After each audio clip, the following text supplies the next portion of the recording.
Alrighty. What is up? Back for another weekend of Pocket Mats. Let me get started. Of course, I'm running late like usual. It's like the round just started. Let's hop into a game. I just hopped into one. We're going with it. We're jumping in blind. Sketchy tripod. Maybe this might not be a good idea. We got to make sure his opponent shows up, right? Tripod? Sketchy tripod. Is here. The opponent is not. All right, well, maybe we find somebody else then. No offense to tripod. Keep an eye on that round. Or on that match, I should say. We'll keep an eye on it. In the meantime, let me see if we can find somebody else here. Welcome on in. Guys, if you're not streaming your games, do me a big solid. Make sure to head over to the Discord. Hop in. Start streaming your games for me.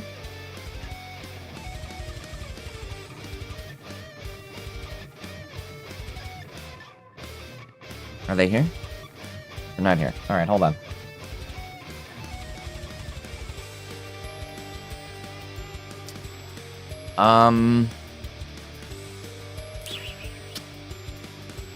Huh.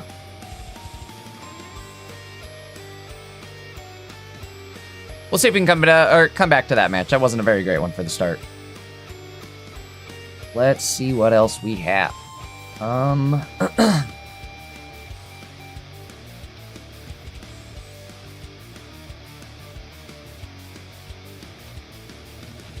Again, round one just starting. People just starting their games.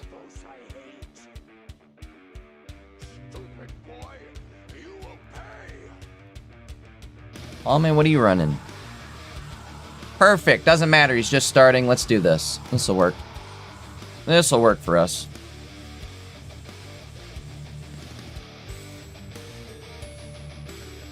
Right. You guys are just tuning in. Reminder, this is round one of Pocket Mads. Just getting started up here. Game one, round one. Gonna watch Palme for round number one.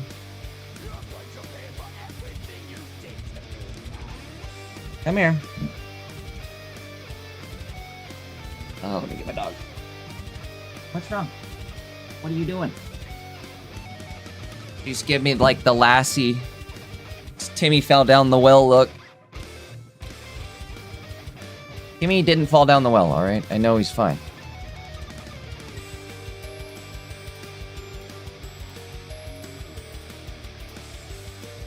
Palme running Inteleon Vaporeon. Kind of an interesting deck list. Going up against Evan, who's playing Suicune Baxcalibur, the classic. Haven't seen that in a minute myself, honestly.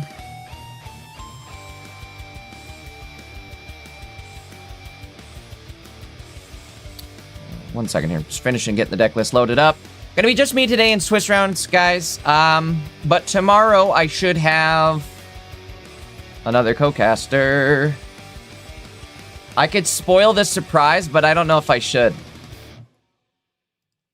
If you like last weekend, make sure to show up again tomorrow. That's all I'm going to say. And if you missed out on last weekend, even more of a reason to show up for tomorrow. All right, deck lists are loaded.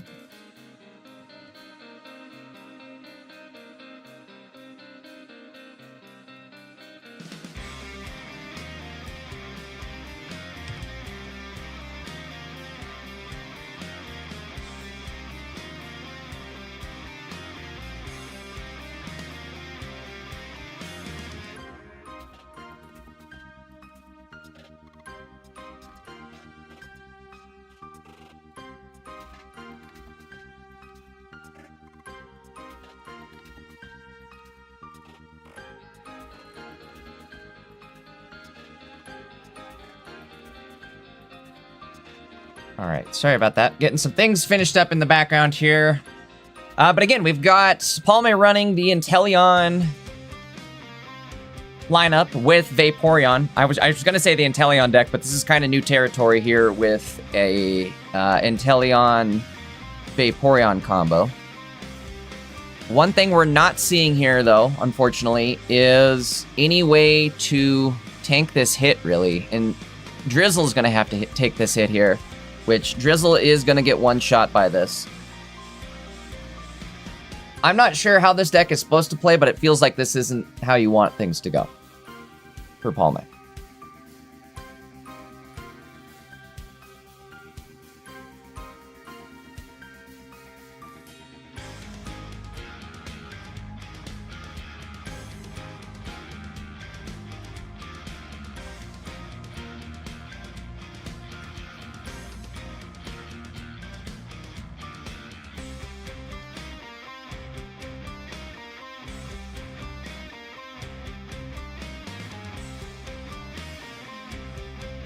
Chat, I see you guys. Some of you are really hilarious this early in the morning. That's funny. I see your jokes. Again, this is game one, round one, if you guys are just tuning in. Gonna be a big danky solo day today, but that's all right. We're good with those. Especially on Swiss rounds. It's not like Swiss is that crazy. Well, for me, it is. For production and like caster standpoint, it is kind of crazy because you are bouncing around pretty frequently. So, again, it's not the worst thing for me to have to cast this solo. I don't hate it. Interesting choice there, though. We are just attacking with Vaporeon.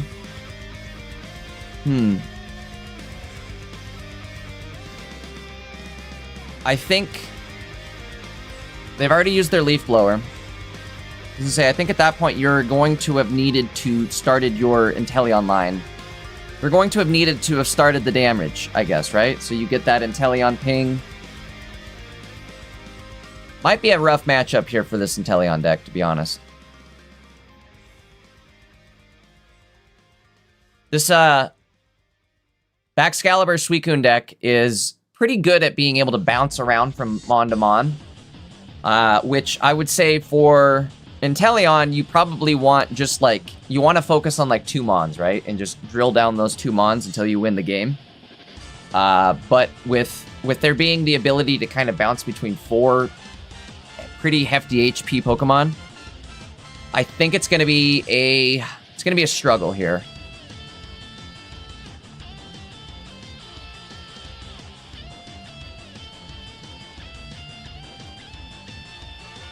Doesn't look like that's what we wanted. Needed the Drizzler. No Drizzle or Shizzle. All right, game 1, going to Evan there. Game 2 loaded up here in just a moment.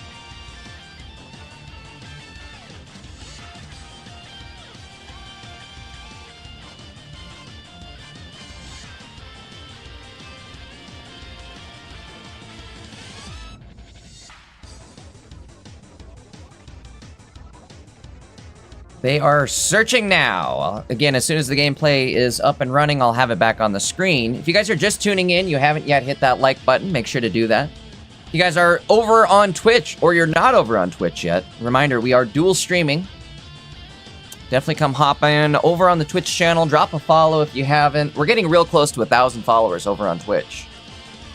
Real close.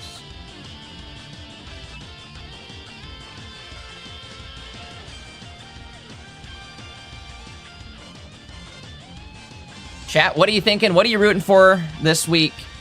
Somebody made a good point where they said this is the week where the meta really reveals itself. And that's, I think that rings true.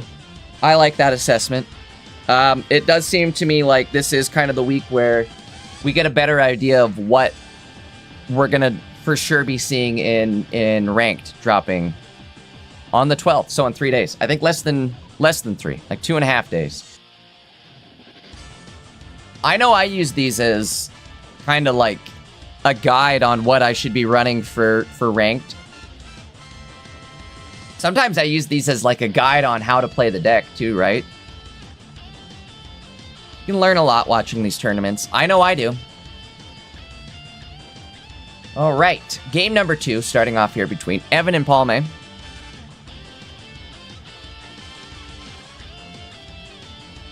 Palme with the Eevee in the active, starting second here. So we'll get energy advantage. If we can find Vaporeon, that would be good, I would imagine. Suppose we have 2 turns to find Vaporeon.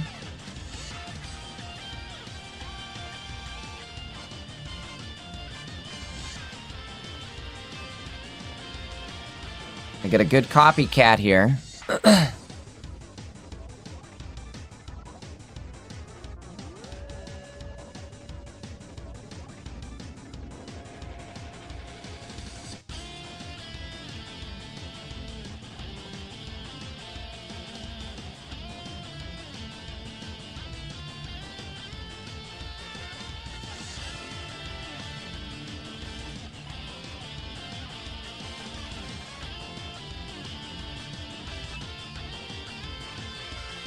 All right, well, we have a Pokeball going out. This will find our Sobble.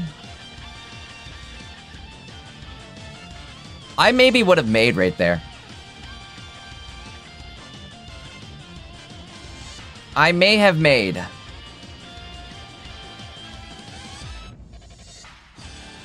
I think May you had it like, I don't know what really you're looking for here, to be honest.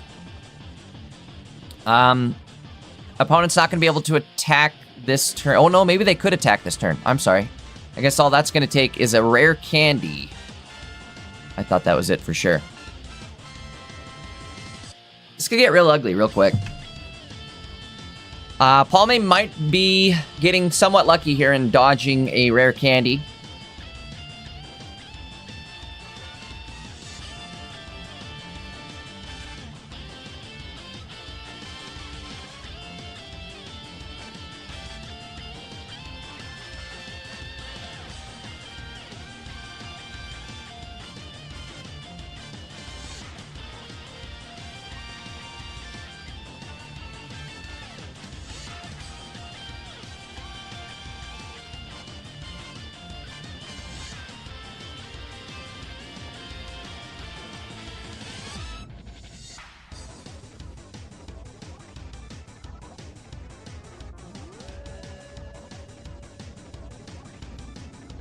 All right.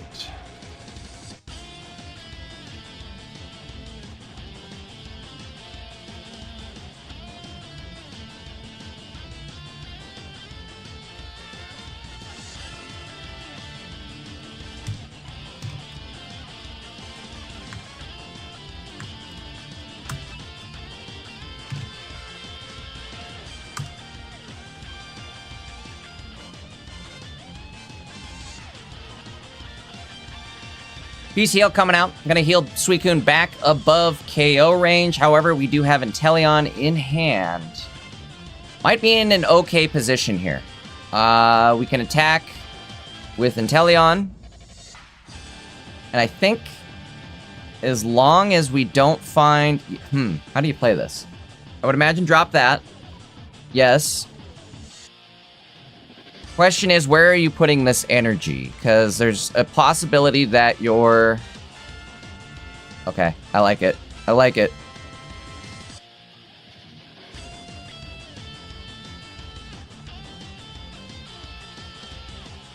Again, this Vaporeon Inteleon deck, I feel like could do really good against decks that aren't the Suicune deck. The Suicune deck has an ability to generate energy, right? First off, with the Baxcaliburs, and it's also got a good way of being able to bounce between decks. There's going to be one of our Baxcaliburs. Somebody calling in right here, too. Got a live caller. That's funny.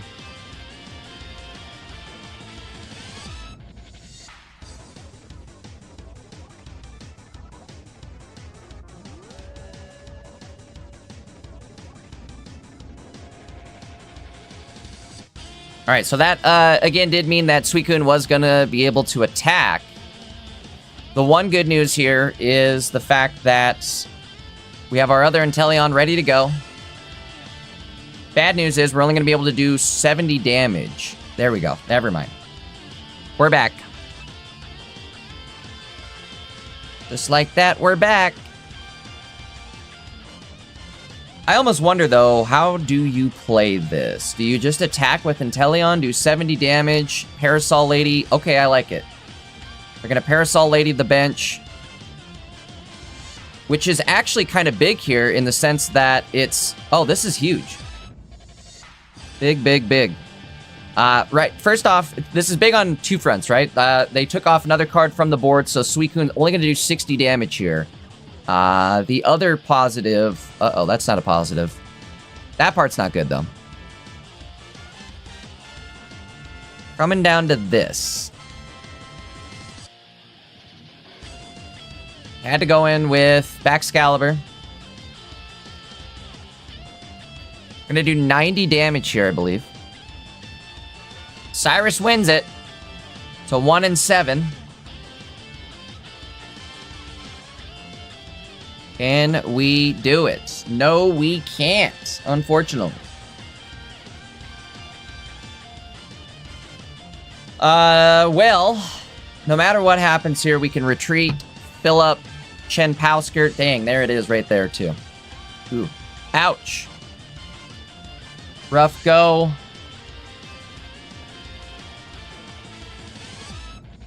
But I have high hopes for Palme in this deck. I think this deck could definitely cause trouble for the right opponent. Was Baxcalibur the right opponent? No, I don't think so. I do not think so.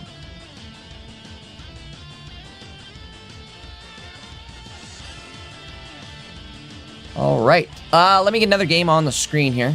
See what we even have left.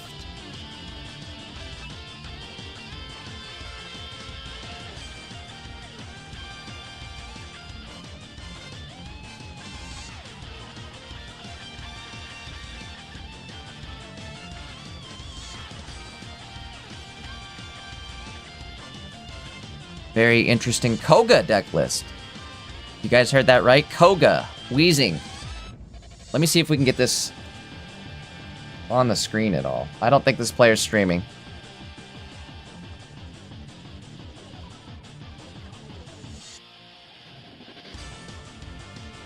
Reminder, guys, we're going to need a lot more people streaming their games today. I don't see a whole lot of people in Discord. If you guys aren't yet in the Discord, make sure to head on over there. Start streaming your games.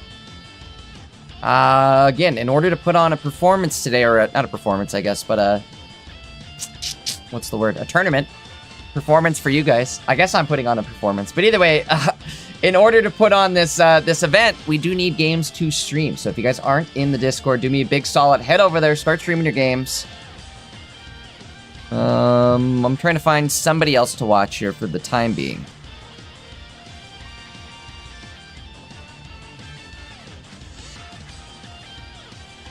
This'll work. Javi currently up a game. Let's see.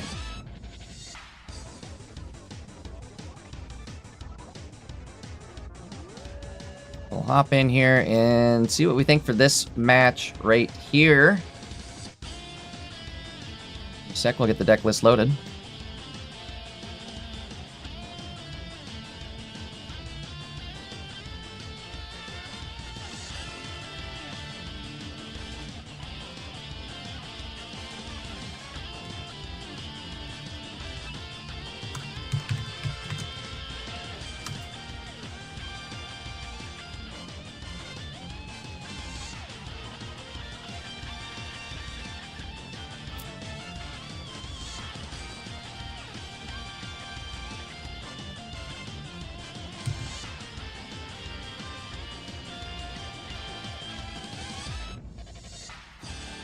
I am seeing a few of the homies decided to show up this weekend. Love to see it. It's like Iluchin already took a game. I think Navrix was here too, so love to see the homie showing up.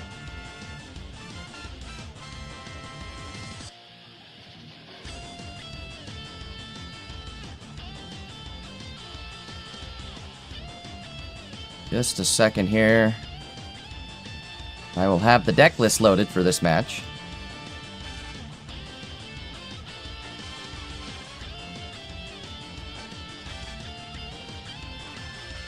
Javi deciding to throw in a Greninja. Just a one of Greninja line. And maybe this kind of works. With the way Forest works, I think there's a possibility. Running Forest, double Professor, double Copycat. Kind of gives you some pretty strong deck draw ability.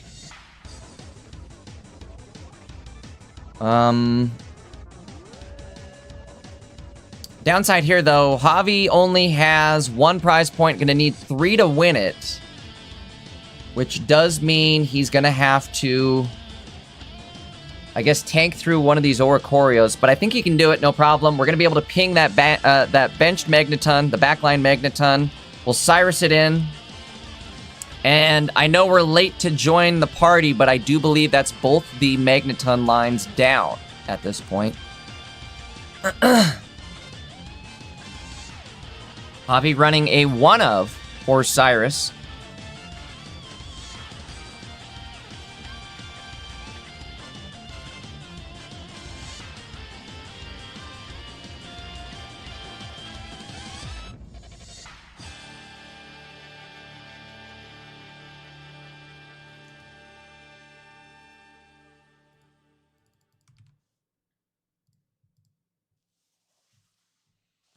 Going up against opponent Richie. Again, I think Richie in a lot of trouble at this point. Is it over? No. But is it looking good? Also, no.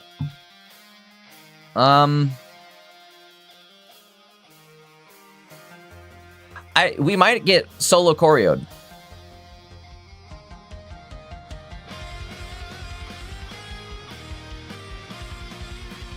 Javi doesn't really have a great way to tank any hits here, unfortunately. Only going to be able to get in one hit with the Pheromosa.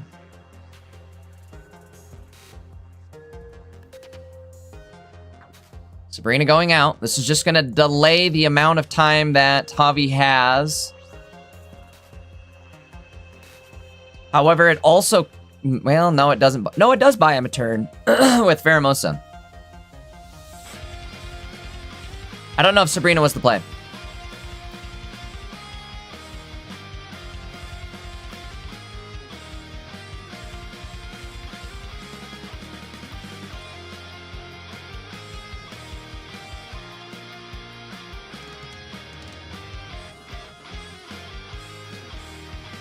Okay, ping in the front. Active Oricorio, or excuse me, not Oricorio. Yeah, active Oricorio. Oh, I didn't think his name was Oricorio for a sec. Anyways, active Oricorio down to 10 HP. I think Javi actually clutched this. Yep. Clutched it indeed.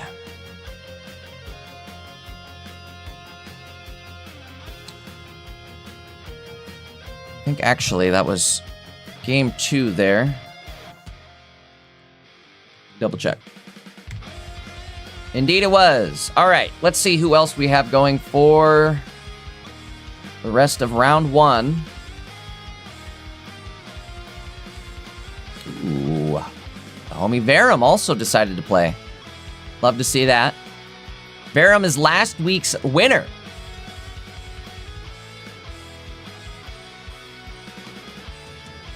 Prelux playing.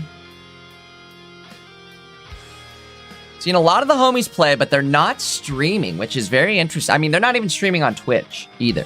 Their own channels. And these are big, like, streamers. I think a lot of them like to play under wraps on day 1. And I don't blame them. I like doing it too. It's less pressure. You definitely... I think it's undeniable that you most likely will play better off stream. In like 99% of the situations or the cases, so.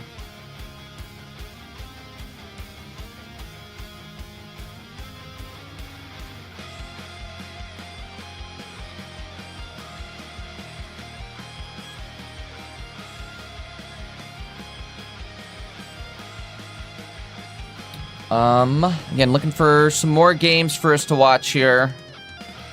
Getting towards the end of round 1.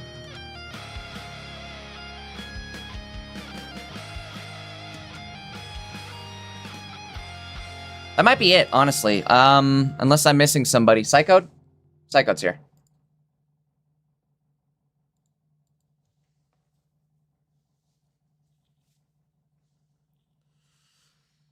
All right.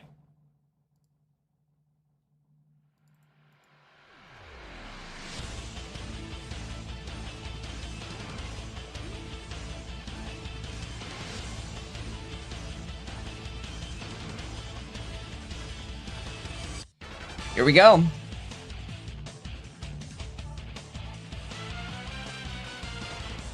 Wait, a Pori Z deck? I just said here we go without even looking like at what we're actually going with. What are we here we going with? This is a cook. Essay's here too. I haven't seen Essay in a minute.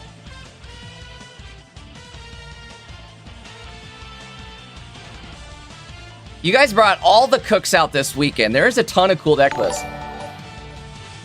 Hey.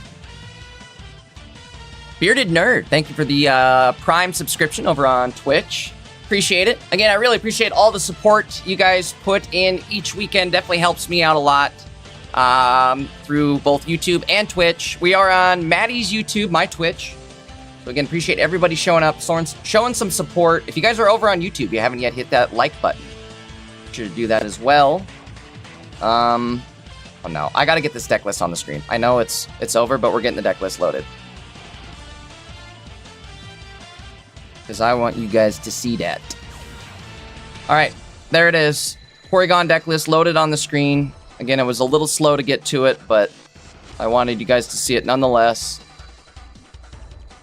Maybe we stick with Psychoed next round, because I don't know how long Pori could last. Don't get me wrong, I'm rooting for it, but sometimes these... What I'm trying to say in a polite way is that sometimes these, like, original cook decks, sometimes they don't cook as intended, right? Even on Master Chef, they burn the dishes sometimes. Let's see. Who else do we have? Reyes.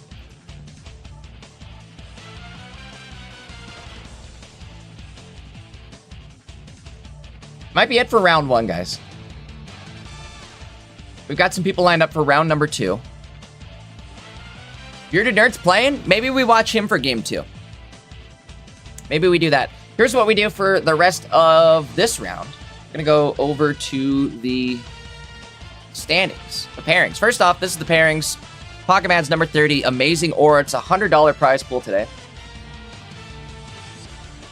These are the remaining games. We got about 8 games left, 9 games left.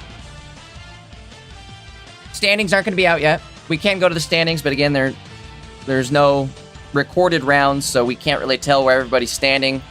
As of now, everybody's tied for first. But if we do head over to the metagame tab, this is kind of a surprise. I did not expect to see Mega Altaria Gourgeist at the top of the list this weekend. Will it pan out? We'll find out.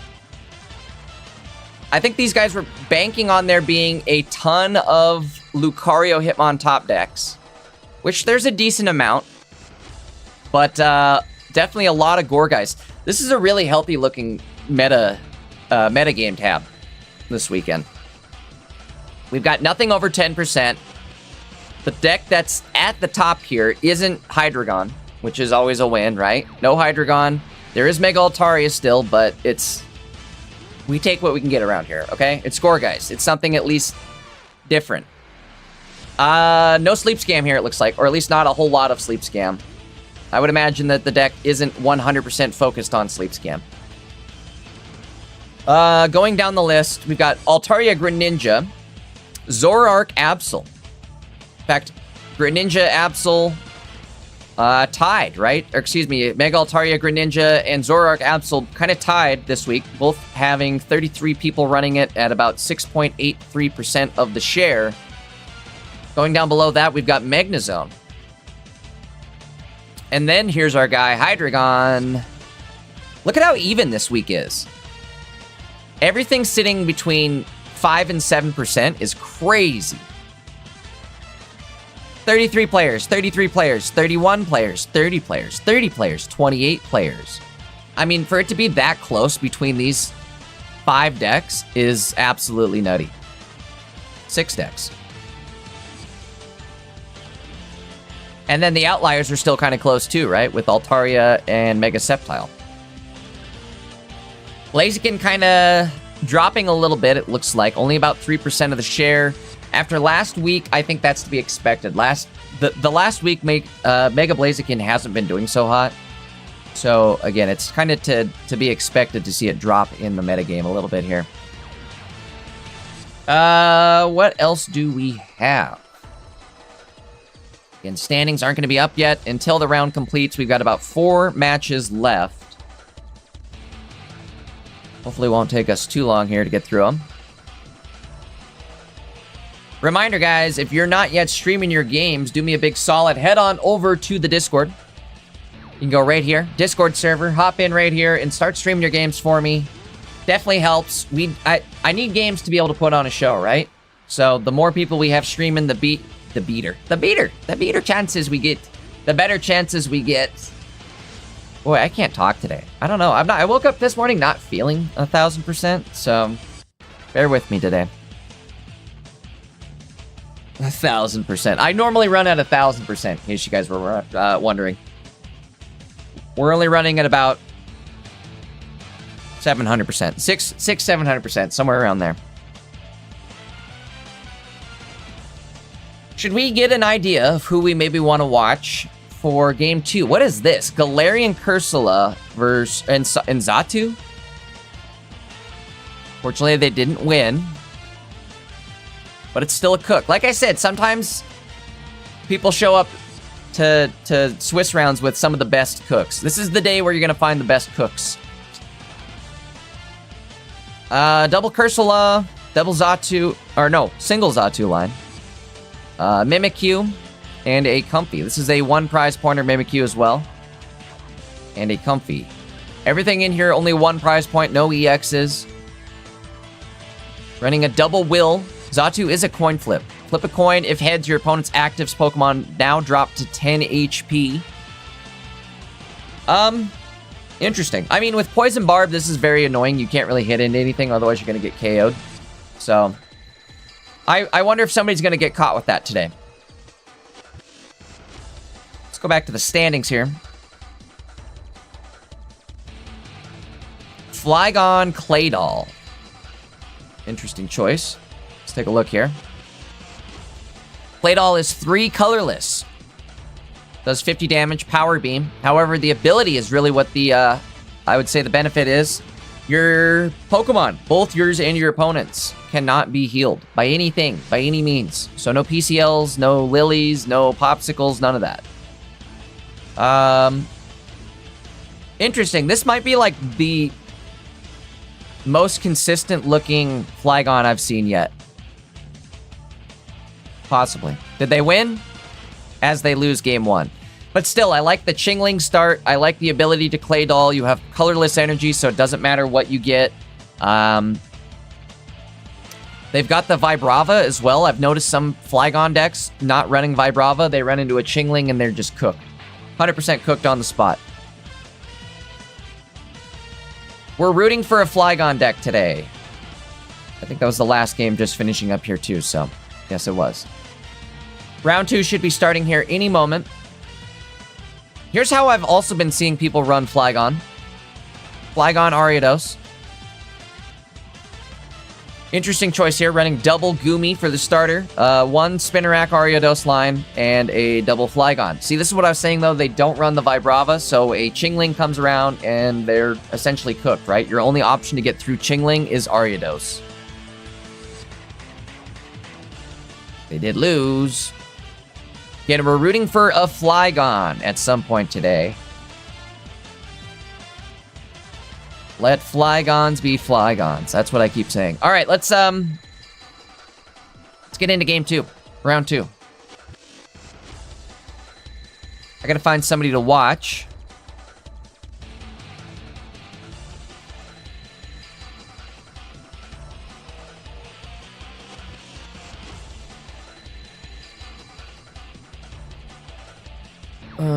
Give me a sec.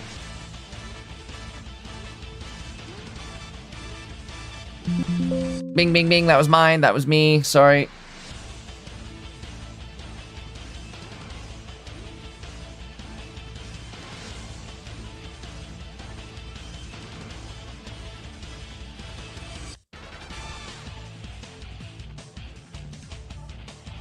There we go. Round 2 started.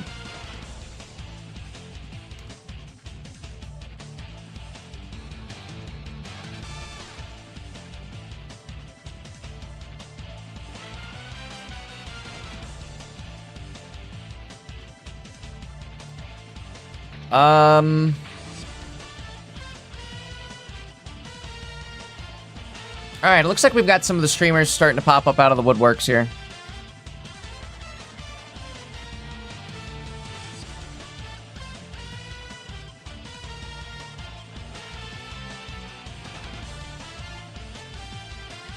I think we'll go with Valden. Oop, gotta mute that though. Alright, 1 sec here. Let's get Valden up on the screen.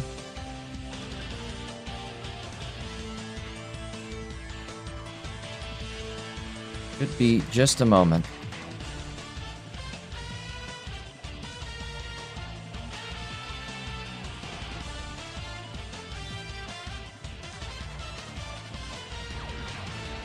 All right.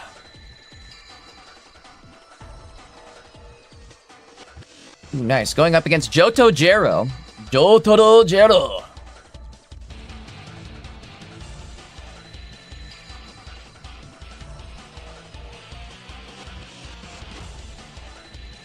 Gameplay hasn't yet started. As soon as they get searching here, get that on the screen. It'll be just a moment, I would imagine.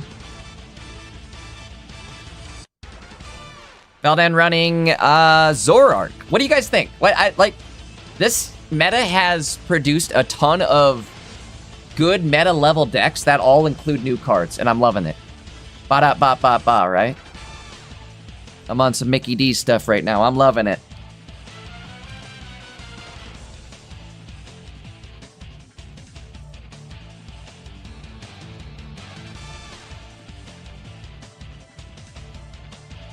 Might be a tough game here.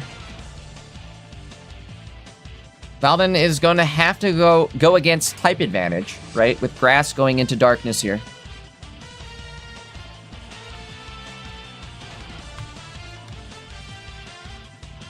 Johto Jiro.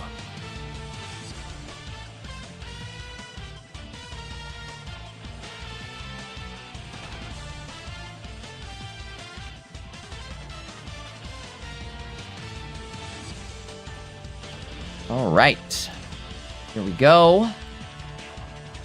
Gameplay on the screen. There is a little bit of a hand blocker at the bottom here. Unfortunately, out of my control.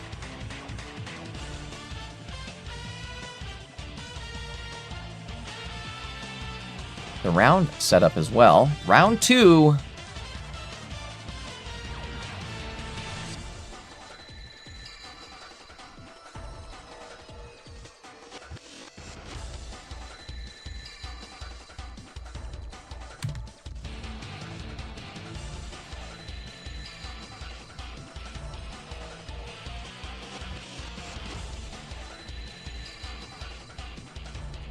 Let's see if this fits.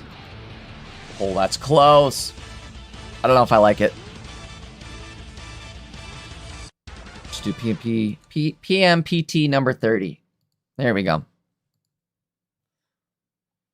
All right, locking into the game here. Flygon doesn't have a great start. I don't love it, but it's not like it's not recoverable. He's kind of at a crossroads here, though. Do we put the helmet on and start getting helmet damage into this Pheromosa? Or do we put the poncho on and prevent any sort of bench snipe later on? I like this helmet idea. And I'm going to tell you why I like it. Or, excuse me, the poncho idea.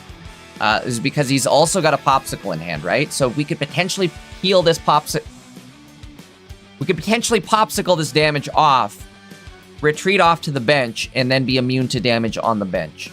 Again, I'm not feeling great today, guys, and I'm having a harder time than usual getting my sentences out. I know I always blurt my sentences, but for whatever reason today, I'm just like, whoa. Give me a bit.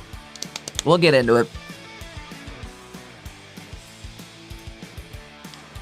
Gotta retreat back to the bench and get this poison damage off. IRL. Somebody hit me with a PCL.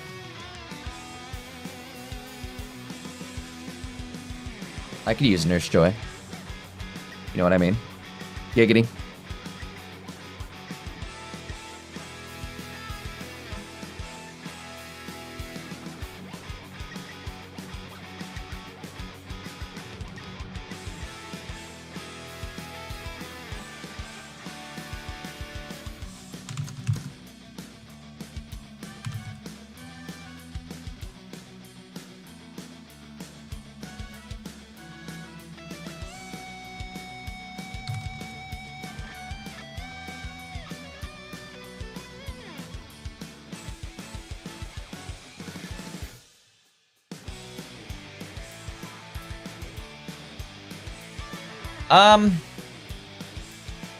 So we lose our popsicle, didn't heal to full.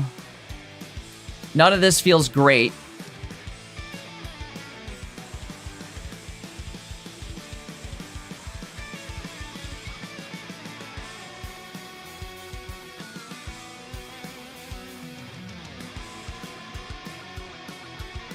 Question is, do you retreat? Nope, we're gonna stay in the active.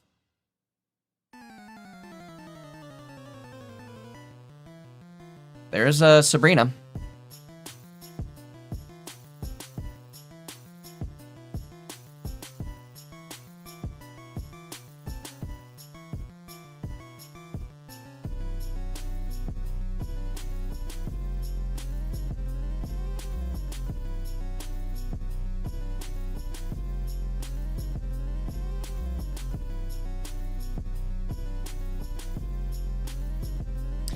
Again, guys, I do see you in chat. We are running on a bit of a delay today. So I do see you guys, but it is a little bit hard to respond directly to you. That, and like I said, I don't know why. I'm just like moving it like... I'm moving at half health. And I'm not Charizard X, where I don't, like, power up under 50% HP. I do see chat asking, what decks do you think are going to be good for ranked? Actually, the real question was, what deck do you think is going to be best for ranked? And the way I'm going to answer it is, this season, I think we're going to have multiple decks that are best. I'm really happy with where the state of the game is right now in this... 2 energy meta, right? Like a lot of things are functioning at 2 energy. Sceptile 2 energy, Mega Lucario starts at 2 energy, ramps up. But either way, point being is that we're in like a 2 energy meta right now, and I really like it. The reason I like it too, or one of the reasons I like it, is it's giving us a lot of variety, a lot of variation. There isn't just one answer anymore. There's a lot of answers. And it's giving us like a rock, paper, scissors type effect, right? It's obviously more than just 3 things countering each other like in rock, paper, scissors. But the point being is there's like a system of checks and balances now between all these decks. All of them are performing at like a meta level. However, there are decks that'll like win into another one. Like obviously there's going to be the type advantage. But there isn't like a clear, overwhelming, oh, you should just go this. You know what I mean? Like in previous seasons, like the first clear, overwhelming, you should just go this deck, I would say, was like Dark Tina, right? And then moved into like Greninja Suicune, and then moved into Suicune Baxcalibur, and now has moved into like Mega Altaria stuff. Well, I guess it's always been Mega Altaria, but point being is there's always been like that one deck where you're like, okay, I should probably just go with this and I'm safe. This season, there's like 6 decks that you can do that with. Hydreigon, Absol, you're safe. Mega Sceptile, you're safe. Lucario, you're safe. Zoroark, you're safe. A lot of variation this season, and I'm really liking it. All your old Greninja deck, or excuse me, not Hydreigon. I just said Hydreigon. Altaria decks, you're safe with. So that's one thing I'm, again, really liking about this current meta is the fact that we have so much variation. And I'm excited. What do you guys think? Oh, no. Oh, no. Oh, no. Sorry, guys. Game is back up. Game just started. My bad. My bad. My bad. Didn't see it come back up my end. We didn't miss much. That was turn 1, round 1. All he did was place his Pokemons. What do you guys think is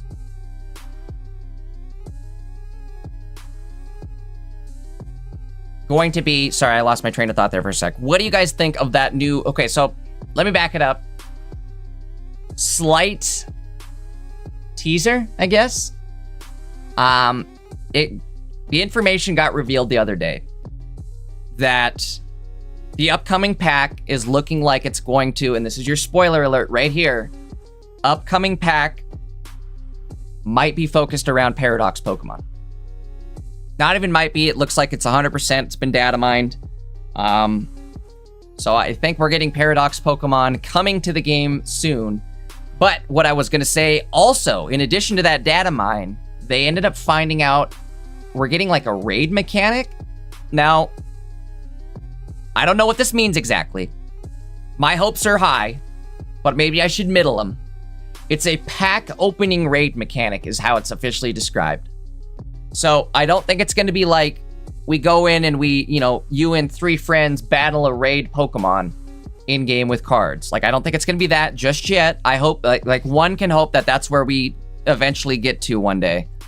But I think what it's going to be is we can like work together, basically open packs together. And it'll be like a pack opening experience where you and like three other friends can open packs together. Maybe it'll include like bonus packs to open, something like that, based on how frequently your friends are opening packs. You can also replace IRL friends for just bots, it sounds like, and just run the event with bots. But I don't really know anything other than the fact that it sounds like it's going to be a raid pack opening gameplay mode. I'm stoked regardless. Here's why I'm stoked for it, is because it sounds like it's going to encourage community, right? It's going to encourage people coming and searching out the community, regardless of what it ends up being. If it ends up just being like, hey, open up a pack, but if you do it with friends, you get bonus stuff. It's going to encourage people to come find the streams, seek out the community, and maybe we'll get more people that aren't even like familiar with like this whole tournament scene, starting to see that there's a whole community for this game online. This has to be one of my favorite gaming communities as well, is the Pocket gaming community. So I'm really excited with, I guess, what the future holds in the fact that they're trying to focus on community stuff. Back to the game here, though. Valden making a power move right here with Darkrai and Bombardier, able to take out that active Pheromosa. Looks like Johto doesn't have any energy on the bench either, so he's in trouble.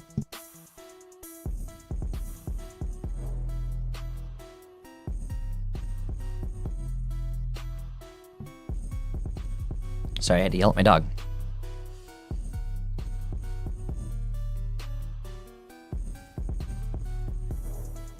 Now, this does put the Bombardier in KO range. However,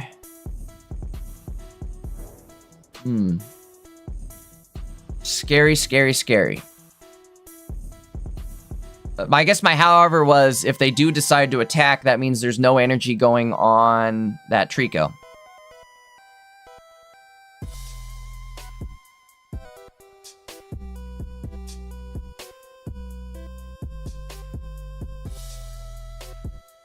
Okay, there we go.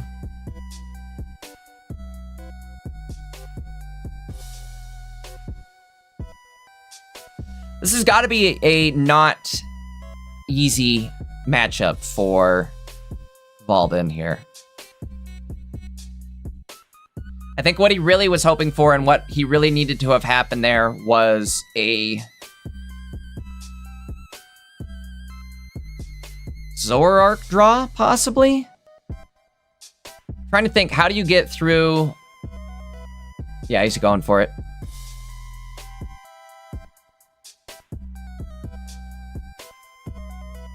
There it is. And a Popsicle. I think he might actually have this. With that Cyrus hit and this, he's going to be able to go into Zoroark. One shot with Zoroark.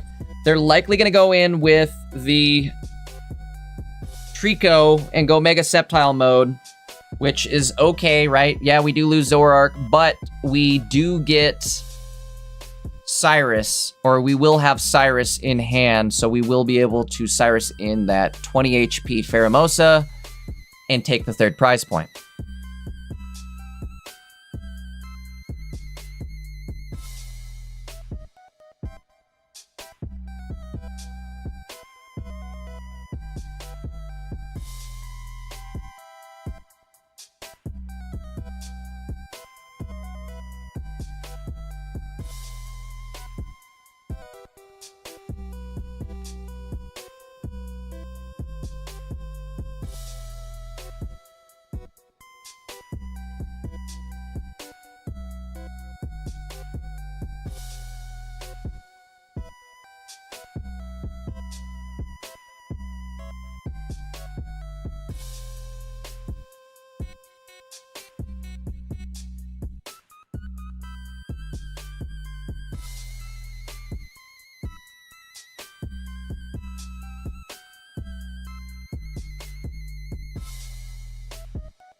I hope, though, I'm sorry, guys, I'm catching up on chat. We are running a delay, so there is a delay between me reading chat and verbally responding to it. But I was gonna say, with the raid stuff coming to the game, if that ends up being the case, you can expect a whole ton of streams where I'm gonna be like, whatever the raid mechanic is, we're streaming it and we're running the raid on stream. So if you guys need friends or you're worried about not having friends to run it, don't fret. Just sub that channel. Come hang out for the live streams, and we'll make sure that any friend requirements are taken care of. All right, going to game 3 here. Love to see it. I gotta get my head on. I didn't even mark game 1. I think I didn't. Be a long day today, guys.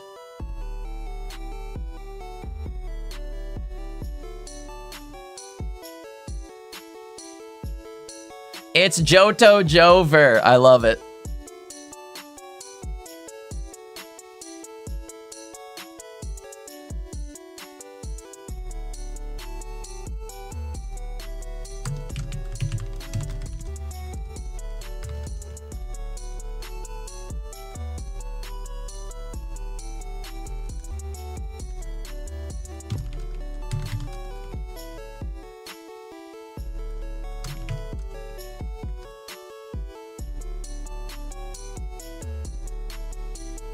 All right, game 3? Game 3 starting off here. Between Johto Jero and Valden.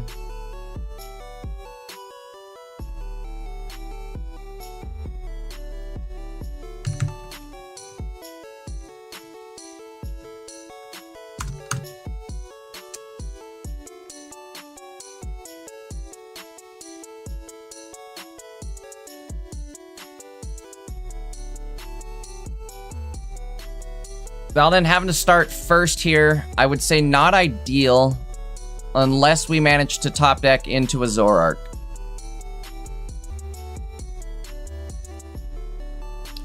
Obviously not going to drop the Absol yet. I wouldn't either.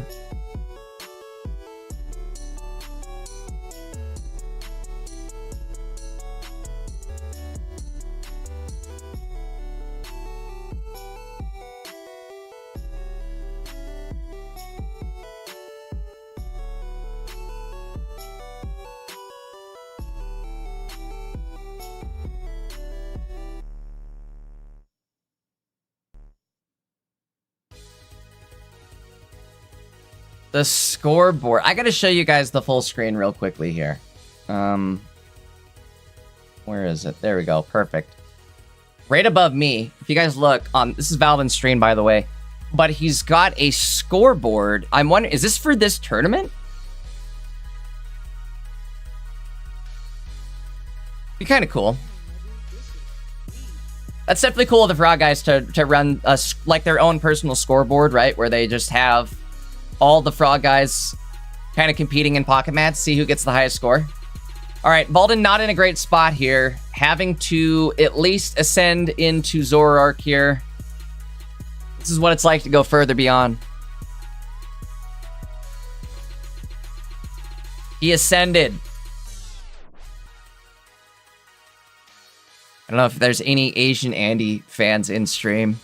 If there's any other degenerates like me in chat, but every time I think of Ascension, the Zoroark move Ascension, I just think of Asian Andy ripping his shirt off. The Super Saiyan 3 Goku theme.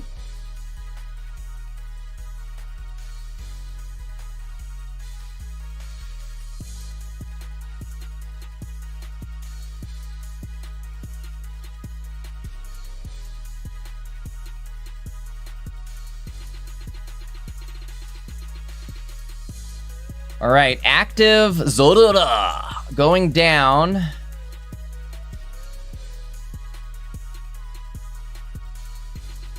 Can Zoroark save us?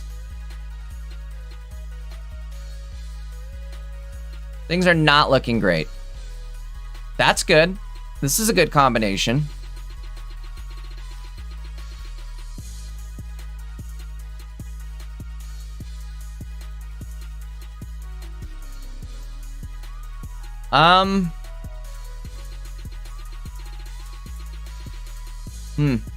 Very scary.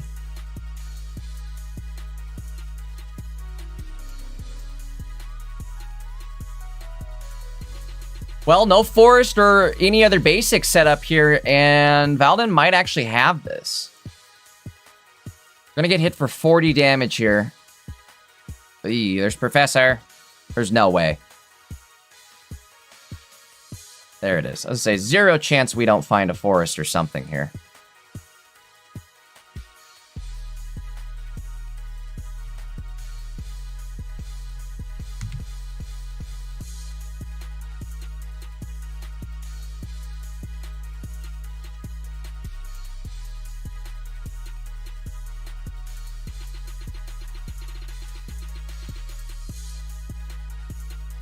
One good thing, though, is Valdin can go...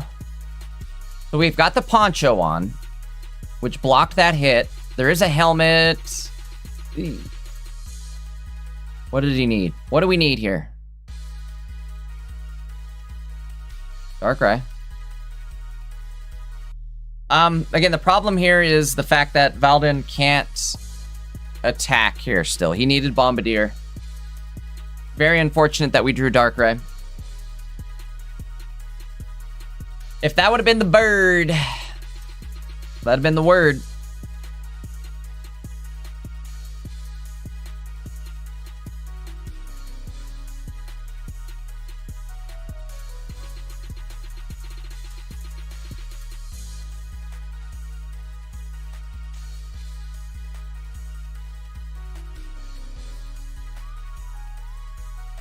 He's got to retreat it, otherwise it's game over here.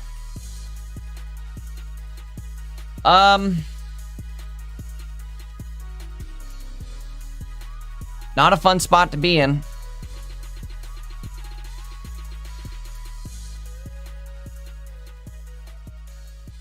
Had we found Bombardier that turn, you might have had a chance at being hyper aggressive going into it. If they hit the evolution here, it doesn't matter. 6 cards left.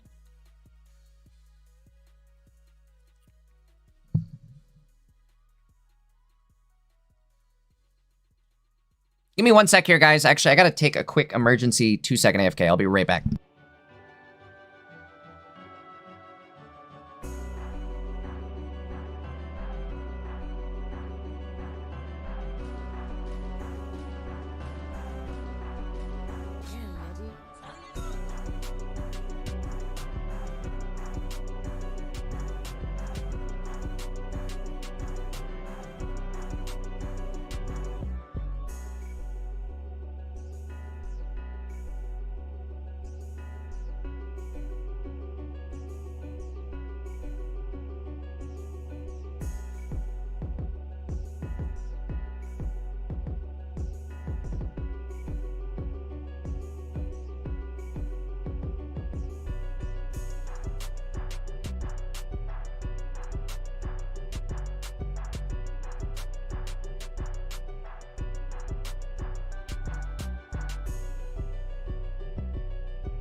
All right, I'm back. Kind of, sort of back here. Let me get a game on the screen for us to watch. Unfortunate for Valdin there. He's not out of it. Not by a long shot. They are keeping tabs on the other frog members, by the way. It does look like. I like that. All right, let's see who's left. Getting very close to the end of round 2.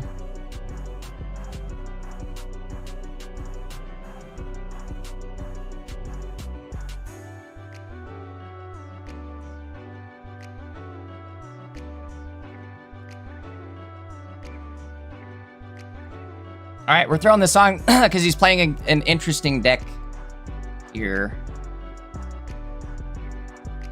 Let me get it. Let me get it.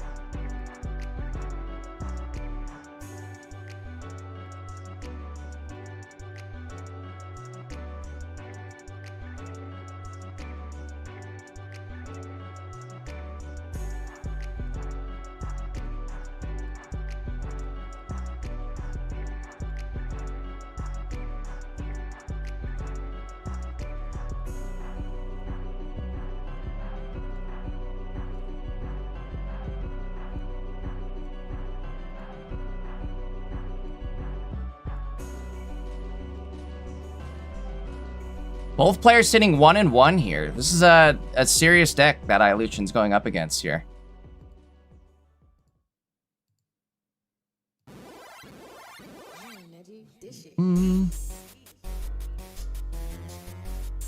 Deck list on the screen for the opponent. Well as Ilution now.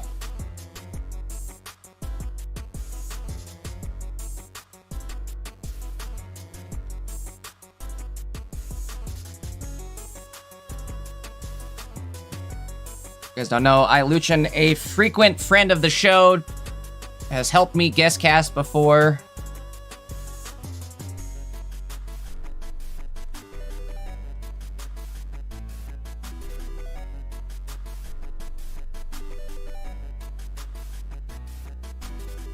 All right, one moment.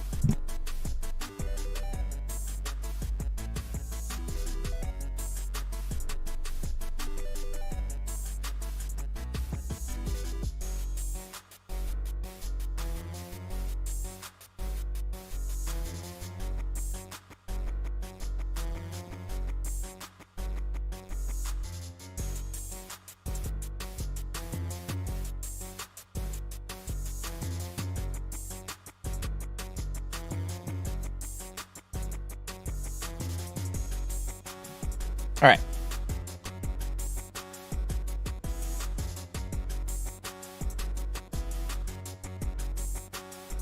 I had to get Daisy. Daisy, you guys know Daisy, my little Chihuahua dog that I have. Frequently makes appearances on stream. She somehow hurt her paw really badly this week. I don't know what she did. I think she... Ooh, Ilution lost that? Dang. All right, let's get this off the screen. That's a serious deck that he's going against there. What is that? That's crazy. Sleep scam, I guess? Anyways, Daisy hurt herself, and that's what my little emergency was, is I had to go run and grab her.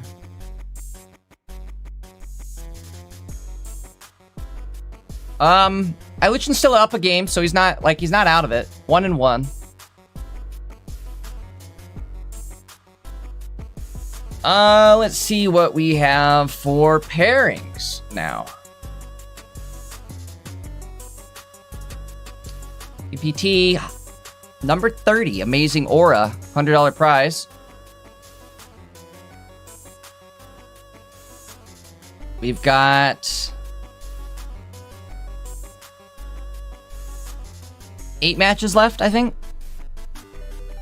Sorry, I'm looking through the names here to see if there's anybody in Discord here. I'm not seeing anybody. Lucky Poke, I saw he was here. Again, I appreciate everybody hopping in the Discord and streaming their games for me. We definitely were down low on people to stream, and it looks like a bunch of people did hop in, so appreciate everybody who is streaming their games for me. If you could, too, make sure your Discord name matches what you have on Limitless. That way, when I check the pairings, right? Because I'm looking at the pairings, like what we're seeing, I guess, over here. What we see over here is what I'm trying to look for on Discord to see where you guys are at. So, again, make sure your name matches what this is. That might be it for us, folks. Top of the list. Are they 2-0? Oh, they're 1-0. 1-1. 1-1. Double Dragonite, 1 Smeargle, 1 Celebi, 1 Teal Mask, Ogerpon. Smeargle, in case you guys don't remember. Once during your turn, if this Pokemon is in the active, you may look at a random supporter from your opponent's hand and then use that ability. It's pretty good, actually. Especially going like turn 1 or 2. If you can catch them with a Copycat or a Professor in their hand, you get double Copycat or Professor. Woo! Celebi. I'm sure you guys know what Celebi does now. This is the new Celebi. Time Recall. Each of your evolved Pokemon can use any attack from its previous evolutions. So, for this, right, you're running the 2 of on the middle evolution Dragonair. Sky's Blessing. Take a water and electric energy from your energy zone and attach to this Pokemon. Okay. So again, the idea would be to get into Dragonite mode, use Sky's Blessing, and wham bam, thank you ma'am, you're hitting for Draco Meteor the following turn. It's not terrible. Dragonite has 160 HP, which is actually kind of big here, right? With a cape, you bump it up to 180. That thing's a tank. So, I like it. 180 HP means it's out of range for a lot of stuff, as far as like one-shots go, right? You're not getting one-shot by Lucario, because you're not an EX, first off. You're not getting any sort of type advantage because you're a dragon, so nobody has type advantage into you. Interesting deck list. I love that Dragonite has, like, it's here for the long haul. This thing ain't going nowhere. Now we just need to know what Mega Dragonite will do. That'll be a crazy one. What are we at? 3 games left.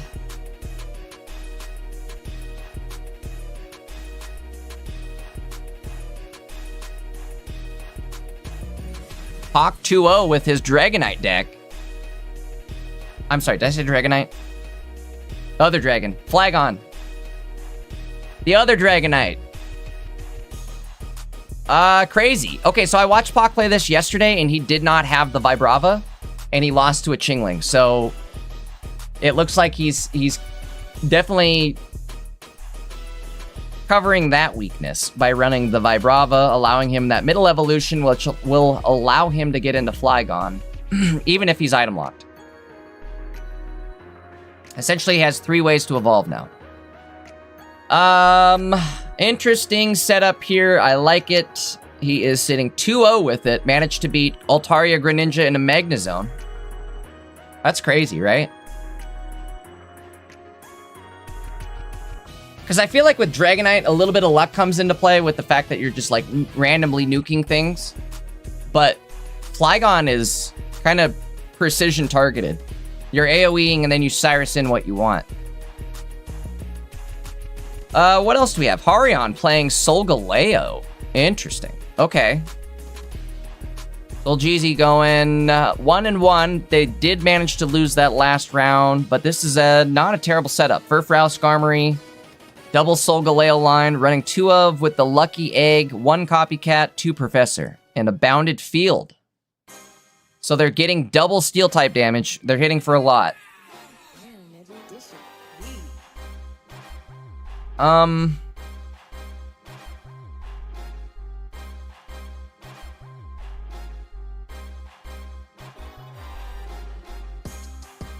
Few games left. Again, we're just going to kind of scroll through here and see what might be an interesting deck for today. Mega Lucario and Teleon. What? What? And they're 2-0? What? What is happening here? What in the world? All right, so double Riolu, but only 1 Mega Lucario, 1 regular Lucario, or the fighting damage Lucario. The 2 of Inteleon line, and a Hitmontop. What the actual heck is going on here? Fighting energy only. They've managed to beat a Masquerada and a Hydreigon. Yo, what's happening with this deck? For real, though. Copycat, Professor, Pokeball is all they need to find all their Pokemon, I guess. Sobble does have Find a Friend. It is a colorless attack. But then you're like there's no X speeds. There's no... This is crazy.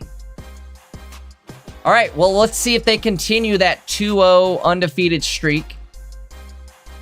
Usually when you go 2-0, that's when you start to get into like the big dog leagues.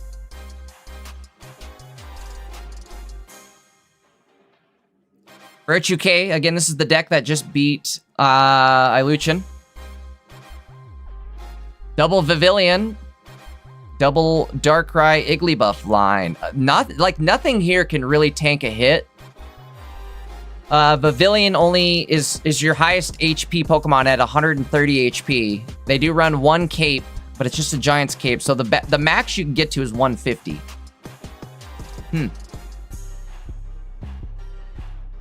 Crazy.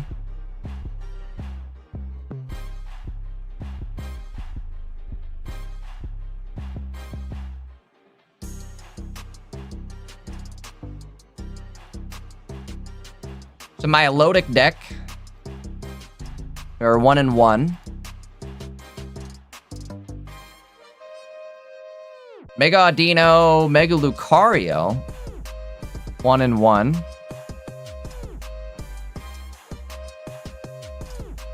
Flygon Tina. Hey. Flygon's a serious card. If we're being real, Flygon is serious. It's running Grass Fighting, letting Tina power itself.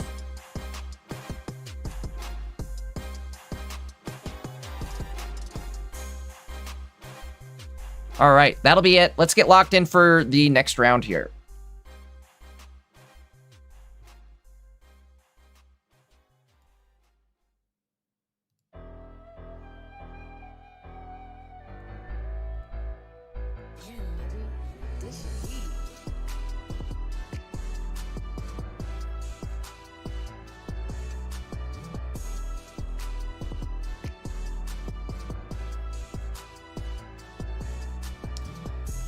Round 3 starting.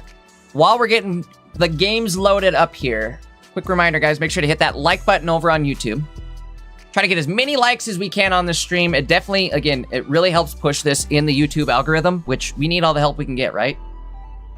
Push this to non-pocket players. Get so many likes, everybody sees this.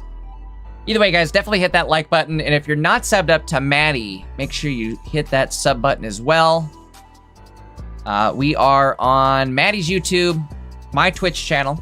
Make sure to head over to the Twitch channel as well. Drop a follow over on the Twitch. Getting real close to 1,000 followers. Make sure to drop a follow. And we'll have the next game up here shortly.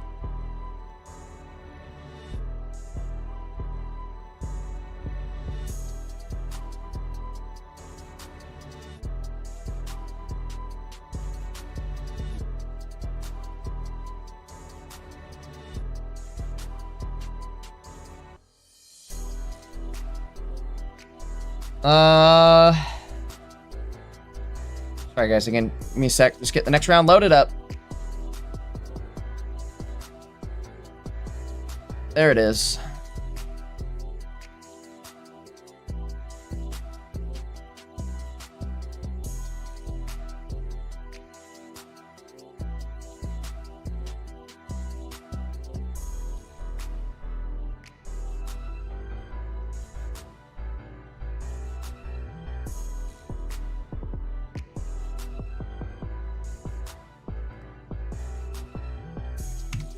Let's see what we can find.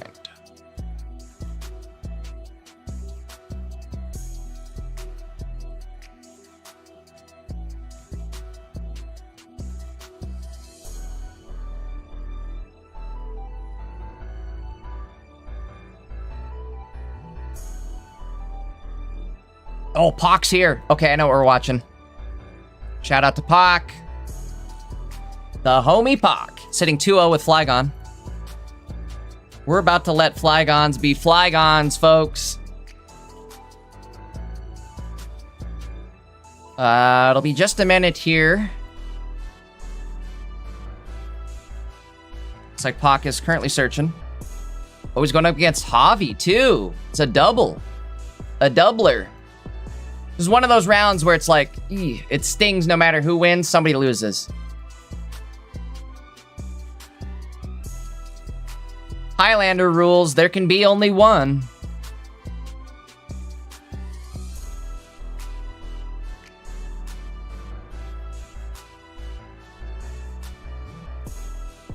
Here we go. Game 1, round 3. One moment, we'll finish loading up the deck list. Pock running Flygon. Opponent going to be running what looks to be Mega Sceptile with Greninja. Again, I think we caught a glimpse of this deck earlier on. This was Javi. Both players sitting 2-0 right now, so this is like for reals, for reals.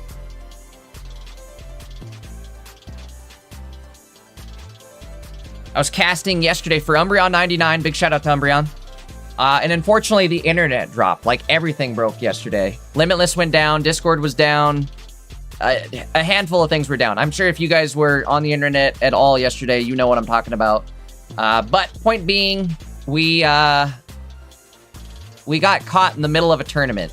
And unfortunately couldn't continue with Limitless being down. So, the last game I was able to watch was Pock playing this Flygon deck. He was struggling against Chingling just due to the fact that he didn't have this middle Vibrava evolution, but it looks like he's since switched the deck up since yesterday, and now he's running that middle evolution. Let's see if it pays off for him here. 13 cards in hand. He's clicking on the deck, saying, give me something, give me something. I guess worst case scenario, he's got Vibrava into Flygon the following turn. Due to Goomy being the active, they can't attack. Bad side. Bad thing is, though, the bad news here is the fact that this is going to one-shot Goomster. Goom and doom while things go boom. In Dexter's lab. Oh, there it is! I think that's exactly what you needed. I would say, let's do it. Let's party. Let's party! E-A-R-T-Y, cause you gotta. And I think I'm dropping the other guy down as well. You're gonna have to go 2 EXs into this, if I'm not mistaken. I don't know how else you play this. Alright, here we go. X initiative. That's way sicker than X speed. The X initiative. Do you have the X factor? Opting to attach on the bench, which is interesting.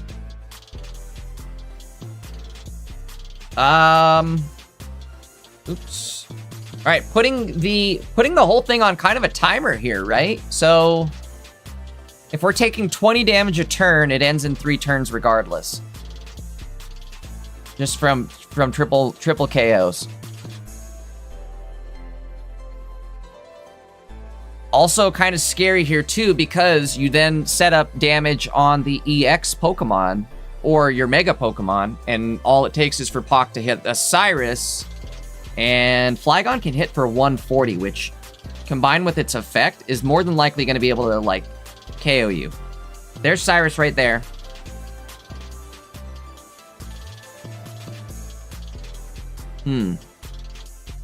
You could Cyrus stall. I think that's not a bad play. They are running an X speed, but still it's better than, like, not doing this, I would say. Question is, who or what do you bring in? I think you got to bring in the benched Trico with no energy is what I'm bringing in. What do you guys think? Bench Trico, no energy. Grass Energy is coming up next as well, so that's good as long as we hit our second Flygon. Yeah, go bench Trico. Do it. Do it. Cyrus him down. Alright, 10 more damage going out. With the sandwich. They're eating a sandwich. A knuckle sandwich, maybe.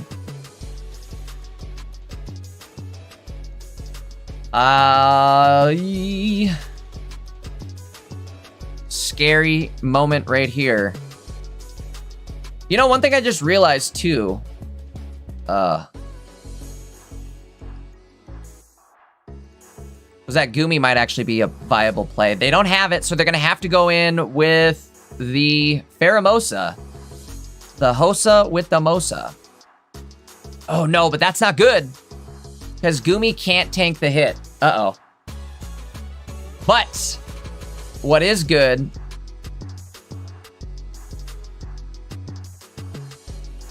is this copycat for sure.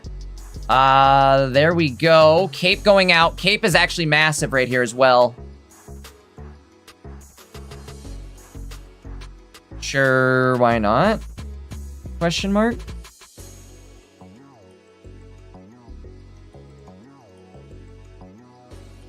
Put you at 140 HP, which is just enough to survive a hit from... Yeah, I think you should cape it.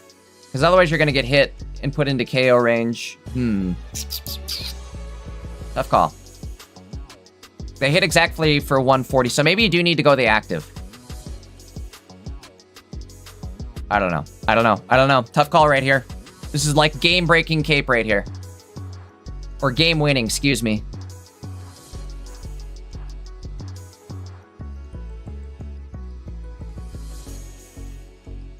If you cape the active, they can't... Yep, alright, he's going active. I think active's actually the play. Activate. There we go. All we need is the end of this turn, actually. Wait, it's over. I think it's over. Avi doesn't run any sort of healing. No capes, no nothing. Down to 2 cards. You know it's not going to happen there. Uh-oh. All right. Absolutely insane that Flygon is popping off like this. Crazy pop off from Pock. The Pock off.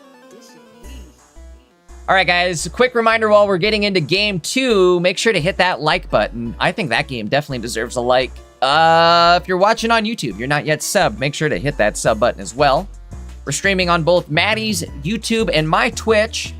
If you guys haven't headed over to the Twitch channel and dropped a like on the Twitch, or no, wait, you don't like Twitch channels, do you? You just follow. Well, either way, that's half the work gone. All you gotta do is hit that follow button. We're getting real close to 1,000 followers, so I'm gonna drop that follow while we get into game 2.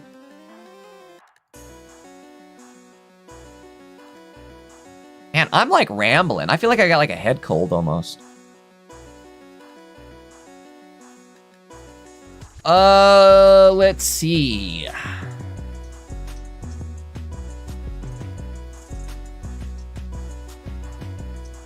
Two starting off here. Oh, you know what?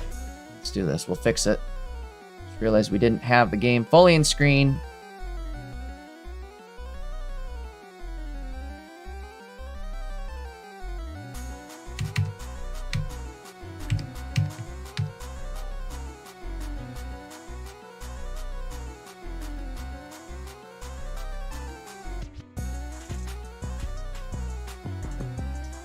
A little bit of a different start here this game, I would say. Pock having to start with Indeedee in the active. The one good thing is we did find a rare candy right away. Oh man, actually, hold on. What am I talking about? What am I talking about?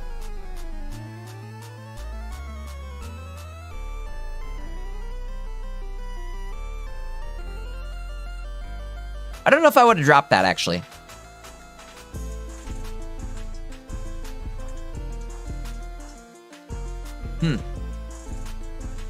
Also, I don't know. Interesting. I might have just stayed in... Or not stayed in, excuse me. Retreated with Indeedee. And... started getting some Flygon chips in. Because this is going to hit, and see, look, he's like, again, I don't know why we put the Goomy down. Goom and doom while things go boom in Dexter's lab.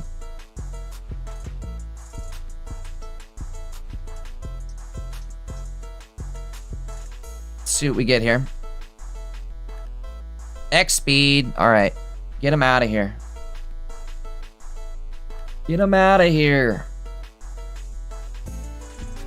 Sure, might as well.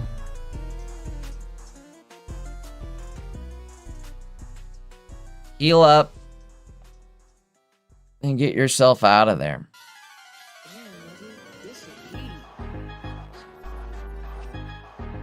Good news is you can attack with Flygon next turn.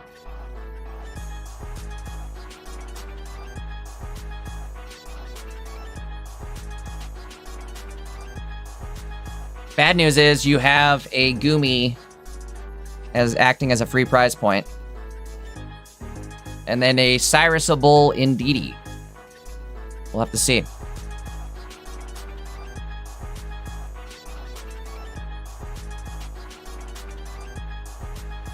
Goomy, kind of a double-edged sword, though. If you Cyrus in that Goomy... Well, I guess you don't necessarily need to, right? You just... What am I talking about? Cyrus in a Goomy.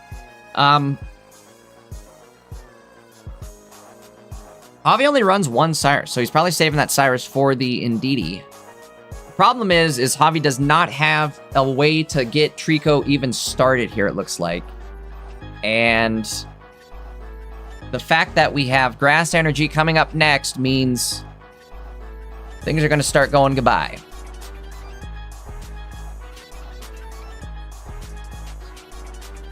Double Candy. Active Flygon not taking any damage at this point.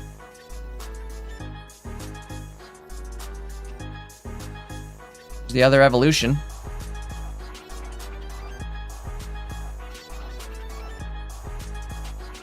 Which is actually kind of big, because that means now we're in no danger of throwing away that card. Remember, every time that Flygon attacks, it does discard a card. We did discard a Goomy, which is about perfect, I would say. I don't know what else you'd even want to discard. That was it.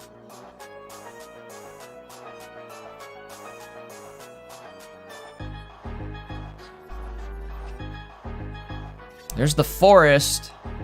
However, I think we can stall long enough that it won't matter. We have Cyrus in hand. It'll drop him down to 10. Yeah, it's over. It's over. In fact, it's over in the sense that we Cyrus in this Trico, and they'll never get a chance to set up.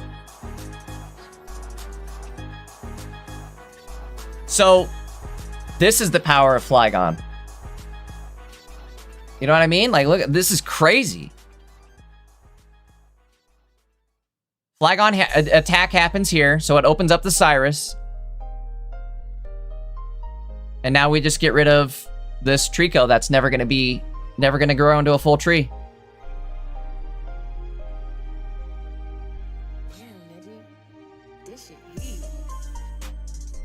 Not only that, but we're going to hit again for 10 more damage. I think it's guaranteed over here no matter what. Because your Kartana is going to drop down 10 damage here and 10 more at the end of your turn. Which means Flygon is 3-0. Bro, this is insane. I love this deck list. The AoE damage is obnoxious, for sure.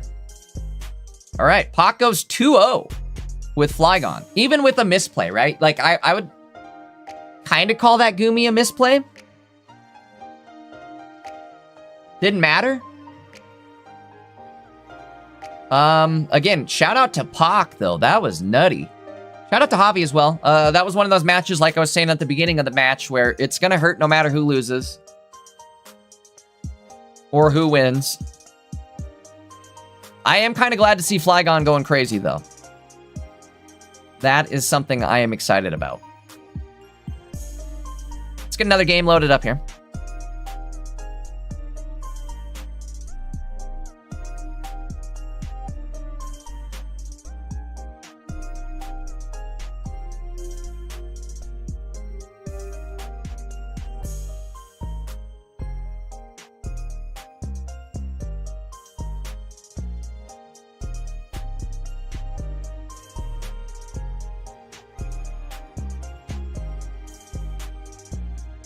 All right, 1 second here. Let me get the next game loaded for us. Oh no, already over. Now, god dang it, Bobby. I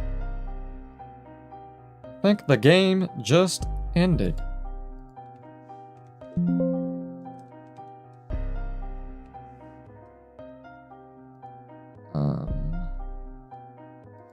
Yes, it did. All right, that's okay. We'll find something else. Give me a sec.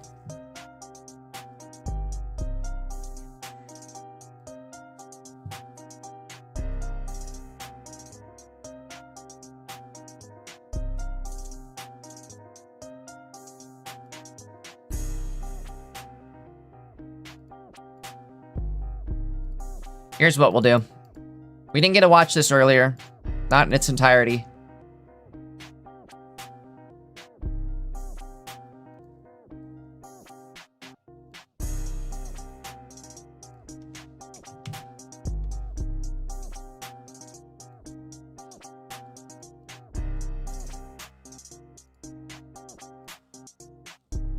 I think this is game 3 here. Let me triple check.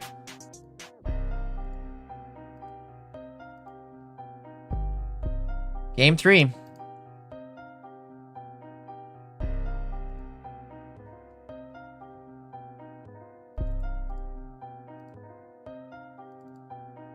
second, let me get the deck list loaded up for everybody at home.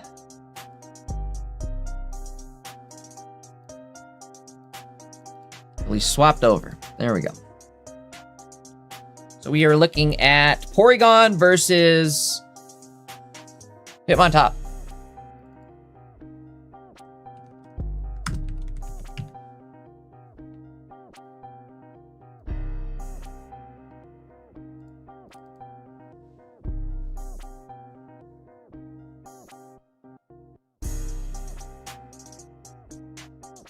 Oh, Team Rocket? No way.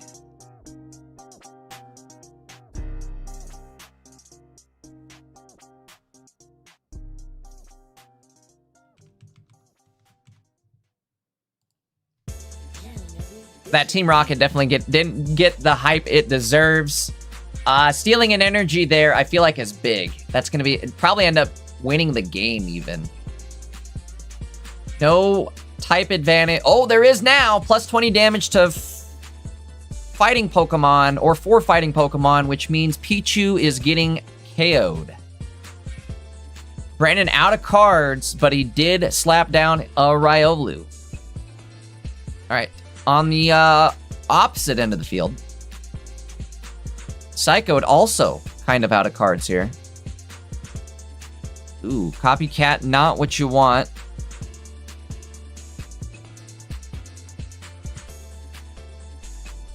Doesn't matter. We're going to evolve right here by attaching. We'll hit him with the Bug Out Beam. Maybe this is actually going to lock it in right here too, right? If you are... Yeah, I'm data scanning for sure. What do they got? Ooh, Professor? Okay, I'll take that. I wouldn't even do anything. Don't Copycat, because it'll just re-roll your deck. Buggy Beam it. This will re-roll the energy for Brendan into darkness. That ain't gonna help. That's not helping anybody. Yo, Psychoed with the Esky deck, as I like to call it. The Porygon deck. Esky. Another friend of the channel. Definitely a prominent Porygon Z player. Another strength to this deck, too, is it's all one prize pointers.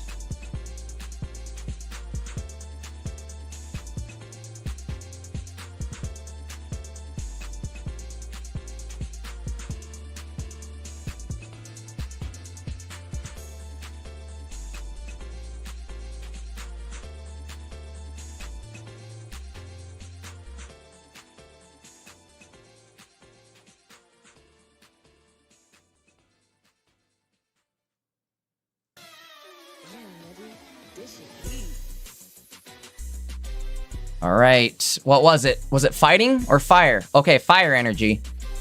Still unusable.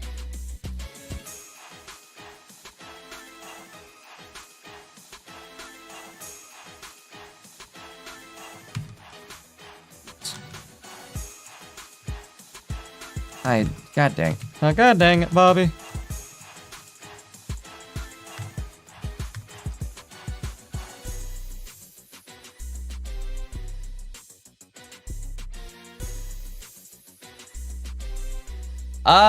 I think Psycho looking pretty dominant here with the Poryzs.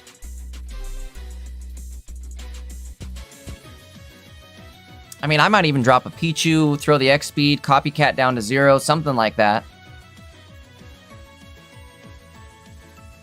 Doesn't matter at this point. Steel Energy. It's a 1 in 8 chance that they get, though, so they have to get 2 energy. Possibly 3 energy. At least 3 fighting energy. And it's a 1 in 8 chance that it's going to roll into a fighting energy every time Porygon attacks. So there's a good chance that we're not going to see fighting energy here, is basically what's about to happen. Like I was saying earlier, that Team Rocket... the Team Rocket grunt definitely didn't get the hype it deserved, because that was definitely a massive play. That took away the 1 fighting energy on the board, and is now essentially energy locked Brandon. And it's just a matter of swinging into it 2 more times, I think. 3 more times. Doing 80 damage, so sadly we got to 3-shot it. But the good news is they have to get 2 energy at the bare minimum to do 90 damage. Was that fighting? It changes so quick, I didn't pay attention. Fighting next! Unless we change it again. Alright, there we go. Locked it in. Yo. Psycho. Going Psycho with the Porygon. Love to see it. Again, you guys brought out the Cooks this weekend. It looks like that was game 2. Going to Psycho.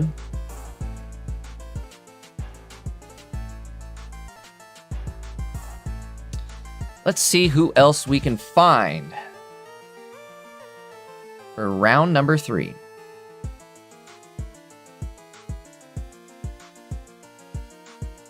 Big shout out to everybody who is streaming their games in the Discord. Definitely helps me a lot.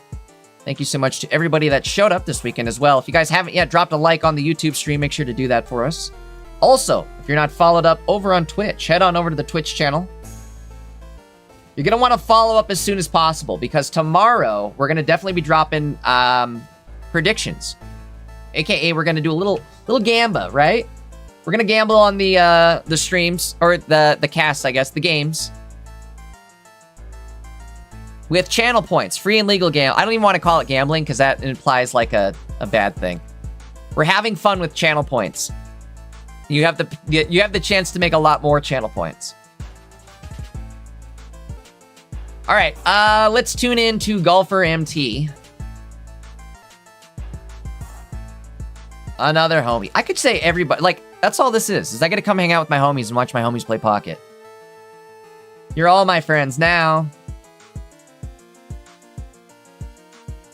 Golfer MT and Dweedy. Dweedwee. Either way, Golfer MT versus Dweedwee. Dweedwee is 2. Both players are 2-0 right now.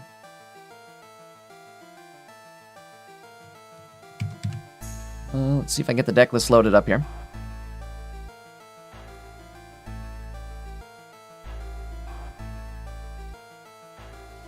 Opponent Dweedwee.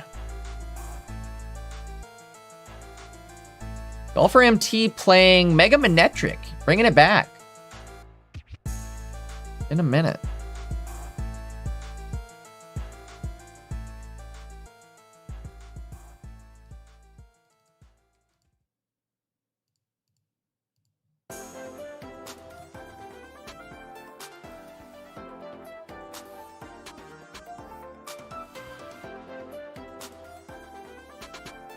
What are we looking at here? Zeraora. But we're gonna do 10 damage here. 20 damage, I'm sorry. 20 damage from the helmet. We have 1 energy on the board. Cyrus in hand. I think it's looking real good for Golfer MT here. He's gonna be able to attack into this Magnezone.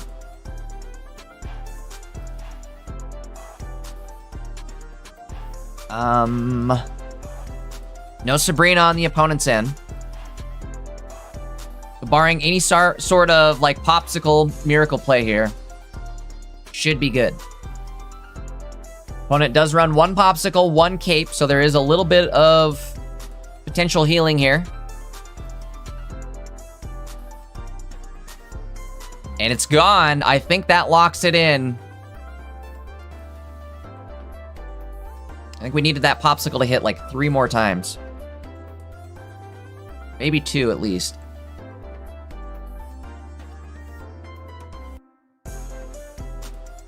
Opponent goes in with their Oricorio, but again, Golfer has the Cyrus in hand, so it will be over. Both players sitting 2-0 right here, so Golfer MT moving on 3-0. Weedwee gonna be sitting 2-1 still, which isn't bad at all.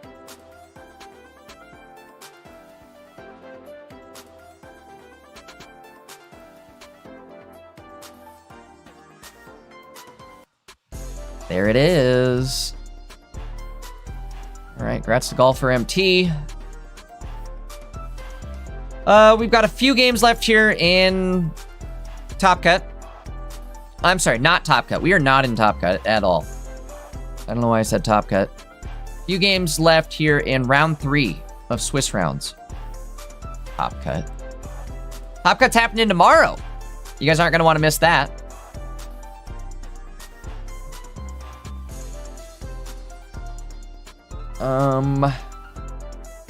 Jin? I think I saw Jin. Jin, perfect.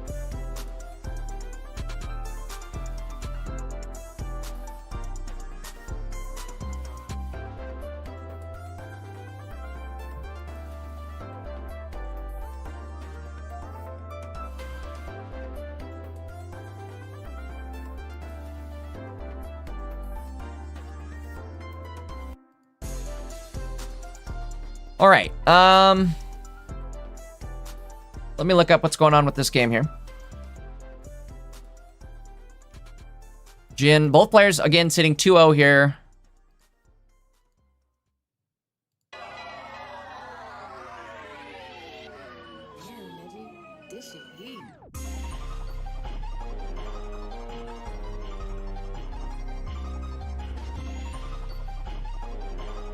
And it is game 3. Each player has 1 win in this round.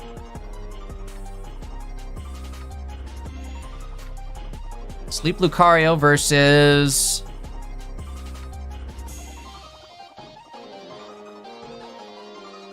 it's like Magnezone EX. Folks, what's your favorite? What's your favorite way of running Mega Lucario so far? Are you liking the Sleep Scam variant? Are you liking the Hitmontop variant? You like Hitmonchan? What do you guys think? What's your favorite way to run it?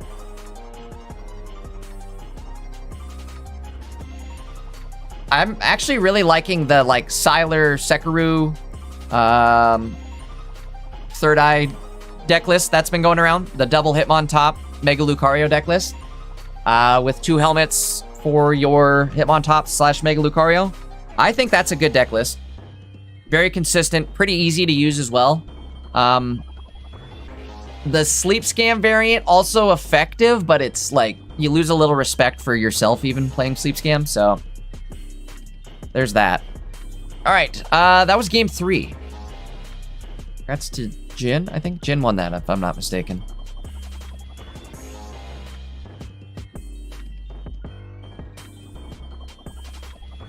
Fearless says, should have went for the coin flip play. Fearless, I know I'm late on reading that, but that's funny. All right, let's take a look here, guys. Wrong one. We'll go with this one. What we're looking like for pairings.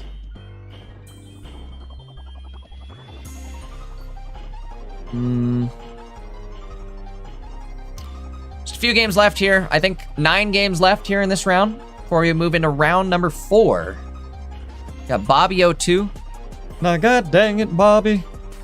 You better win this match. I tell you what. He's playing Mega Lucario. I'm losing it. I'm losing it. Mega Lucario. There's certain words that are hard. You don't know if you speed them up or slow them down. And I sell propane and propane accessories. All right, enough of my Hank Hill impersonation. Let's get into... What do we want to look at? Standings? I guess we could do standings. The most impressive standing of the day so far, at least to me, has been... Let me fix my hair. My hair's all over the place. I was gonna shower before today's Pokemans, but I didn't, so my hair is super greasy. Little TMI, FYI. Insider BTS. But either way, beyond me. That's why we have the hat on, right? Either way, beyond me, though, we're going through the list. Flygon Indeedee. You guys just are tuning in. If you missed this deck list, it's crazy. I'm gonna say I'm updating my Flygon deck list. I don't have a Flygon deck list yet. I'm making one. This seems like a lot of fun. You've got your Goomy Stall, which works out great, right? Goomy stops babies. It stops whether or not you're going like first, second. It's gonna stop that person in the active from being able to attack. So I like that. Indeedee, obviously there to heal up any damage being done to either Flygon or Goomy. One Cape, double Cyrus, double Copycat. It's really just get this Flygon going as fast as possible and then hope that your energy doesn't totally brick on you. All you need is one of each, right? That's it. All you need. Working for Pox so far. He is sitting 3-0. Has managed to beat Mega Altaria, Greninja, Magnezone, and Mega Sceptile. So again, it's working for him.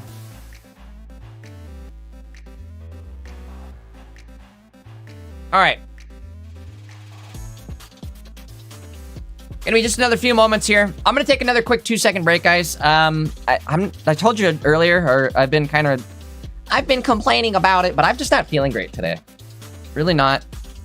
Neck is hurting. I'm just not doing so hot. We're gonna tough it through, but it doesn't mean I'm not gonna complain about it the whole way. Kidding, I'm kidding. Or am I? Either way, I'm gonna take a quick 2-second break while we wait for the next round to start up, guys. It's gonna be 4 games, or there's no way we're hitting 12 minutes. It's not gonna be 12 minutes, so I'd say maybe 3 to 5 minutes. I'm just gonna go run to the bathroom real quick, and I'm gonna grab a fresh glass of water. So I will be back in like 2 minutes. We'll say 2 minutes. Now's the time. If you guys haven't taken a break yourself, go do that right now. We're gonna be in it for the long haul today. Go run to the bathroom, grab something to drink, grab something to snack on. We'll be right back here in just a minute.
All right, I'm back.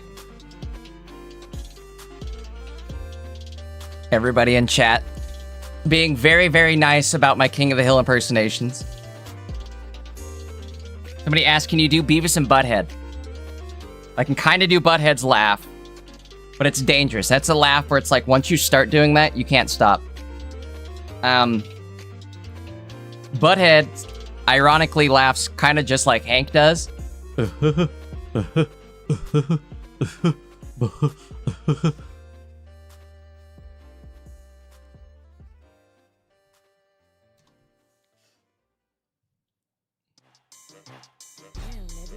In fact, wait. Where am I at? Go over to the Twitch channel right now. Check out my new Hank Hill emoji. Whoa! Whoa!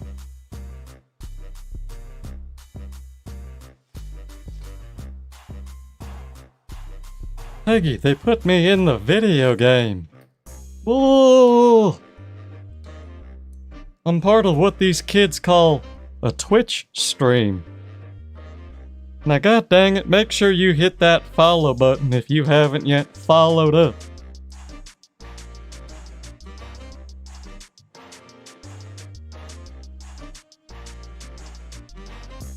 Whoa. Whoa. Alright, it's hard to switch between Hank and Butthead.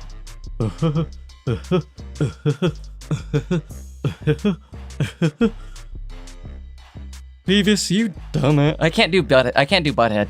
Beavis, you butthead. It's too hard. I just try to do Hank. I'm Hank coded, not Butthead coded. How's Beavis sound? He's hard. That's cringe. Fire, fire, fire. I need TP for my cornholio. I shouldn't be saying that. All right, enough of that. Enough of that. I should put that. You gotta put your shirt over your head, though.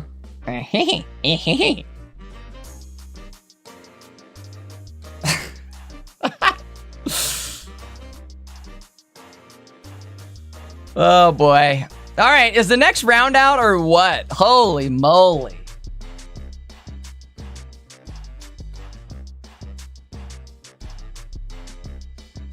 That is funny.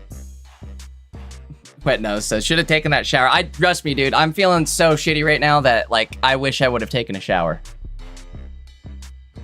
It's one of those things, too, where I was like, I just don't have enough time. Screw it, we're winging it. You ever do that? I'm sure you guys have, right? You guys ever have those moments in life where you're like, ooh, I should have showered, but I didn't. Now, like, you're winging it the whole day. First thing I probably shouldn't have done is tell, like, 500 people that I didn't shower. But here I am telling, like, 500 people that I didn't shower. So, cat's out of the bag there.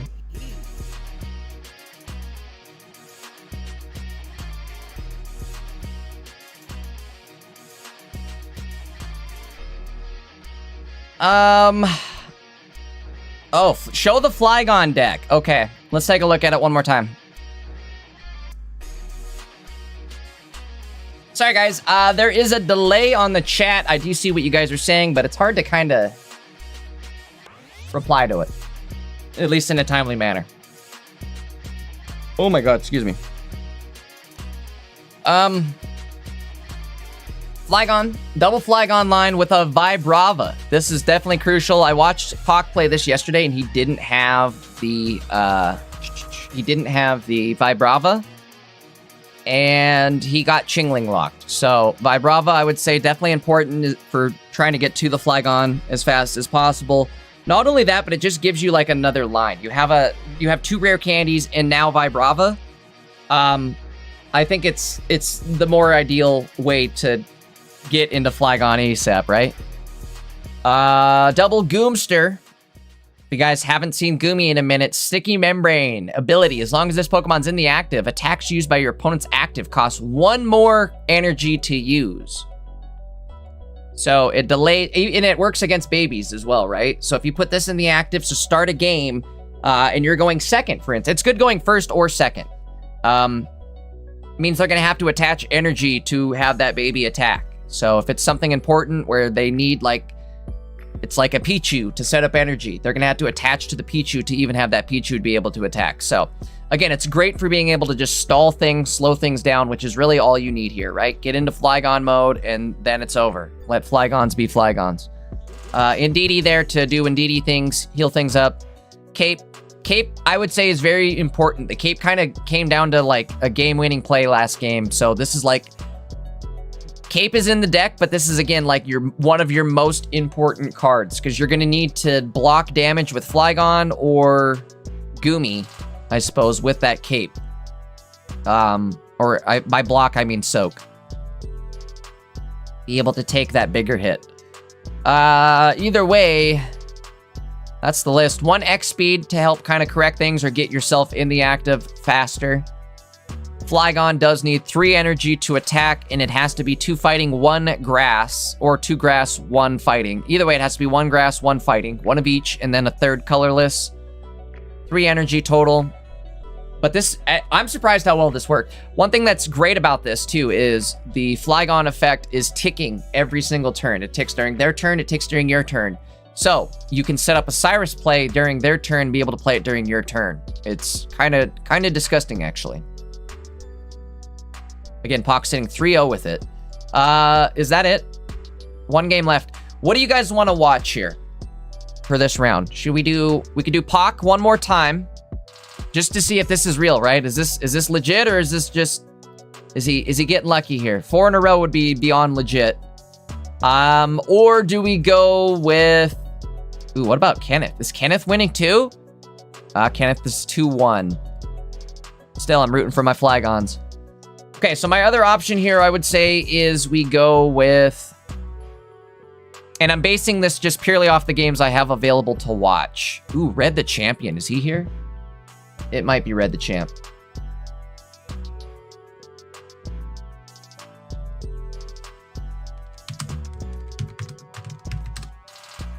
Oh, that is hilarious.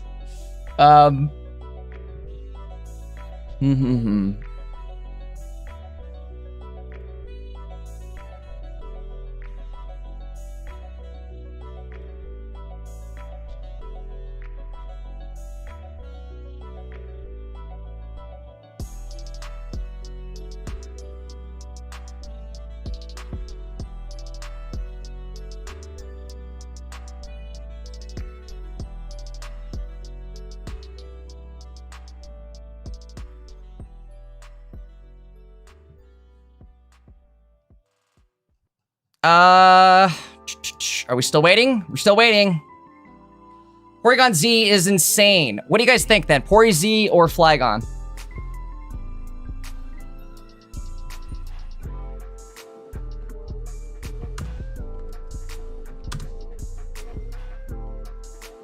Let's take a look at the meta game too while we're waiting, I suppose. Get a look at the win percentages for today. Kind of blew my mind. Mega Altaria Gourgeist was the highest percentage of the share this week. The most people showing up played Mega Altaria Gourgeist. Sitting at a dead even 50% win rate, 44 wins, 44 losses. Moving down the list, Mega Altaria Greninja sitting above 50. As always, this deck always does well. Altaria Gourgeist, though, I would say this is doing probably exceptionally well this week, just due to the fact that it plays well into Lucario. So I would say that's maybe where they're seeing their advances. Zoroark, Mega Absol not doing so hot, down in the under 40% tile range. Magnezone, almost 60%. We'll call that 60%. That's pretty good. Moving down the list here, Hydreigon, below 50. Below 45%, actually. That's pretty good for people who don't like Hydreigon. Mega Lucario, Igglybuff, the Sleep Scam variant, below 50. Hitmontop is sitting above 50%. I'm sure the Third Eye crew is loving that. Sylar and them. Again, that's where I've caught this deck list first this week, was through Sylar, Sekiro, and the Third Eye GGB group. But either way, win percentage sitting above 50%. Not bad there. Mega Sceptile also sitting above 50%. Ogerpon variant also doing pretty good. Blaziken down in the dumps again this weekend. This is like 2 weekends in a row now it's sub 40. I think it's time to retire your Blaziken decks. Moving down the list, the numbers are definitely going to get skewed considering there's not many people playing the deck lists, but we can still take a look at what showed up and how it's doing. Mega Manetric doing pretty good. We saw Golfer playing it and had success, right? Alolan Ninetales Credant. Only 5 people playing it, but it doesn't look like it's doing so great. Same with just solo Blaziken, solo Lucario not doing so hot. Somebody played Inteleon Rapid Strike Urshifu, but it's not doing great. A lot of Flygons. Flygon Tina. Only 2 people playing it. Again, this is where the numbers are like beyond skewed. There's usually only 1 or 2 people playing it. New round is up. Let's get into it. I tell you what.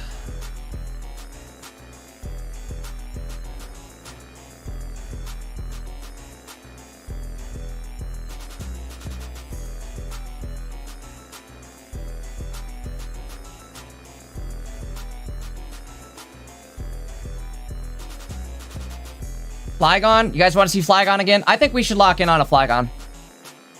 Hawk is blessing us with a 3-0, possibly 4-0 spree. Let's take advantage of it while we can.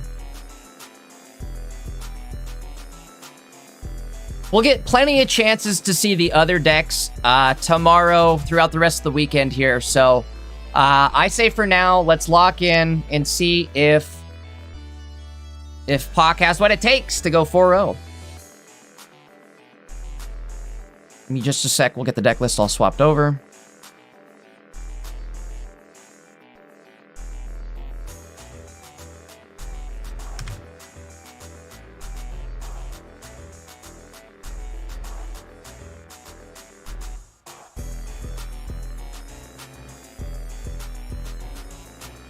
Oops. All right, well, there it goes.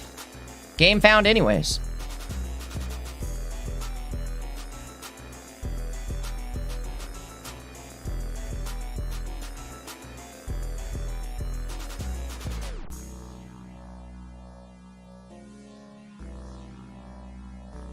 All right, there is the deck list.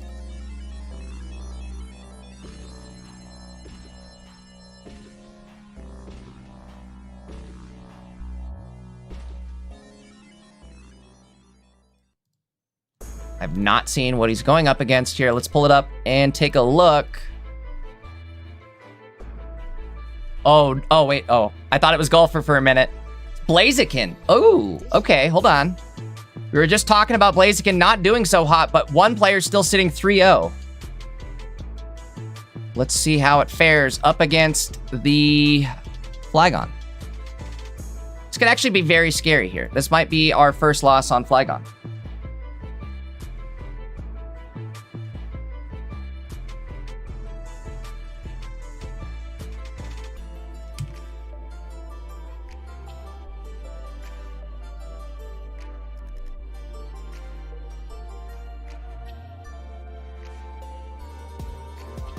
Okay, here we go.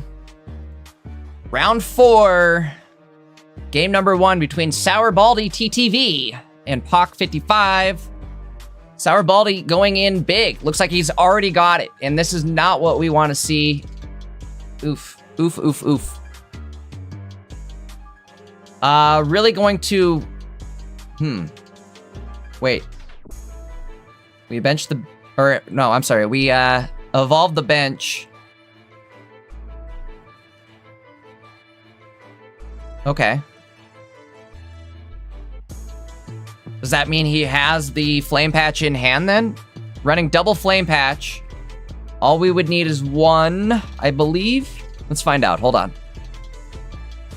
Flygon does have 180 HP, so you can tank a hit, but it's not going to feel great. Question is... Yeah, I don't know if this is going to work. So we're doing 20 damage in a whole turn. We live for 1 turn. You're only doing 40 extra damage, so you're only going to hit for 180 total. I think... Oh, the double evolution, too, is absolutely brutal.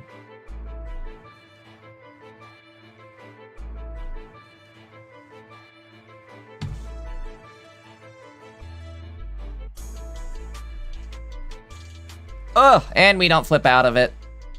Not that that part really matters, but still, none of this is great. Hey, that's a big top deck, though. Hold on, this might still be winnable. Might be winnable. I think you have to Cyrus in the bench. Something off the bench. Anything off the bench. I believe it is the Blaziken. We hit into the Blaze. They have no way to attack this turn. So maybe we stall long enough here by doing this.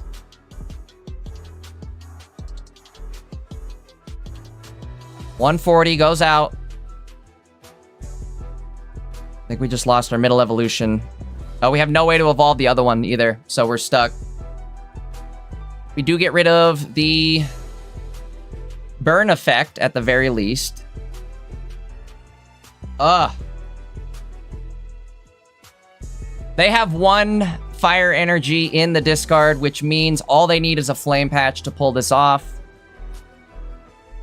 We'll have to see.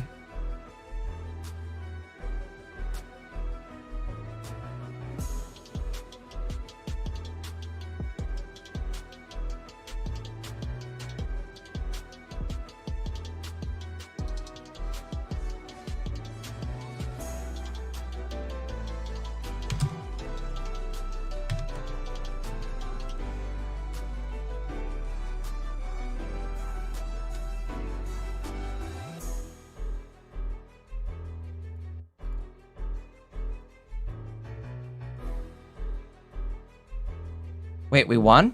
What did I just miss? I glanced away for 2 seconds and he won. Was that a double Cyrus play? Oh! We won. Oh my lordy lordy. Look who's turning 40-40. Hold on, I gotta put this on.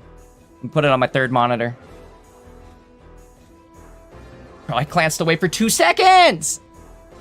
Oh, it be like that sometimes.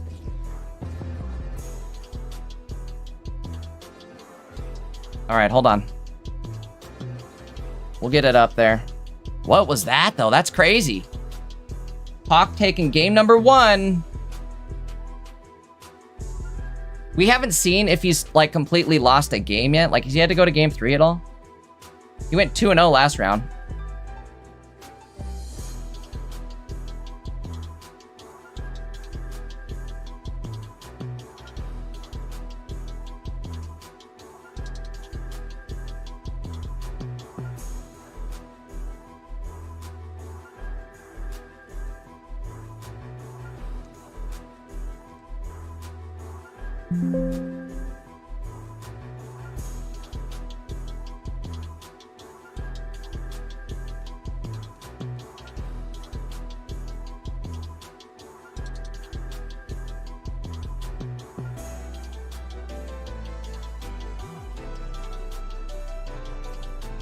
All right, here we go. Game 2.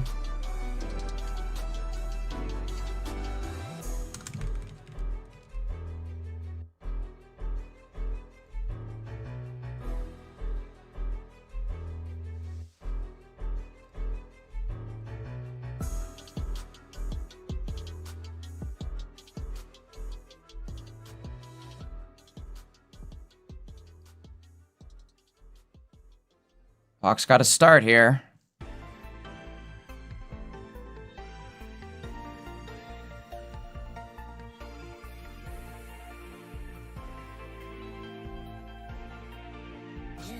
Gumi in the active. Gonna be able to stall at least for a turn.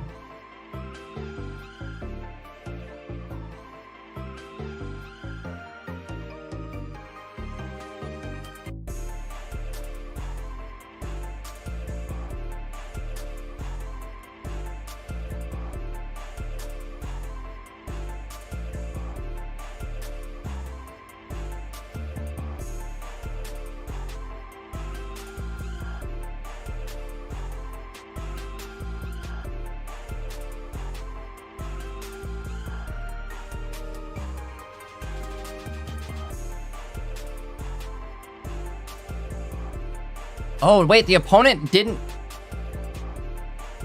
Yo, they win AFK. Oh, no. Sorry, I was looking back at the last game. I was wondering what... I was like, what happened? I didn't see a play happen. The game just ended, it felt like. And it did. Just end, it felt like. All right, looking at this game, though, this is going to be big. I'm going to throw that candy out there. And question is, do you go in now? Do you stall? Maybe they just stall for a turn and two-shot. I think this is a good idea. Put the Goomies in there. You just stall it out.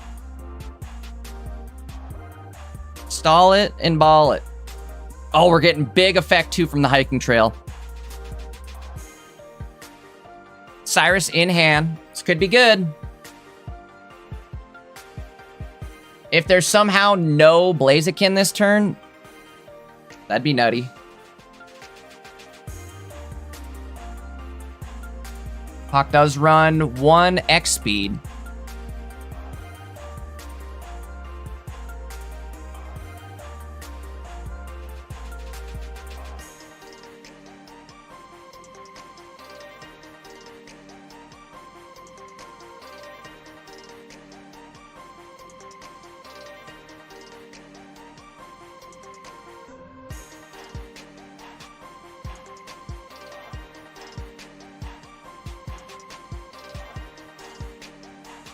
Okay, so they do find Blaziken. They do find a helmet. Helmet actually is not great.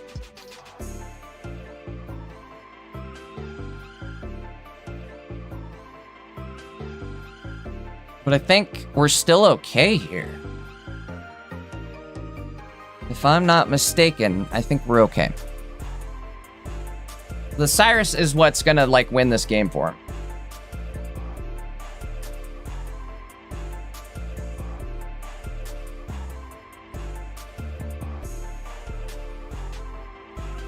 Big copycat here, but without any sort of heals on the Blaziken's side, I think they're kind of powerless to the effects of a Flygon two-shot.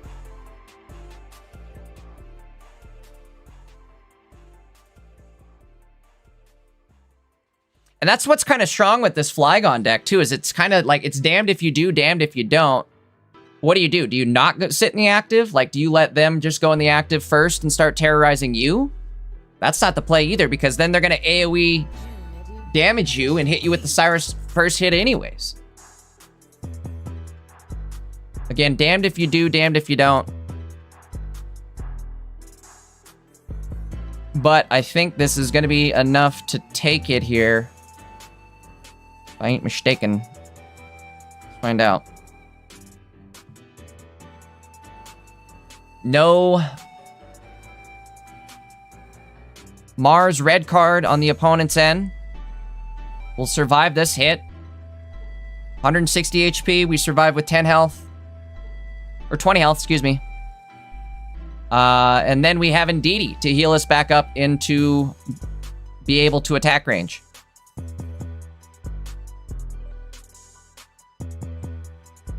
Guys, this is crazy.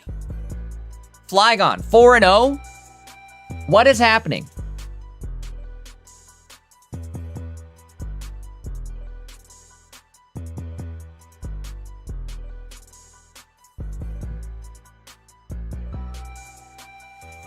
I gotta check. Did I pull the full art Flygon? I might need it.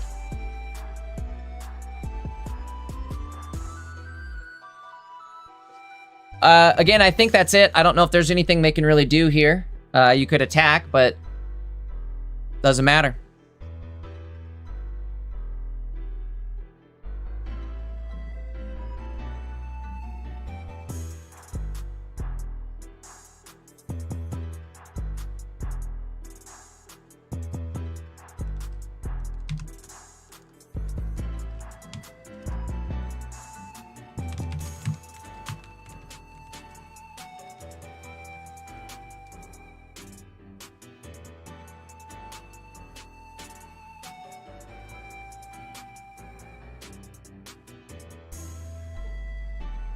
And there it is. Let Flygons be Flygons. Yo, this deck is crazy.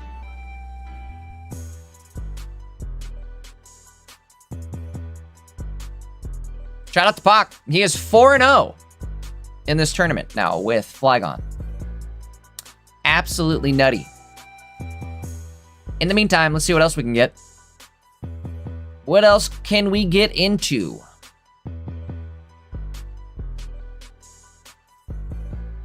It's like only 7 Swiss rounds today, guys. We're in the middle of round number 4, so we got 3 more to go through. Ooh, Ibracadabra. Let's check this out.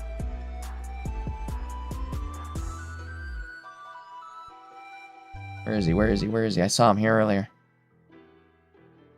Uh-oh.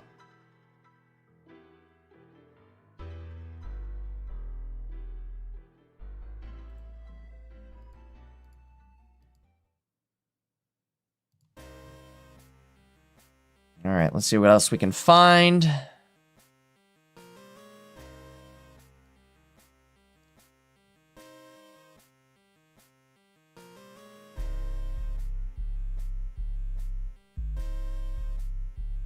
That game just ended. Bro, how many people are playing Porygon Z this weekend? Crazy.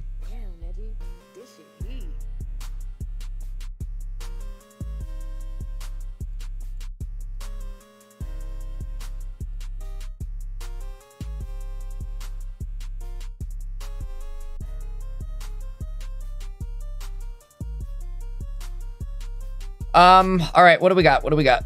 Let's go with... Oh, perfect.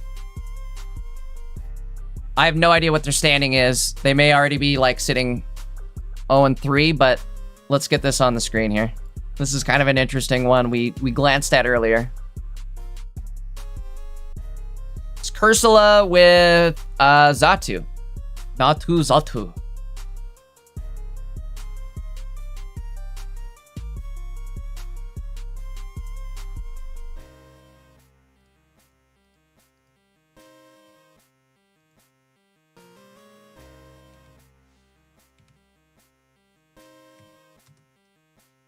Sleppy time. It was game 3. Both players sitting 1 and 2. So there's technically life on the line here with this game. Up against a Flygon. Again. Boy, we can't get enough of Flygon now. This was not intentional.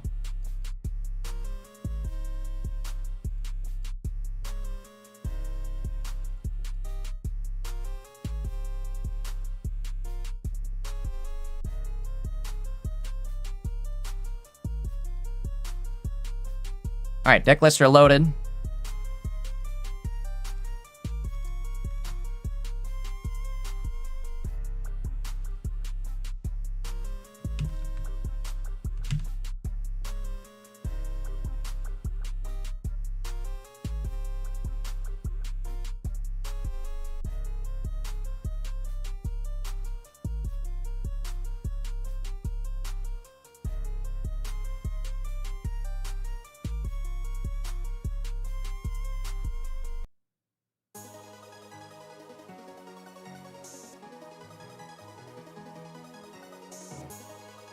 All right.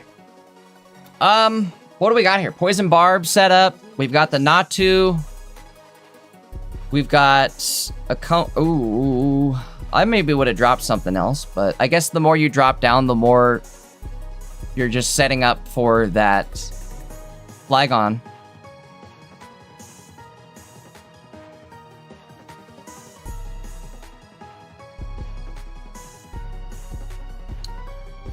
Ursula going down.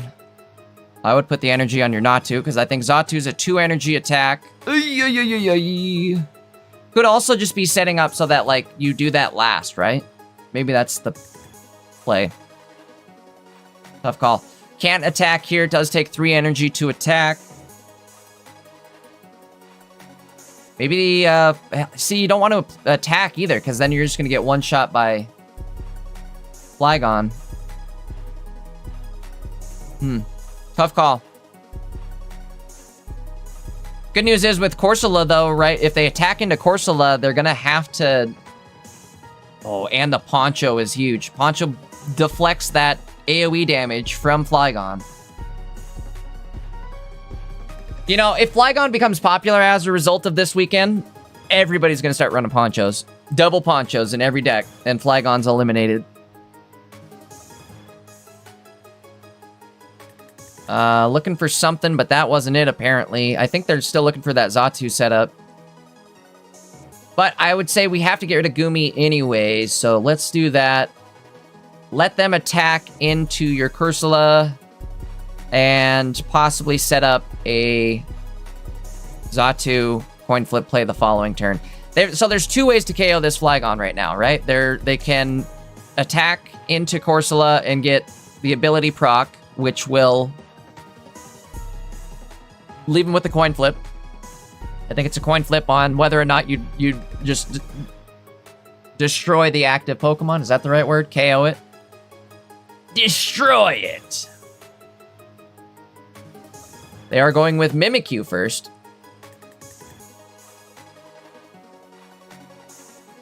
Ooh, I think actually they're just gonna set up the Sand Prison here. They're hitting him with the Gara defense. Sand Prison. What did Gara do? Didn't he do some cool hand move like that? I think it was actually Sand Coffin too. But either way, making it so they can't retreat. That retreat cost is going to cost 2 now instead of 1, so they're stuck in the active.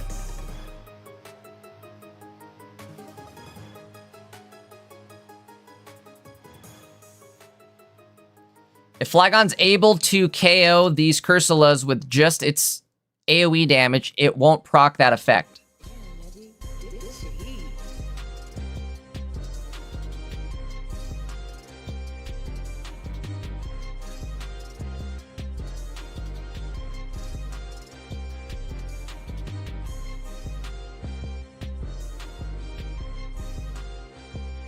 All right, Mimikyu does go down.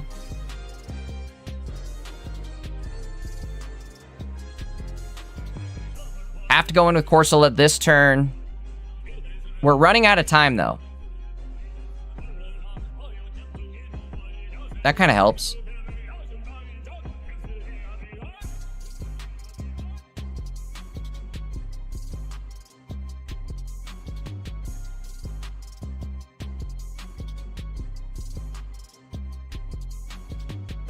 Okay. Flygon deck has one more Cyrus. However, both of these have... I think he can just sit there and not do anything, right? If I'm not mistaken, I think he can just sit there and do nothing. Maybe the answer was to go in with Xatu last turn.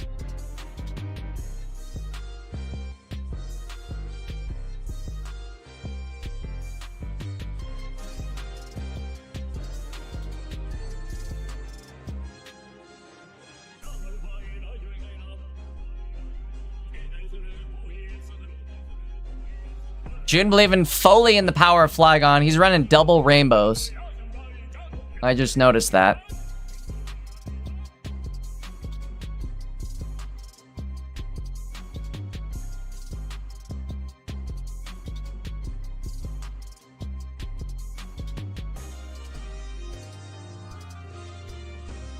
That's it. It ends right here. Nothing they can do. Again, they're stuck in that, like, sand prison, basically.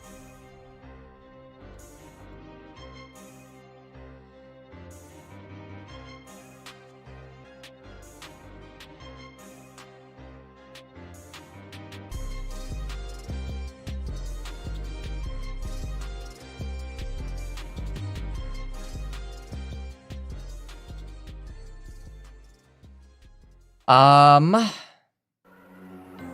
gonna start looking. Oh, no way. Is this being streamed? Please tell me it is. Okay, we're going here immediately. Heads, what happened? Concede? Alright, that's it. They did get it, though. That's crazy. Wait. Oh, they win! No, they don't win. Never mind. What am I talking about? defeated. All right, here we go. Sorry, I glanced away for a sec. We're gonna get this on screen ASAP. This is a big match. I can't believe we missed it. Oh, is it already over? Oh no, is it already over? Please tell me no. Hold on, I can find out. I can find out. Verum and Nabrix. Oh, game 3, perfect. Love it. This is Verum and Nabrix. This is the 2 champs, actually. The 2 Pocket Mads champs. Both of these players have won 2 Pocket Mads champions, or tournaments, excuse me.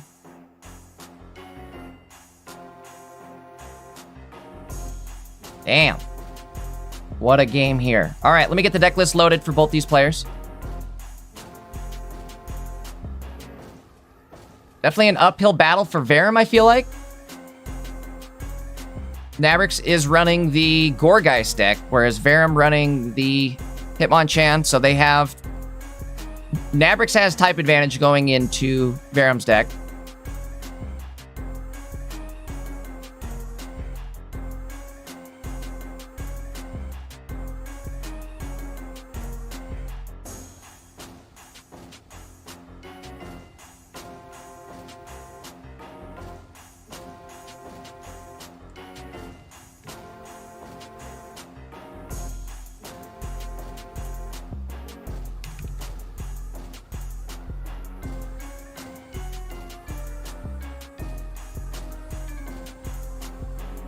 All right, again, this is champion versus champion in round 4. Both players sitting 2-1 as far as their overall tournament stats go. They're both sitting 1-1 for this round, right? Each player has 1 win. This is game 3 for all the marbles in round number 4. Whoever wins this will be sitting 3-1. Fortunately, the loser will be sitting 2-2, which is not out of the tournament. They're still in it. In fact, sometimes that's the best place to be. Good news is for Verum is he's already starting to pump out some damage here. Nabrix having kind of an unfortunate start with Swablu in the active. He doesn't get the card draw from Meloetta, and he's not attaching energy into stuff that he needs to be attaching energy into. Not only that, but he's gonna have to evolve in order to retreat. The Plaza only works with Psychic Pokemon. Swablu, not a Psychic. It looks like Nabrix might actually have the Pumpkaboo bailout here too, or the Gorgeist. Gorgeist with type advantage into Hitmontop does one-shot it. But at this point, Verum, again, in a probably commanding lead right here, with the fact that he has his 1 energy already attached to Hitmontop. So he had energy advantage going second there. He's going to have the ability to start attaching to his benched Riolu and get that going up to 190 damage potentially, right? That does ramp with Karina and Arena up to 190.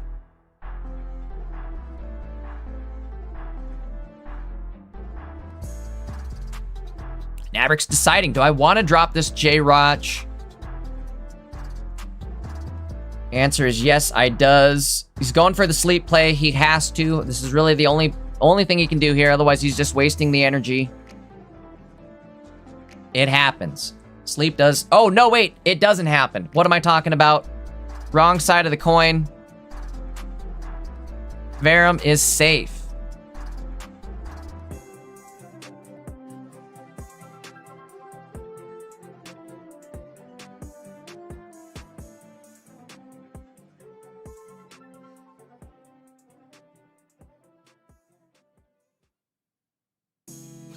Big Lucario, the full art Lucario. That is such a sweet looking full art. If anybody has an extra one, hit me up. I want one of those.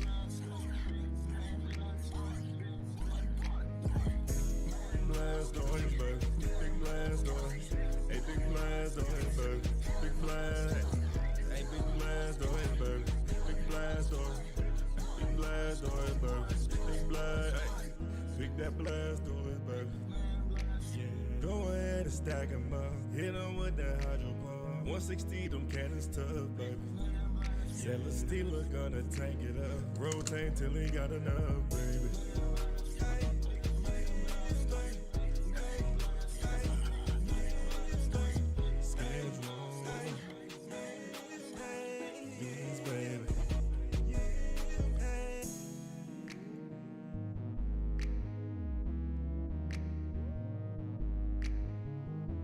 All right, another big hit going out for Verum there. Making it so that even the Jirachi is in somewhat trouble here.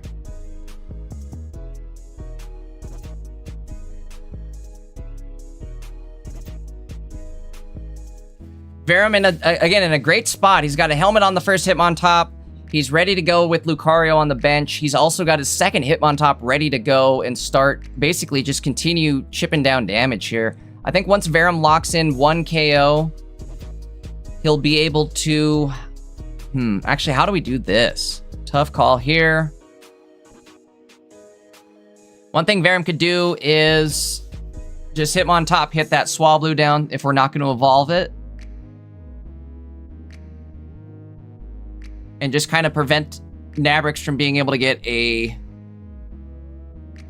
Swablu online. This isn't great. This part kind of stinks. I would... what do you give up here? Your other Hitmontop?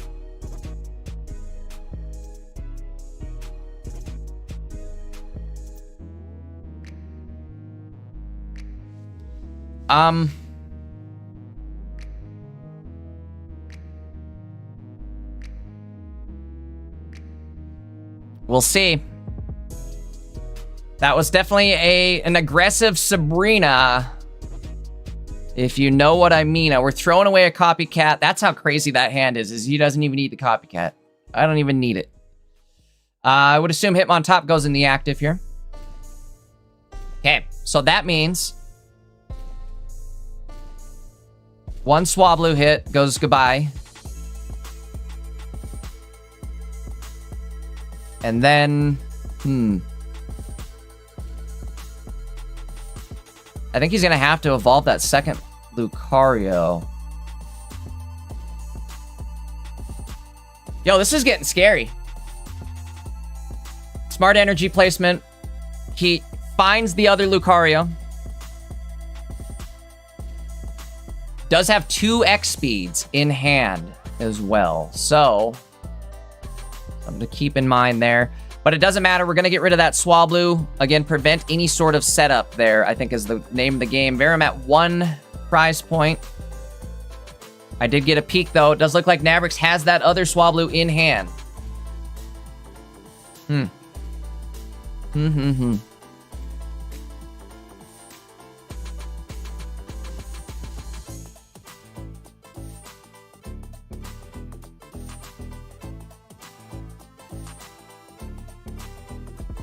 Nabrix thinking, how do you play this? Try to play it smart.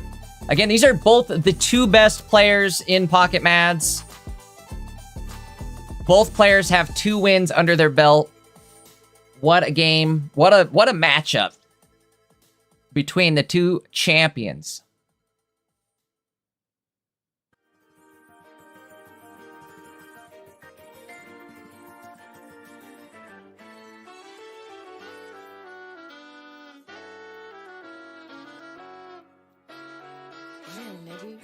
This shit heat.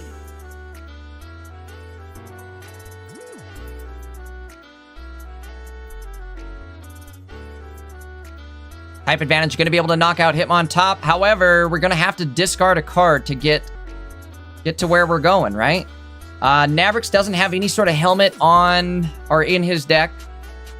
So we can freely attack into this Gourgeist. The good news is, too, I think Nabrix doesn't have another basic, so there's really no shot of a one-shot for this Lucario.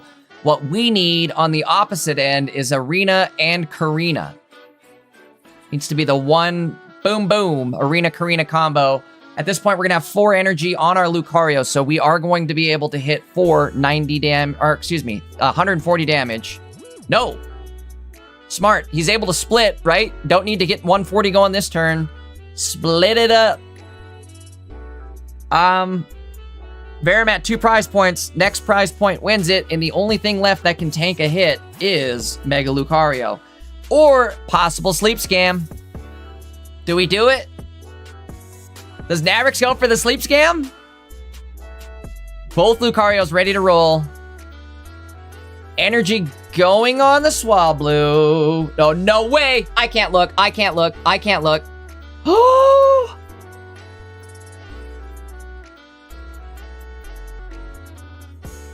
Oh! Dang! There it is. Well,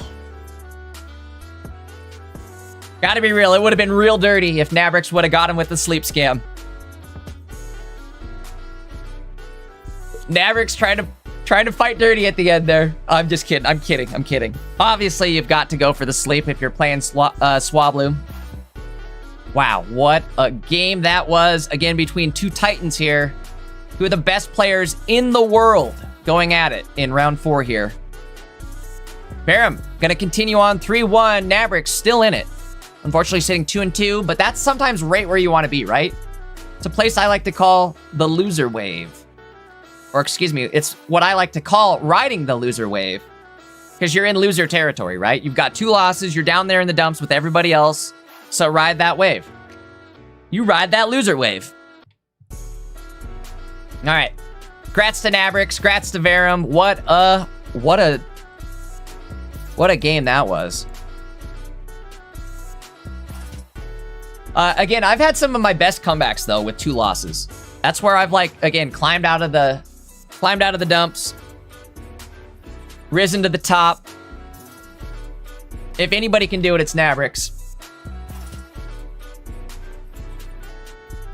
Let's take a look here, guys. We got 2 games left. We'll see who the players are still playing. Let's take a look here. Sky Guy, TCG Man, playing Masquerada, sitting 3-0 versus Renoa. Zoro. It's Zoro. Renoa. Bro. Forget it. Ronora. How do you spell Zoro's last name? How do you say it? Ronora Zoro? It's like Krillin, where it's not Krillin, it's Kudidin. That's a good way to say it right there. I probably couldn't do that again if I tried, but I did it. Either way, Zoro, we're gonna call him Zoro, is sitting with Mega Sceptile, Ogerpon, 3-0, Sky Guy, TCG Man, Masquerada, sitting 3-0. It's grass versus grass right now. Interesting Masquerada deck. I haven't personally played it myself just because I feel like I'm not a good Masquerada player. Flower Trick takes some skill being able to place it in the right spots, and I'm not great at it. That's all I gotta say. But it is a great ability to be able to kind of counter your opponent. You can put him in check really easy with that ability when you're good at using it. It's good at setting up moves like that, so can see why it would be good. Not to mention into any darkness, right? Zoroark, excuse me. I got Zoro in my mind. Into Zoroark, you've got type advantage. Into all these darkness decks, you have grass type advantage. So, understand that play there. Is that it? 2 games left. Let's take a look at the metagame one more time here. Should have updated. While we're doing that, guys, I suppose this is a good time to drop some promo. We got a whole bunch of people watching in stream right now. Don't forget to drop a like while you're still here. If you guys aren't subbed up to Maddie, make sure you sub up to Maddie as well. And, guys, we are dual streaming. We're on Twitch and YouTube. We're on Maddie's YouTube, my Twitch channel. Head on over, drop a follow on the Twitch side of things. You're going to want to do that sooner than later. Start getting channel points. I'm telling you, tomorrow we're going to be spending those channel points, so make sure you're followed up and start collecting them. If you guys aren't familiar, channel points free to get. All you got to do is be watching the stream on Twitch, and you can hit that bonus button every now and then. You get some more extra channel points. But either way, point being, you want to save them up because we're going to be spending them tomorrow. We're going to be running a bunch of predictions on stream, which is essentially you're betting on who you want to win. So It's fun. It's a lot of fun. Makes it a little more interactive, I feel like. We're just waiting on this last few games, or these last couple games to finish up. Standings haven't yet updated yet. Or maybe they have. I think some of them have. This person's sitting 4-0. And that was the end of our 4th round. You can go through and update the standings. So some of these players will have their 4th round updated. Others will not. We were watching Pock. Pock is still undefeated. On a generational run right now with Flygon. 4-0. You guys are just tuning in. Here's the deck list. Double Flygon, double Goomy, single Indeedee. Really, only thing special other than that is that X-Speed, Giant Cape, and a Cyrus, or Double Cyrus. Double Cyrus allows you to really benefit off of Flygon's ability and kind of Cyrus in the Mon that you're trying to go for before they can get you. What else do we got?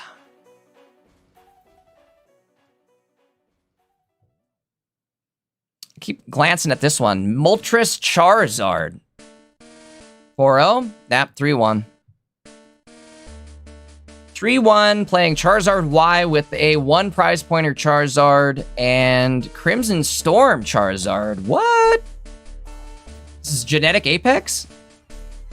Welcome back, buddy. Again, here's the deck list. Victini with Moltres is a decent combo. Definitely lets you get a lot of energy set up on your bench really easily.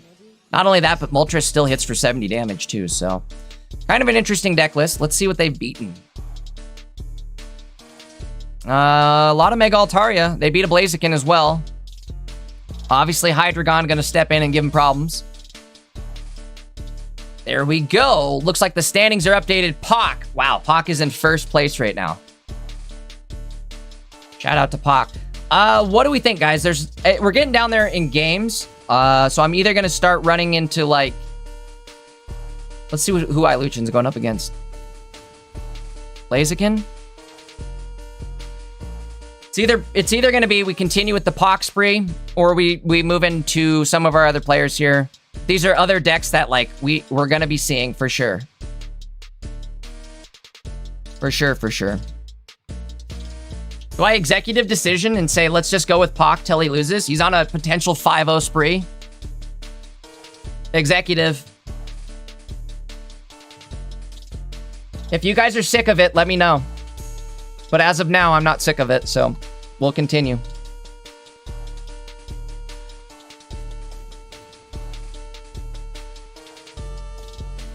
At least until he gets a loss, right? Pock, we're all rooting for you. MVP of the day so far has been Pock with this Flygon deck. Give me just a second here. We'll get the deck list loaded on the side. This is? Hold on. I gotta make sure I got the right one. No imitators. Only the original.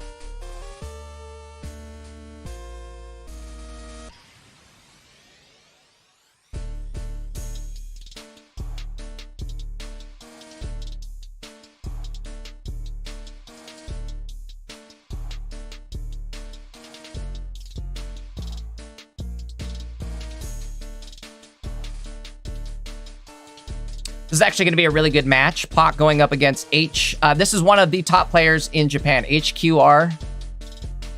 Definitely one of the top-rated players in Japan. So this will be a match for the ages here. Love it. Let me get the deck list finished up here.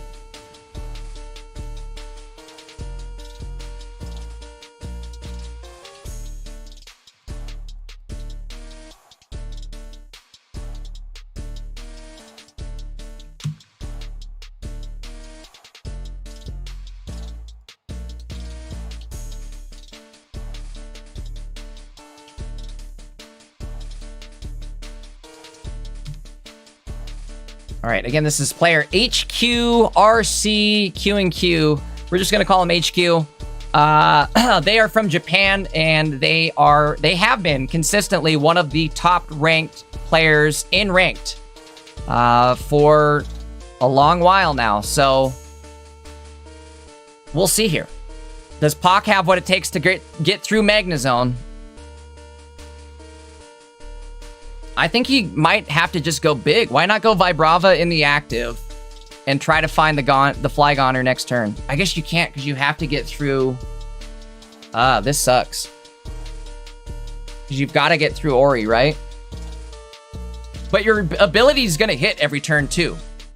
So maybe this is the way to do it. You get this active Ori... No. Go to the active, get the active Ori down to 30 HP, and put yourself in a position where you can Flygon one of the... Yeah, do it. Yes, love it. Love it. Can't hear me, by the way. Just, I'm mentally sending that to him, which I think is legal. I don't think that's against tournament rules if I telepathically send it to him. Vavy, Vivey, Vivey, Zao. Vavy, Vivey, Vivey, Zao.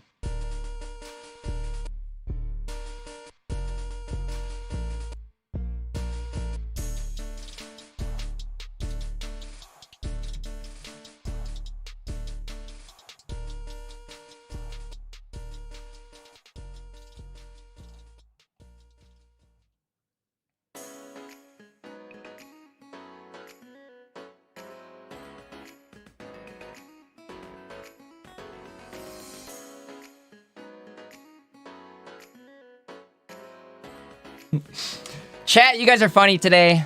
I know, we're running a delay, so there's a bit of a delay between me seeing your messages and being able to respond vocally over stream, but I do see you guys typing, and some of you guys are funny. Some of you. Kidding. All right, there it is. What a top deck. We're gonna hit the copycat here. Not gonna be able to attack this turn, but that's okay. There's Cyrus anyway. You know what? I think maybe we needed... No, this will work. Again, you can't attack. You're just letting your ability do ability things. Sandwich. Problem is we do have a Poncho out there. The Poncho kind of slowing things down a little bit. Definitely not going to be an easy opponent for Pock.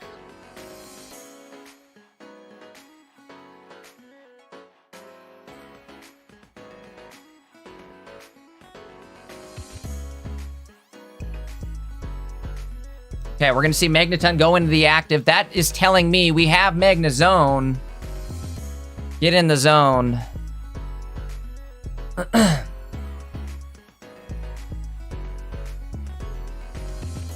Good news, though, is we can do what Flygon do. And we can Cyrus in... I think you Cyrus in the Oricorio that has no energy on it, right? If I'm not mistaken, I think that's what you do.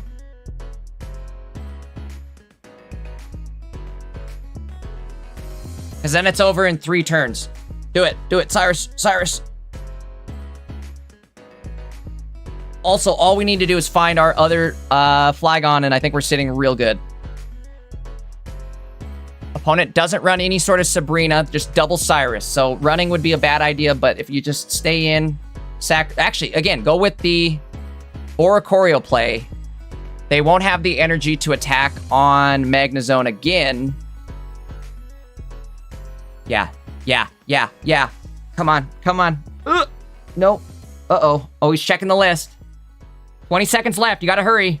Cyrus. I say Cyrus. I don't want to look. Yes. Oh, he's going Magnezone mode. Yo, wait a minute. Will there be enough time? Holy moly, cutting it close. Oh, giving me a hard... And he got rid of X-Speed, the right card. We have a chance. There's a shot, folks.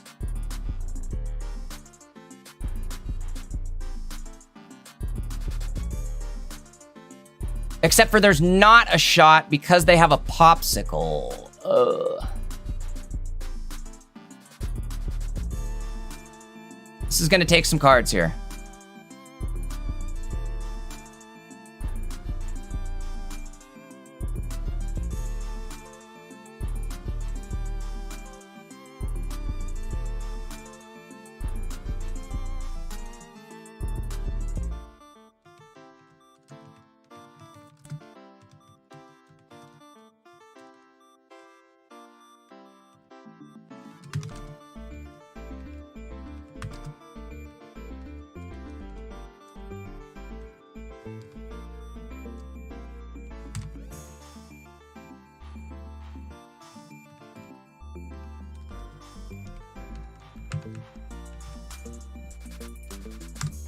We found it.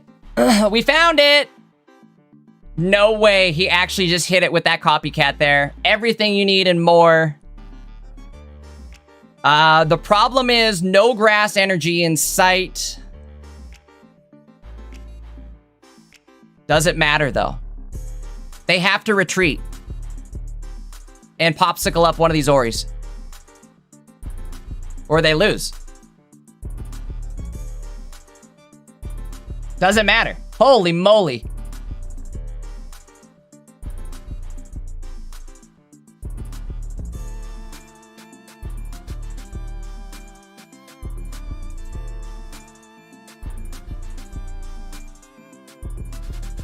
Okay, all we can do is attack. But that means 10 damage going out to the board. And all that Puck has to do is end his turn. He takes game number 1. What a deck this is, folks. Cyrus it is. Just to really lock things in place, right? Didn't need it. Ended it, and it's over. Wow. The Sandstorm. Digga-digga-doot. Digga-digga-doot. Digga-digga-doot. Digga-digga-digga-doot. That was supposed to be Darude Sandstorm, by the way. We won't do that again. All right, let's move into game number 2.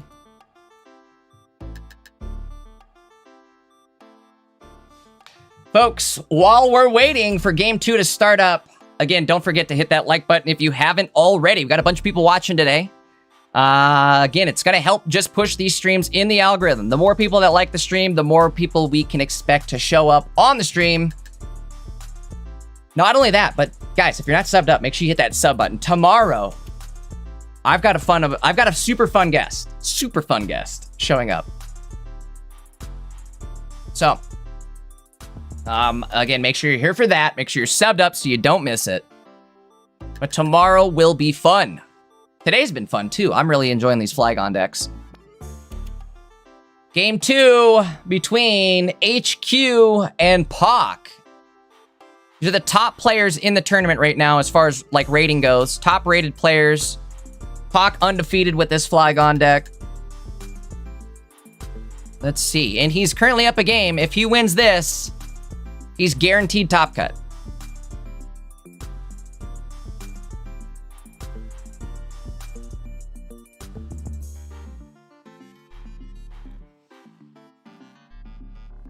No Magnemite here would be huge.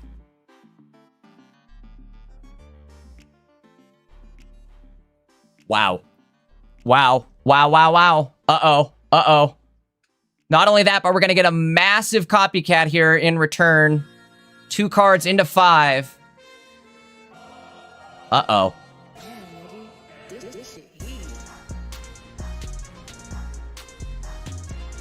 There's our guy. Times 2. Okay, a Candy next turn would be dandy. Even without it, though, you know what? Maybe we don't want it. Maybe Vibrava alone is good enough. Because Vibrava's going to do 10 more damage to both these Oris on a turn where normally we're not damaging the Oris. Not only that, like I said, the Uh-oh. Oh, it would have been smart, I feel like, to put it on the Ori. Wouldn't have? Because then you can't really damage the Ori at all. Here we go. No hit, but that's okay. Again, I think you go with Vibrava and you're good anyways. The floor is hot, Vibrava. Uh-oh. Okay. I mean, sure. Oh, type advantage. That's why. Smart. I totally forgot we had type advantage with Trapjaw, whatever its name is. 30 damage going out here. Oh, that's massive. Absolutely massive. We have one more turn here. We can go right into Flygon mode. Oh, never mind. Popsicle coming out.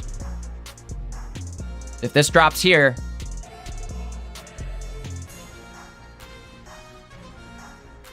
Pop till you drop, folks.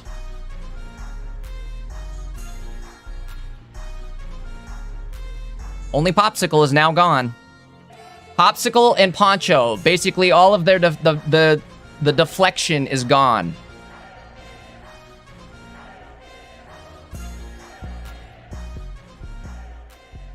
Gonna have the energy needed. Oh, wow. You could go double mode right here too, right? Why not? Go double EX mode. I love this. Yes. Yes, yes, yes. Making it so they have to get through 2 of these EXs now.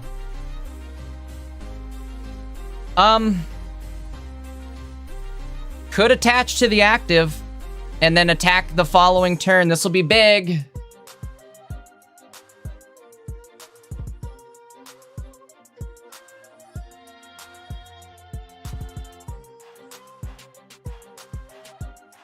Did they go in this turn? There's Lycia. It's gonna find the other Magnemite here. The good news is, the second they place down that Magnemite, it's basically just, it's free real estate.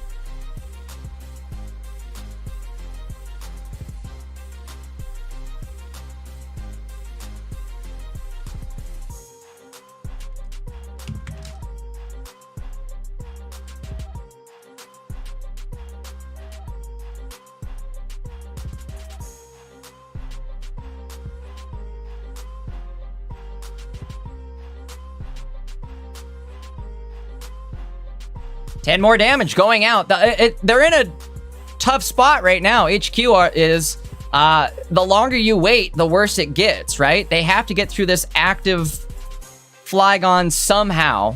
And the only how that is to go in to the active with Big Dog himself. They're ready to attack on either one of these Flygons at a moment's notice.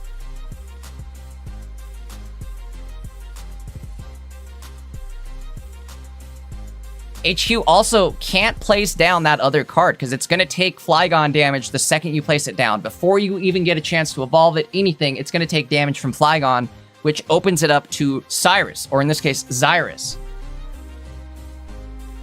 Another reason I love watching Pock is because we get all the German names, and the German names are like S tier. Guzzlord is named Schling King. Orthworm is Schlurm. We've found a bunch of good ones. Don't ask me how to pronounce Candy. Like 15 letters long. So they choose to attack. And again, they haven't even gotten through that active Flygon. Not only that, but Indeedee healing 20 damage every single turn. It's not looking great for HQ. Sonderban. Xyrus.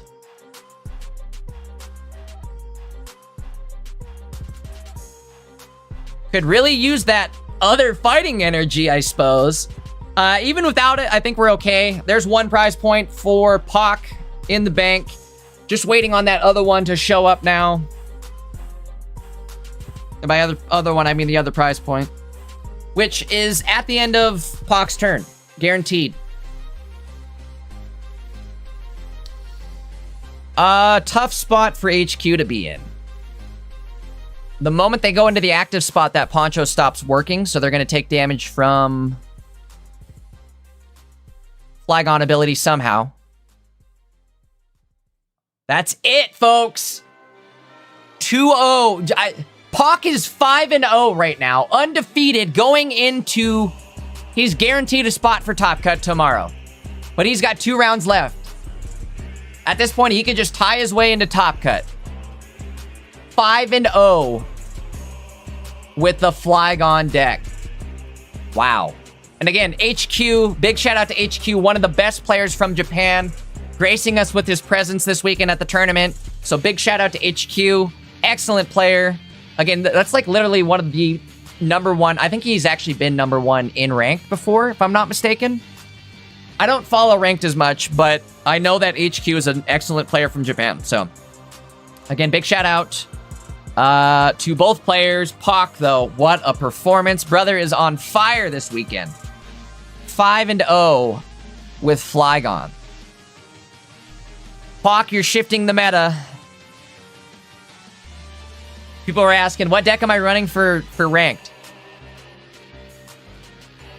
Do we Flygon him? Do we go fly on him or what? Let me find another game here, folks. We're getting goofy. That Flygon stuff got me buzzing. Luchin won his game. Love to see it. All right, let's see who else we have left here. Sorry, I'm going through the list. Checking it twice. We're gonna find out, folks. Who's naughty, who's nice. Abracadabra's live. Let's do it. Love it.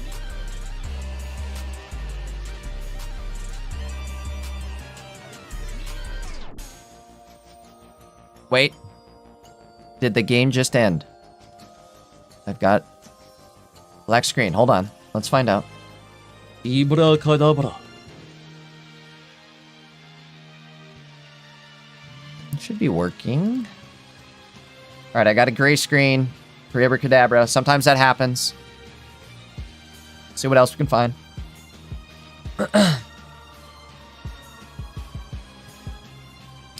Victory screen. That's good there.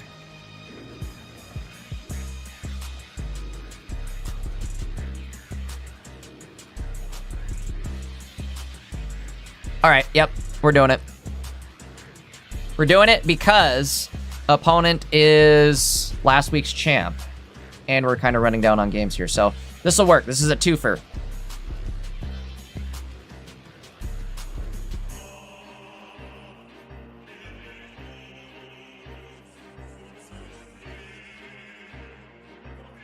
C-Bone says, okay, back to the German names. Lickitung equals Schlurp. Bro.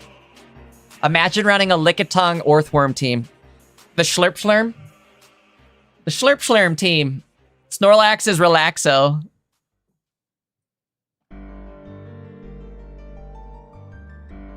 Oh, you know what? I had the wrong roundup the whole time, you dingus. It's round 5. It's alright, we got it. Somebody in chat probably going off on it. Let me get the deck list loaded for everybody at home. This shit heat. Both players 1-1 right now. I don't want to say life on the line, but something's on the line.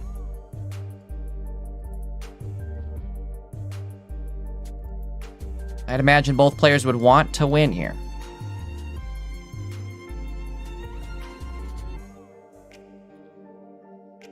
One thing I didn't do is see who's playing what deck. Hold on one sec.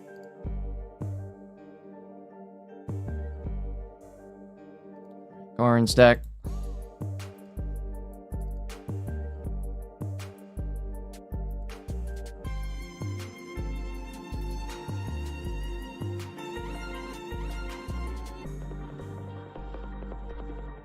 I think I have these right. Let me triple check. Yes. Okay. Varen playing Popsicle. Goran playing PCL.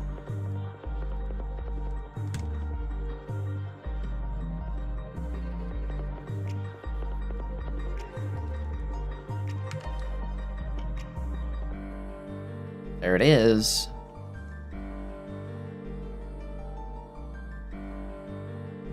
Everybody's asking, who's got the rainbow Flygons?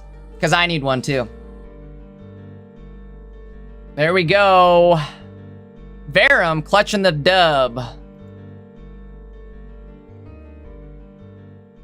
Congrats to Verum. He'll be sitting 4-1 now. That's last week's champion. Speaking of champions, where's our guy Nabrix? Hanging in there. Let's see if we can watch this game. This is life on the line for Nabrix, so maybe we should throw this on. This shit heat.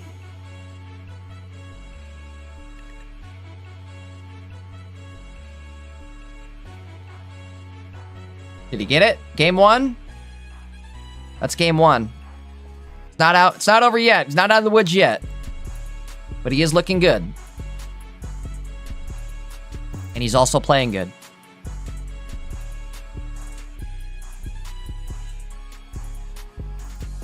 All right, where's our guy at?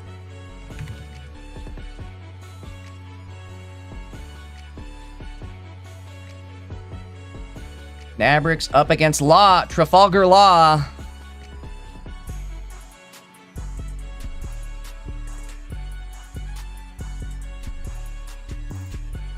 guys are curious, that is Nabrik's hand blocker on the screen there. He runs the Exodia hand blocker as well as, I guess, what you guys are seeing on the screen with Lucario. So if you do see anything pop up there, it is most likely Nabrik's.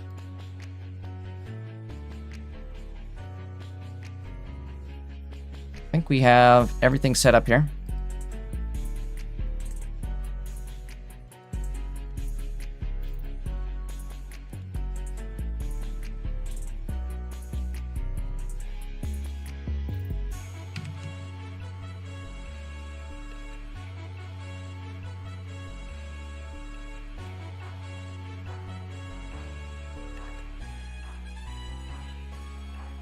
All right, here we go. Game number 2 between Law and Nabrix in round 5. Both players sitting 2-2.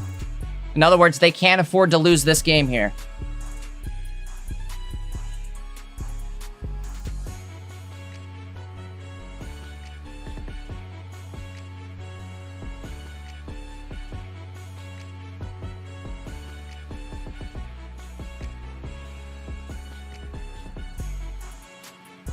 Uh-oh. We can't see the cards in hand, but I can tell you what, that didn't look good.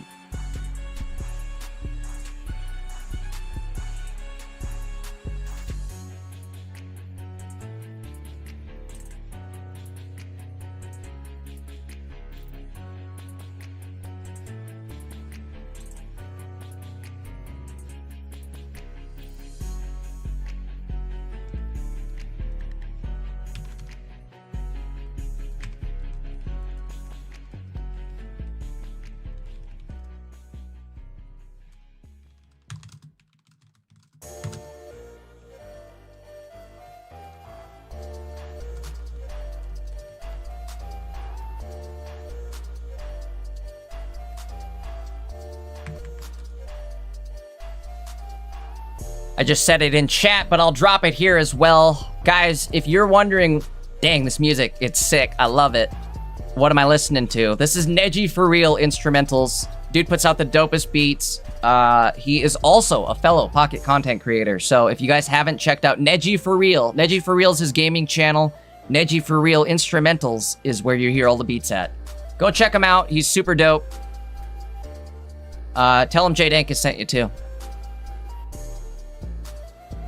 You'll get 10% off the next beat.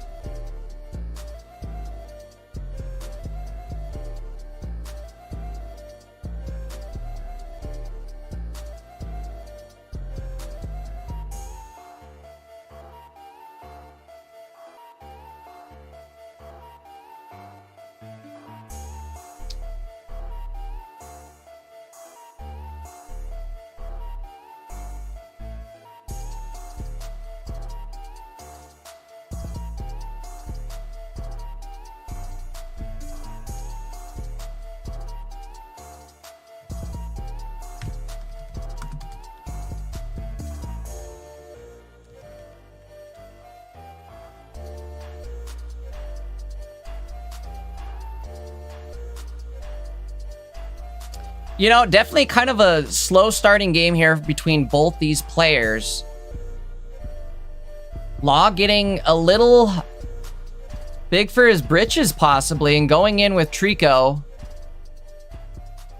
Trico Suave. However, he does run a lot of healing. There's Erica, there's Pops. My thought was we just put in some damage with Zodia. Oh, you know what we could do? If Nabrix hits 2 basics, bro can not hit anything. I was gonna say if he hits 2 basics here, he can go in with Mega Ult. Actually, oh, it doesn't even matter. This is actually still the play to do. Gonna take away his ability to go. See, this is why you don't go big with Trico. Oh, he went way too Trico Suave. 100 damage going out here, and that's gonna be all you need.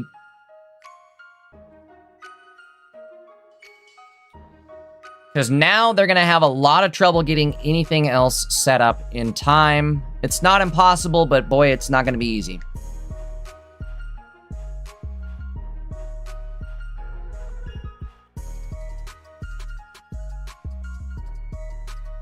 Somebody in chat brings up a good point.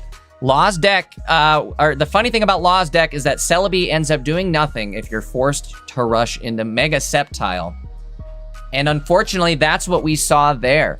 That was just like a double combo, double whammy when he took away the Stadium, gave himself free retreat, as well as took away the ability to draw into a Trico the following turn. And he needed that Trico that turn in order to set up energy, otherwise it was over.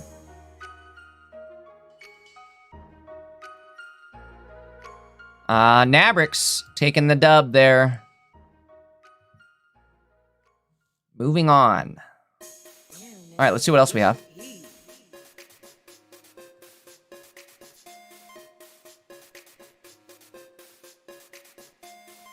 Might be getting down towards the end of this round, and if we are, what are we thinking for the following round? Do we just keep going with Pock till the Pock runs dry, or what?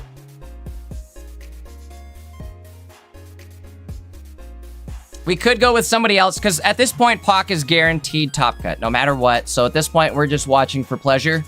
One other thing we could do, though, is maybe take a look at the standings and kind of see who's, like, life on the line here. In other words, who's sitting with 3 wins, 2 losses, or just 2 losses in general, whatever it's going to end up being here. Again, that way we can kind of see maybe who we should focus our attention on so they don't end up out of the tournament before we get a chance to watch them. I'd really like to watch Red the Champion. In fact, I think this will be our next deck here. I think he's in Discord. Let me triple check. Red the Champ definitely is.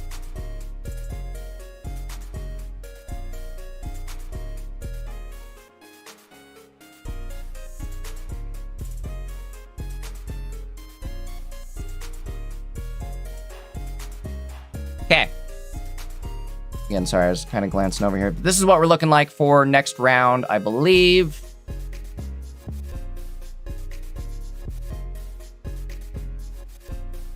Ooh, Lucky Poke's still playing. Let's do this. We got games. Nope, never mind. Again, I really appreciate everybody showing up and streaming their gameplay for me today. We don't have a show without games to watch, so I really appreciate everybody that takes their time and sets up the stream for us over on Discord, or even just through your own Twitch page. That works for me too. But either way, guys, I just appreciate everybody that takes their time to set up these streams so we have something to watch on our end. Speaking of our end, we have, again, I think next round lined up here. We're going to do Mega Gardevoir and Mewtwo. I've been wondering if Mega Gardevoir could hold its own in this current 2 energy meta, and maybe we'll find out. Red sitting 4-1 with it, so it's doing well enough, right? Would be awesome to find a deck where I could bring my Gold Crown Mewtwo into play, right? Pairings, looks like we've got 6 games left. I don't see anybody in Discord. I hope I'm not skipping over anybody, but I don't see anybody streaming this round still.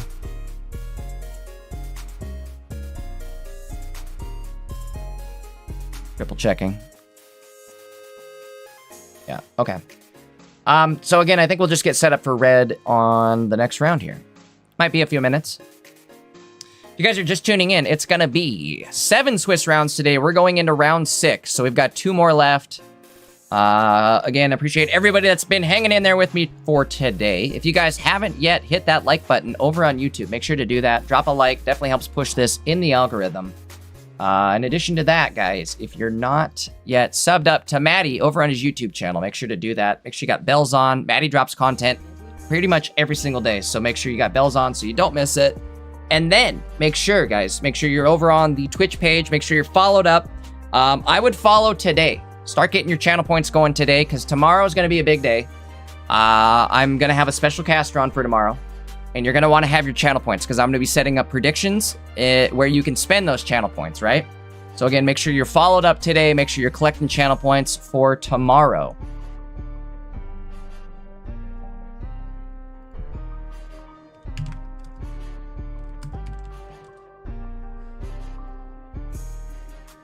Again, we are just waiting on the end of round number 5 here. And round number 6 should be starting shortly. So I guess the question is, let me take a look. Do we have Red's gameplay loaded? Is it actually loaded? I think right now I've just got a gray or a black screen. Tough call. You know what else I want to do is this. Psychode. There's our boy Psycho. Unfortunately, the Porygon Z deck didn't make it. Just got its 3rd loss. Do we have any other Porygons lined up for today? Possibly. Virtue K was sitting 3-1 with Pavilion. 4-1 with Pavilion. This is crazy. Big sleep scam going off with this deck. When Pavilion hits to 2 energy attack, your opponent's active, now poison and asleep. Wombo combo with Darkrai.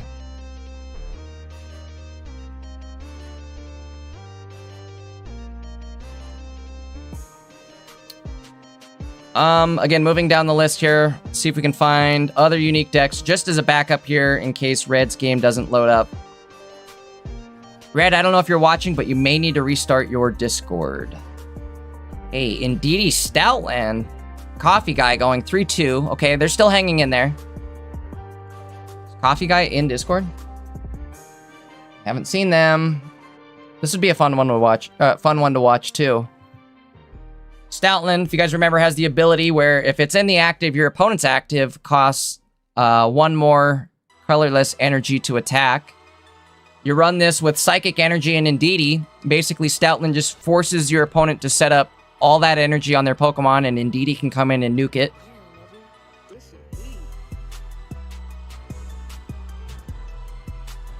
What do we got? All right, that's it for the games. Moving into round 6 here.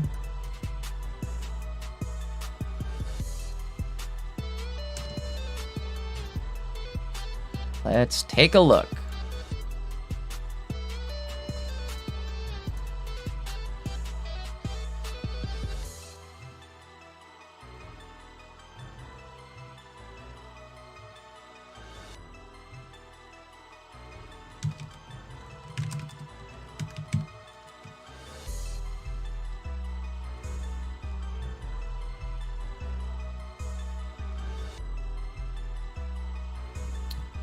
Let's check the standings here. Pock is not the only one defeated.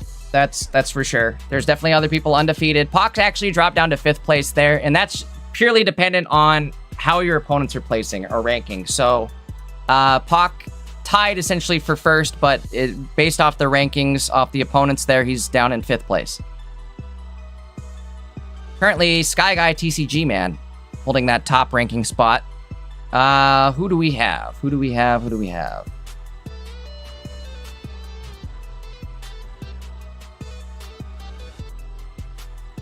Let's see if Red works. If not, maybe we just go with Nabrix, because Nabrix is life on the line. Or we stick with Pock, one of the two. Pock is definitely MVP of the day with this Flygon deck. Absolutely loving it. Would you like to tie? I don't know if that's safe. Damn, nigga. This shit heat. I think if he tied the next 2 rounds, it would be safe. But it is up to him. Also, folks, I can't seem to get Red's gameplay to load up. We're just staring at a blank screen. I would play, says Pock.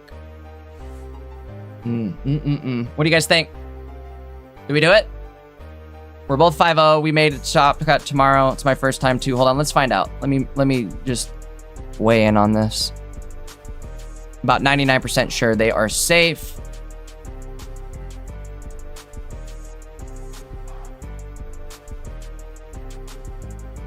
Let me check.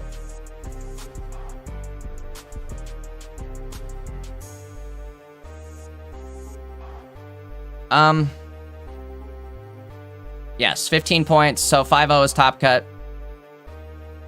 Yeah, so they're both safe.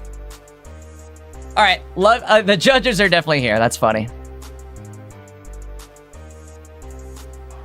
I think they're going to go for the tie, which is smart. I don't blame them. Let's move on to somebody who is, again, life on the line here.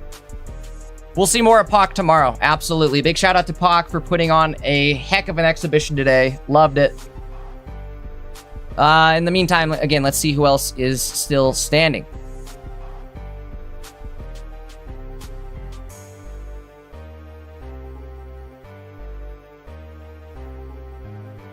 You know what? Numa is also... Let's do Numa. And we'll pop into Nabrix, because we've watched Nabrix a couple times now.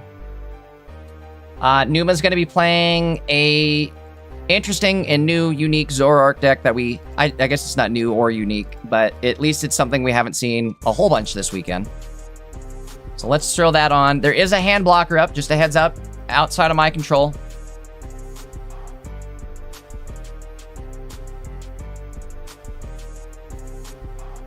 It's no Exodia, but we can't all copy Nabrix, right? Nabrix was super smart locking in that Exodia hand blocker. Because now anybody else that does it, you're just copying Nabrix. Alright, so this is Numa versus Gorin. I think this is the player we just watched a round or two ago, actually. Numa playing Zoroark versus Lucario. This is actually kind of a cool matchup here, so I'm glad we got to watch this one.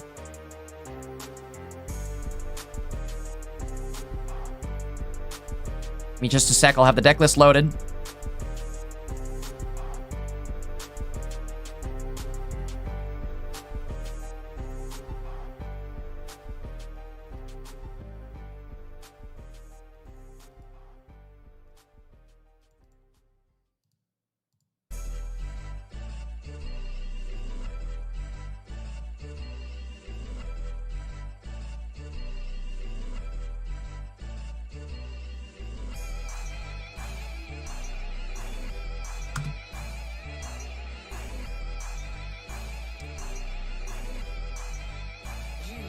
This shit heat.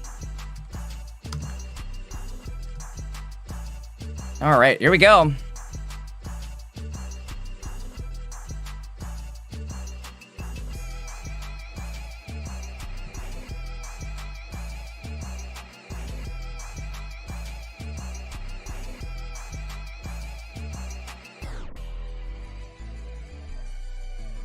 All right, sorry, locking in here for this round.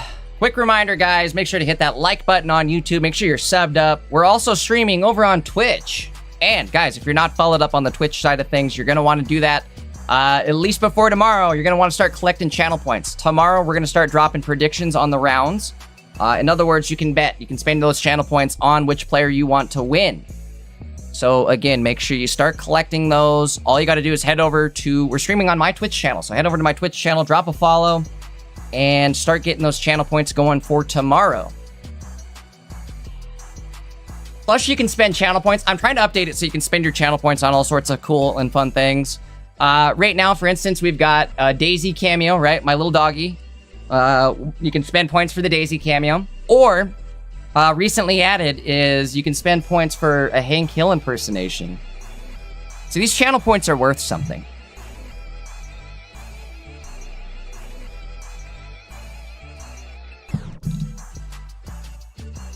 I'm sweating my butt off. I didn't realize I had my heater going. It was freezing last night. And now it's not freezing and I'm sweating my butt off.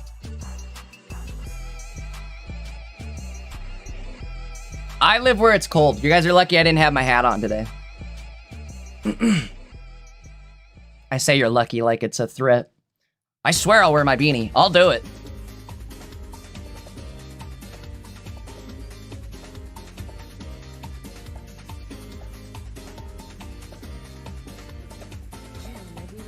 This shit heat.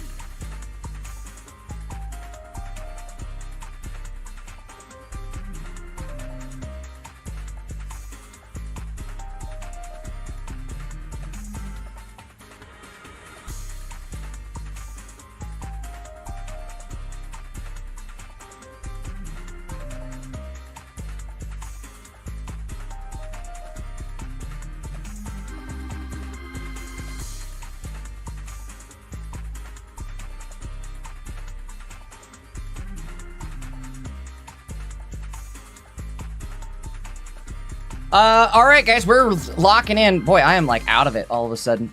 Again, I'm not feeling too hot today. I know I've complained about it enough, but if I'm just like Along for the ride, that's why. This is like week 30, right? This is week 30 of PMPTs.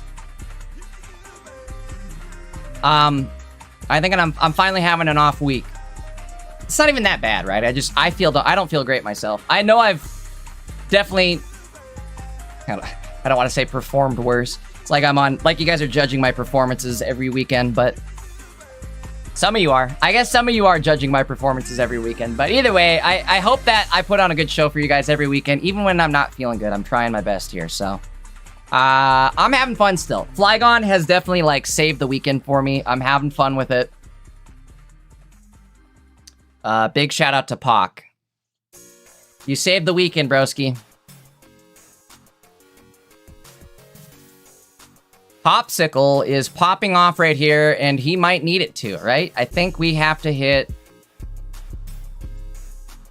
Actually, I think we're safe now. But we're gonna get a little extra in there. Gotta hurry, we're gonna run out of time. We still have to attach and attack. Oh my lordy lordy, where are we going with this? Better attack. Interesting. Whoa, whoa, whoa. Going for it. All right, we evolve into Zoroark.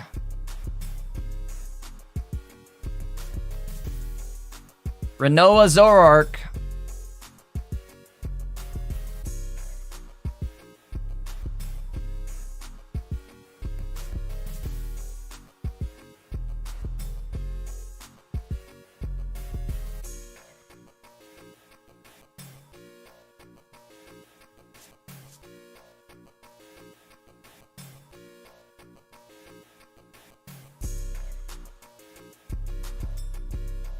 No evolution on the active Riolu. Numa's gonna be up 2 prize points.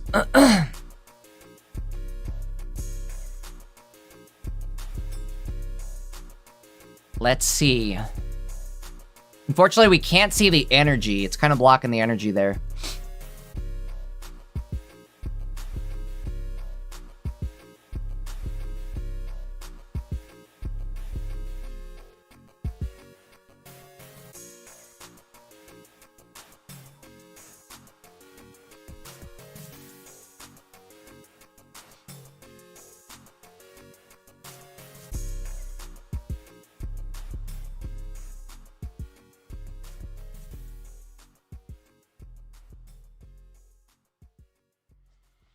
Okay. X-Speed into a Hitmontop. Wait. Or not.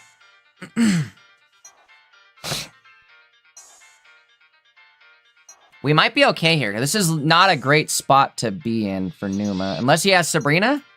Sabrina wins it, I suppose.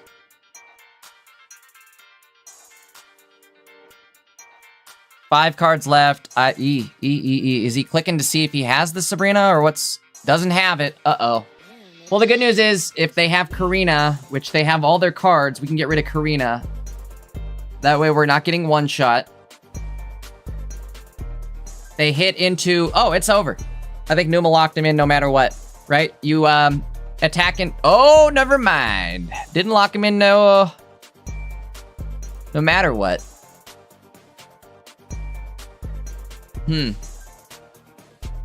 ECL bumped it out of range. For a KO. Might be able to tie here. Not ideal.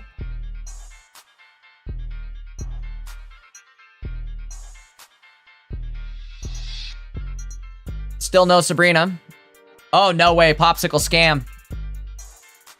There's no way. You'd have to get all the way to full health. No way that was going to happen.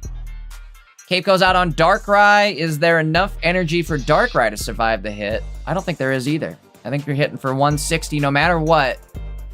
I think if you're Numa, you've just got to attack and then put this Lucario at 20 HP. Which means they can't attack back, otherwise it's a tie game. Me personally, I go chaotic evil every time and I hit that tie immediately.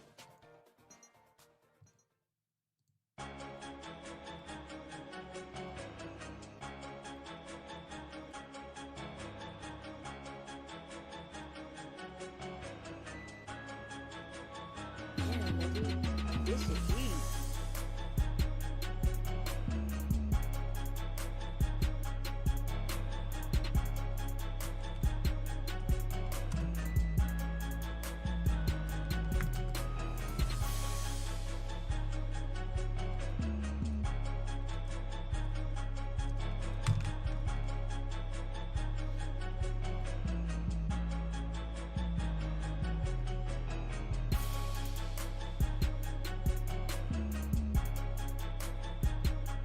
All right, we're moving into game 2 here.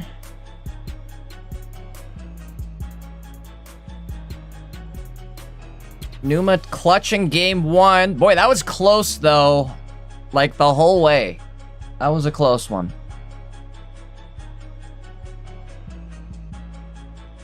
Or wait, did he lose that? I glanced away. I think he might have lost that actually.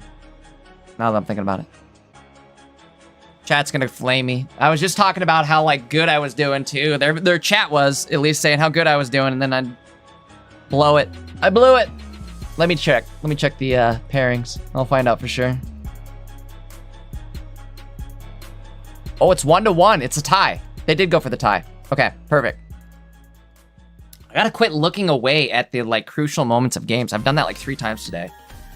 Again, I'm not feeling good, so that's like when I'm doing it. I'm just letting myself like.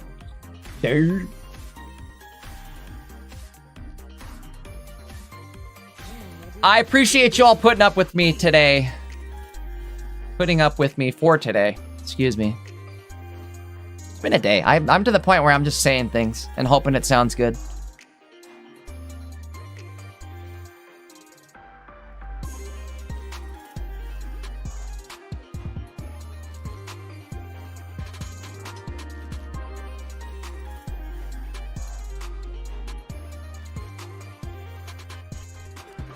If someone win, I will win the best of 3, won't it?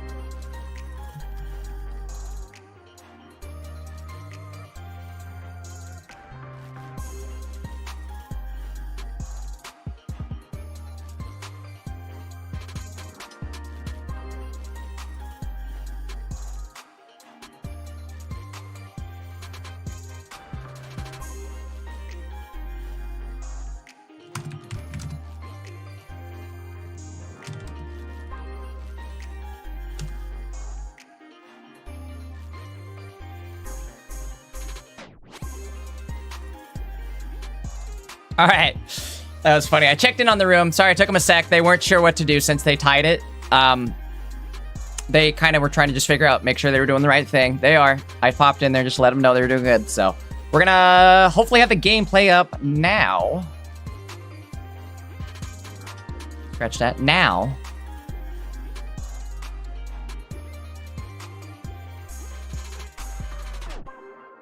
Big shout out to Numa. Always puts on a show. In fact, I don't know why I say this every weekend, but it always feels like it's been a while since I've seen Numa play. So, glad to see him back in the saddle. Even if he was just back in the saddle last weekend or all throughout this week. We're starting off going first. We've got Zora in the active. We've got Darkrai on the bench.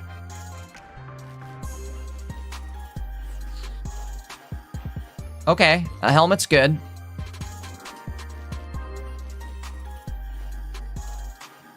Excuse me. So we know we have a helmet, a Darkrai, and another Zora. It's on in hand at least. Again, there's a hand blocker up. The hand blocker is not mine. For those of you just tuning in, the hand blocker is the streamers. So we're not going to be able to tell what they have for cards in their hand, but we did see them draw a Darkrai and a Zora. So we know for sure they have 2 other basics. Makes sense to hold them, though. Otherwise, you're just going to take unnecessary Hitmon top damage. Smart move, though, placing that energy on the Riolu. Basically saying, if you do evolve, I'm ready. Big Bird coming out, but I don't know if we have a Zor... Oh, we do have the Zoroark. Okay, we have everything we need to one-shot the top. And then, if I'm not mistaken, Lucario only going to be able to hit for 90 damage unless they have the entire line, the entire string, which would not be great for Numa.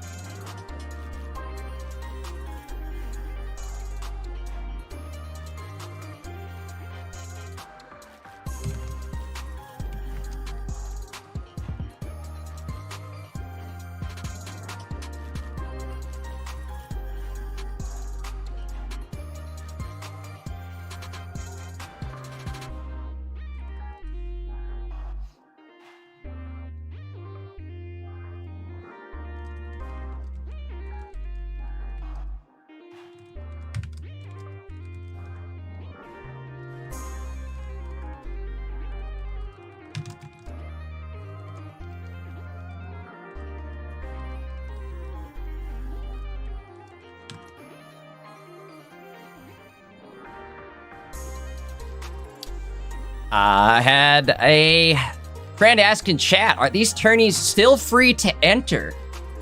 Starting to play more and thinking of entering the tourneys. They are 100% free to enter. They happen every single weekend. If you guys are interested in entering, you can go to Limitless. I'm pretty sure there's links down below in the description for YouTube. I will show you guys after this round ends where we can go to sign up for rounds or for matches or for tournaments. Excuse me if I could talk. But either way, definitely, if you guys are new to the scene, it's super easy and super free to sign up. No catches, no gimmicks. It's a lot of fun. The only catch is sometimes we require you to stream your games to Discord. Like in day 2, you're required to stream your games to Discord. Just so we have a show to put on, right? Like we have to have games to watch to be able to have a show to put on. So that's really the only requirement. The only catch is just a way to stream your games for us. All right, Numa up a point here and found his other Zoroark. This could start getting ugly here.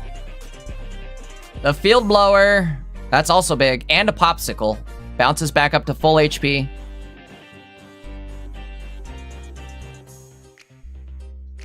Gotta go yell at my dogs here in a sec. They're barking at something.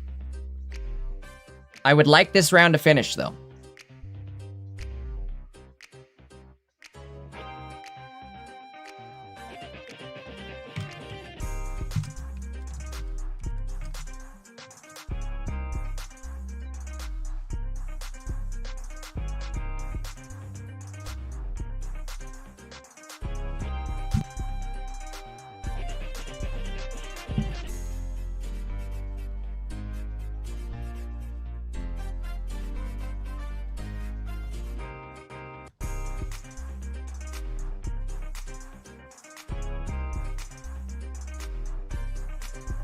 All right, so locking into the game here. Lucario hitting for 140 now. We do have the 3 energy locked in for Mega Lucario. However, both players have helmets on. And, oh, Popsicle. Hey, forgot about that. We got the hand blocker up. We couldn't see the Popsicle, which is going to allow the Zoroark to attack into Mega Lucario. And that might be all we need, right? We'll do 90 damage here. There's the Sabrina. There's the Cyrus. Things are looking pretty good, Virus. Opponent does run 1 PCL, but I don't know if it's going to be enough at this point. Not only that, but a Leaf Blower in hand. PCL brings him back up to 90. I think that might be it to clutch the game for Numa. I think.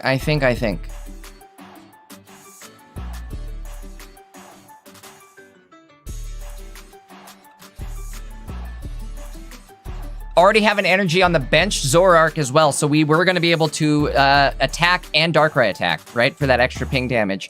Doesn't matter, though. Numa clutching it. That's game 3. Congrats to Numa.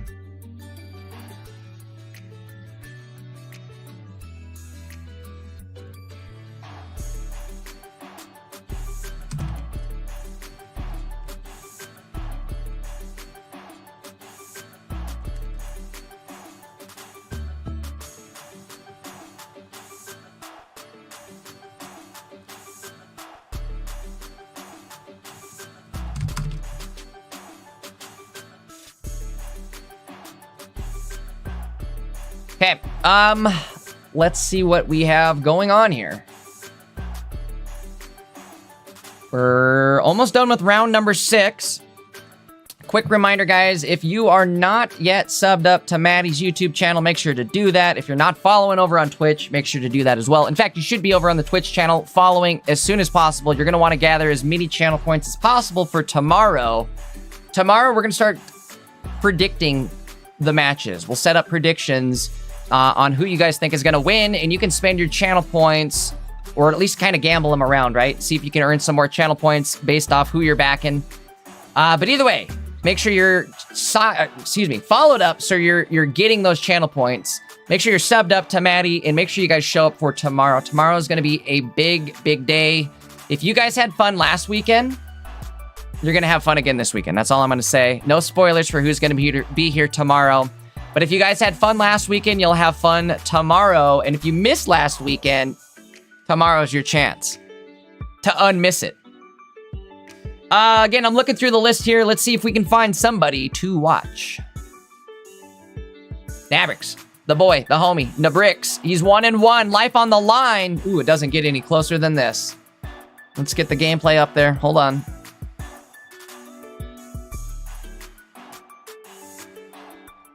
Nabrizzler.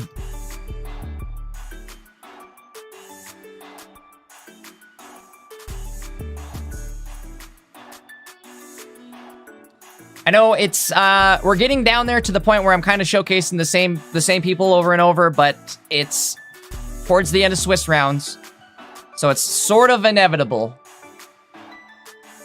But I do appreciate you guys. I'm having fun.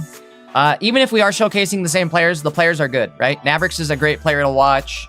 He is one of the only, actually, no, he's not the only. He's now one of 2 people who have 2 Pocket Mads wins. The 2-time Pocket Mads champ. All right, hold on. Enough yapping, more deck slapping. There we go.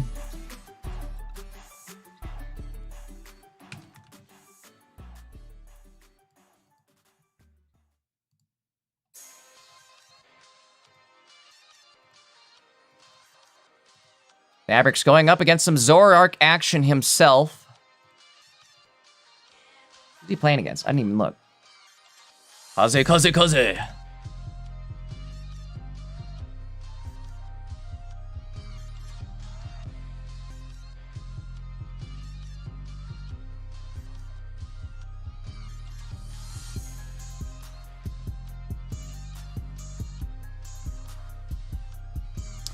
All right. Nabrix has 1 prize point. Is this it? Did he just clutch it? I think he did, right?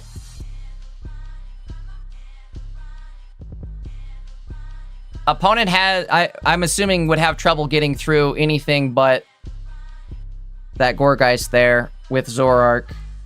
And with Nabrix already having the point, there it is, locking it up.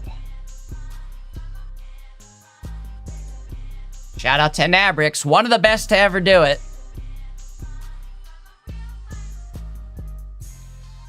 Well, he is now sitting... What is he at? Nabrix is... Nabrizzler. Sorry, that's me. That is me. Those are my dings.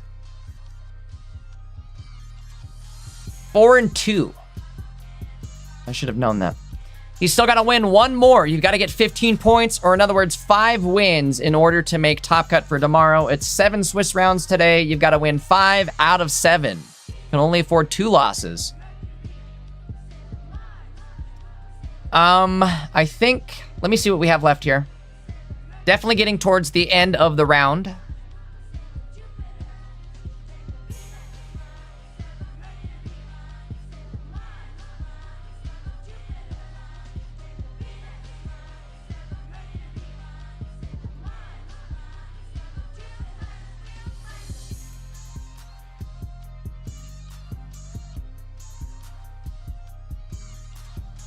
I wanted to watch Red, but his stream is not working. That Mewtwo player, that was the goal, but unfortunately his stream's not working. We are down there actually for the like selections. We're down to the nitty gritty. Reminder, guys, if you're making Top Cut tomorrow, it is mandatory to stream your game. So make sure you guys are set up for streaming. There we go. I found a game for us.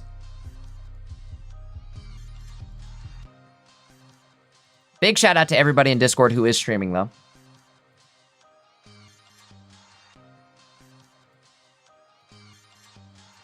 Let me load this deck list. I've got to go run and grab my dog. She wants inside or outside. Excuse me.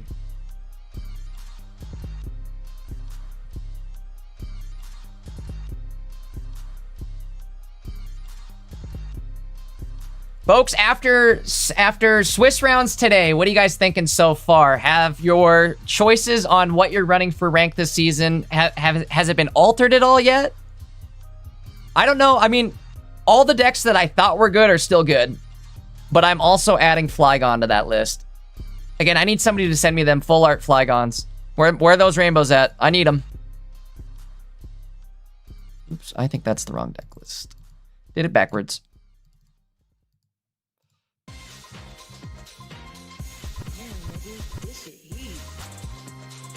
All right. There we go. Deck lists are loaded. Players are 1 and 1, I believe. Let me triple check that. 1 and 1.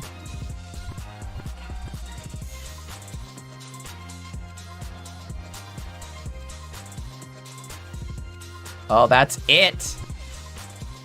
Warp is clutching the dub. Great effort there. From, let me get the name listed. Heigl TV. Let me load it.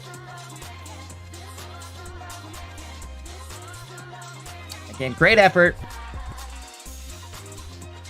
Warp is clutching the dub there. That'll be the third round.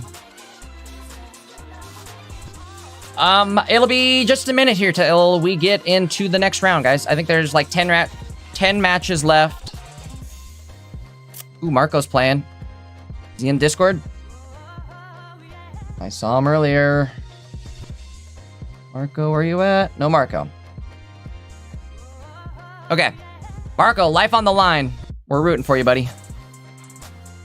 I think that's about it then for games to broadcast for this round here. What I'm going to do, guys, is go take a quick AFK. I got to go let my dog out. But then we've got one more round coming up after this. So, go do what you guys got to do. We'll be back in just 30 seconds to a minute. Welcome on in. If you guys are just tuning in, welcome on in. We've got, again, one more round left of Swiss rounds. It's been an excellent day of Swiss. I've had a lot of fun. Flygon has been like hidden MVP for us this weekend so far. Big shout out to Pock going undefeated 5-0 playing Flygon in DD. Making Top Cut for tomorrow for sure. So I will be right back, guys. Again, I got to go let my dog out before the next round starts. Here are the standings. In the meantime, I will be right back. Right back, Reno.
This shit heat.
All right, 6 games, 5 games left. Give me a sec. Oh.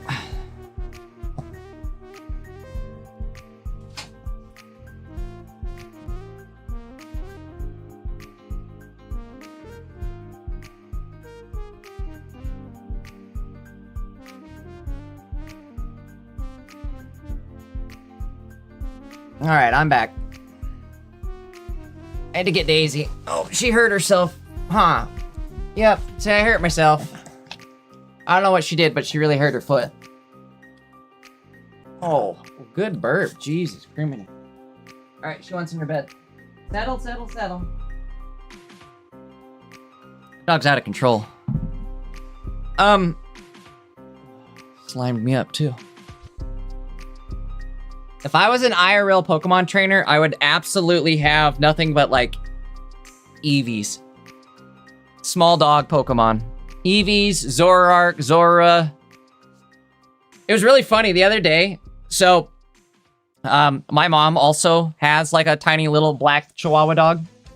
In fact, that's why I got Daisy, is because it matched my mom's black Chihuahua dog. Anyways, aside from that, point being, I went out to lunch with my mother the other day, and I was doing a Wonder Pick, and there was a full art Zora on the Wonder Pick. So I let her pick it, and sure enough, she hits the full art. Sick. It was meant to be. What else we got? Oh my god, I'm like out of breath. Whew. Too much running. Again, guys, if you guys are just tuning in, we're waiting on that last round to start. Apologies for the little bit of a break here.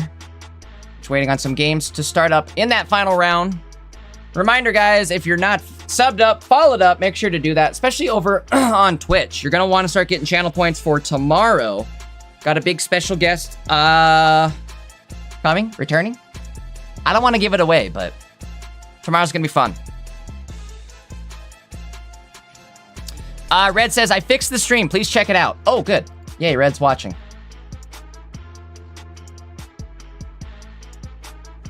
Yes, Red, you did. So now we have somebody to watch the final round here, right? Is that what that means? Where's Red at? Heck yeah, we do. Heck yeah, we do. Okay, Red, I got you locked in for the final round. Which I am excited. I wanted to see this deck list. So let's start getting set up for that, guys. We're going to move into round number 7 here in just a moment. Let me get the deck list loaded up.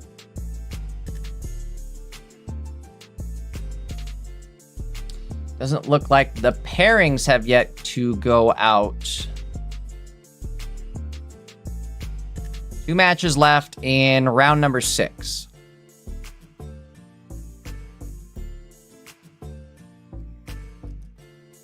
Wonder why these guys haven't even started a game yet, though. What's going on here?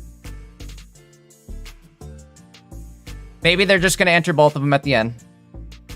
Okay, hold on.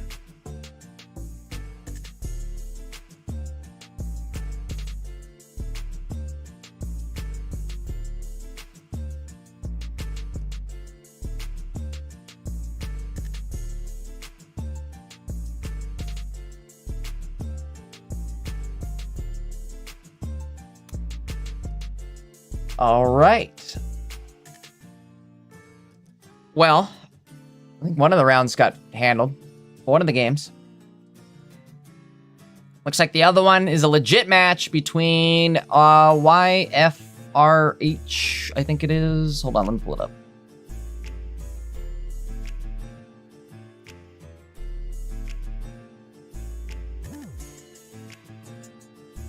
So here's who is left.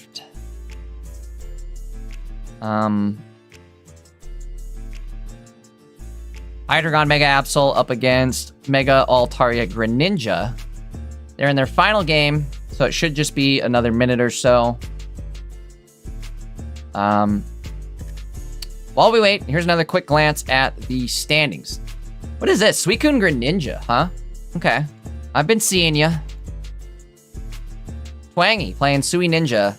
Classic Sui Ninja too. No EX, just double Greninja pings and Suicune. This is old school. It's working. Double popsicles. Because of course. Who else we got? Iluchin 5-1. Ooh, up against Verum. Does that mean Verum is 4-2? Verum life on the line. Iluchin guaranteed top cut tomorrow.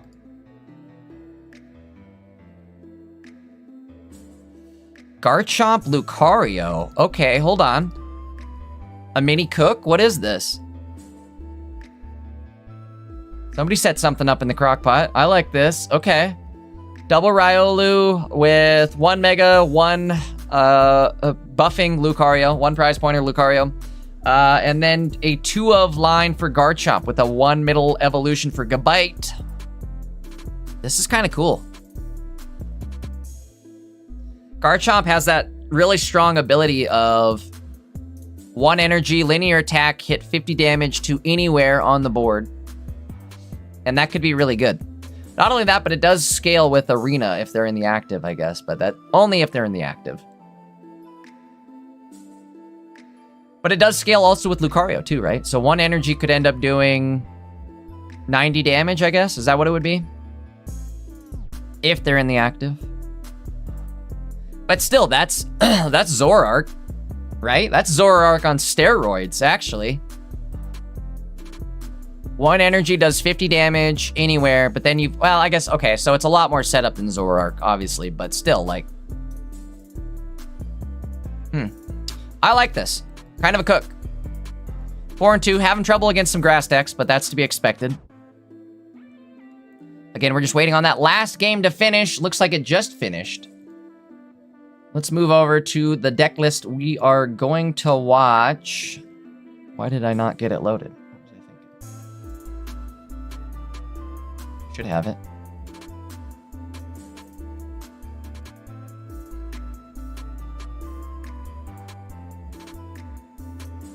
Right.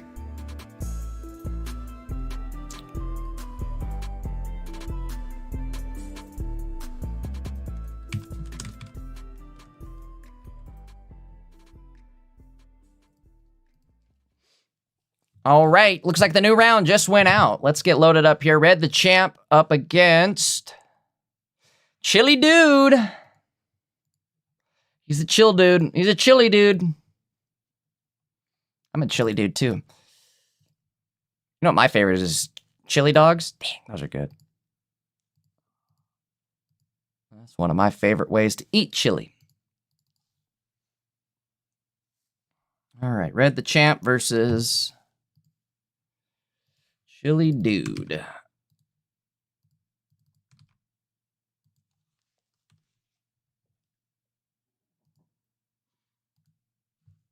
One sec. Gotta load the playlist again. Hold on. Where's it at? Reload.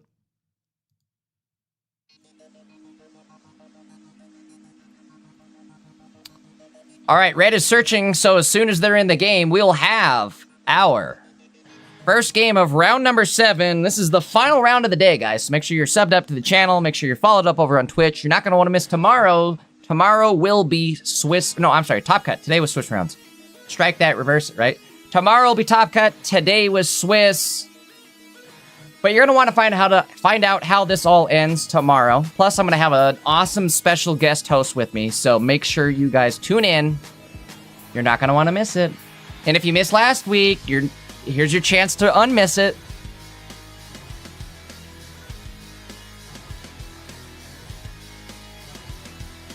I'm seeing a bunch of you guys saying this is like your first tournament run. And honestly, congrats no matter how you place. This is the biggest stage in the world for pocket events. This is the biggest stadium, right?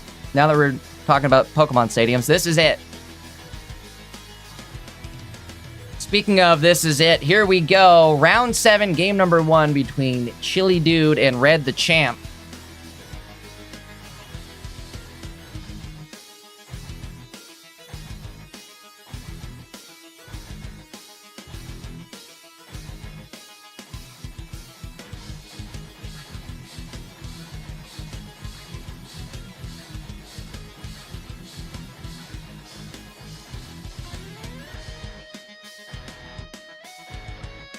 All right, here we go. Comfy in the active, which isn't great, but at the same time, we've got Heatmore in the active for our opponent, and they're not going to be able to attack that Comfy. I would also argue that we just don't want to have the Comfy in the active, regardless. I think they're going to want to do this, hit the Plaza, make the swap. The problem is we are dropping one of our Plazas first, right? We dropped the first stadium, so that means that Chili Dude is going to have access to pick it off first. He runs 2 stadiums. Messagoza and Hiking Trail.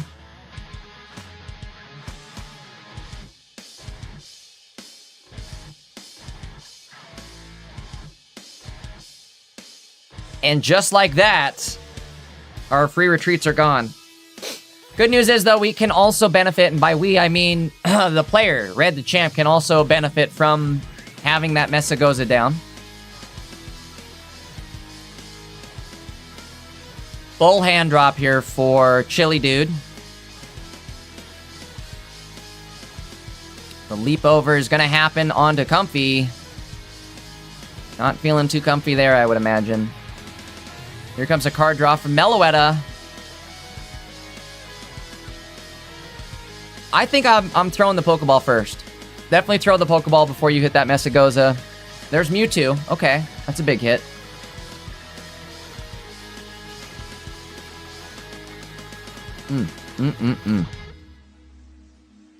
All right, next chance at card draw.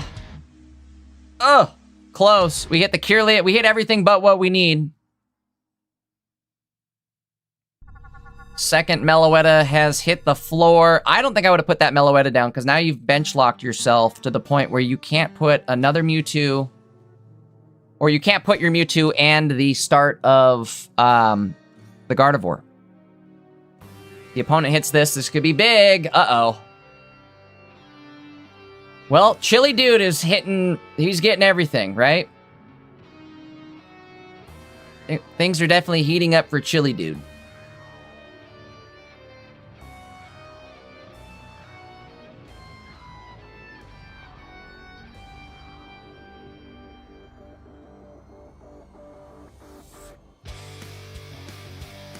Cyrus play, but that's not what we need. There it is, finally. Good thing we have Meloetta in the deck, huh?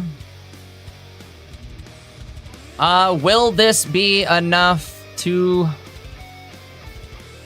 survive? At the same time, kind of, no, it's not, right?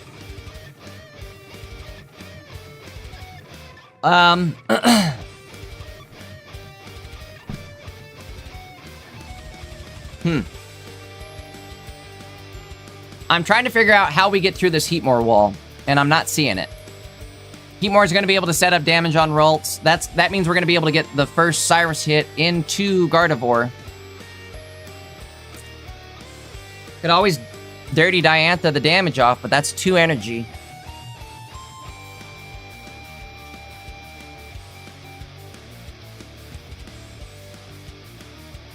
Interesting. Interesting play there.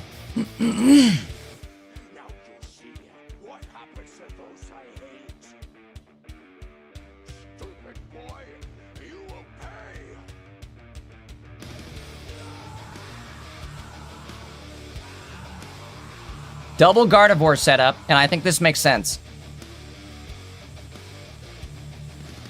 We're gonna have to go in big with Gardevoir like this turn, right now.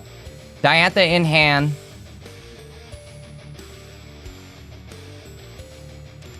So I think you can heal off the damage you take. This is not ideal. Definitely not ideal.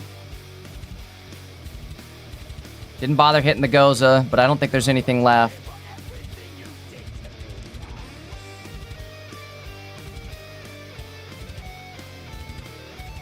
Energy placement, I would imagine. There we go. 1, 2, 3.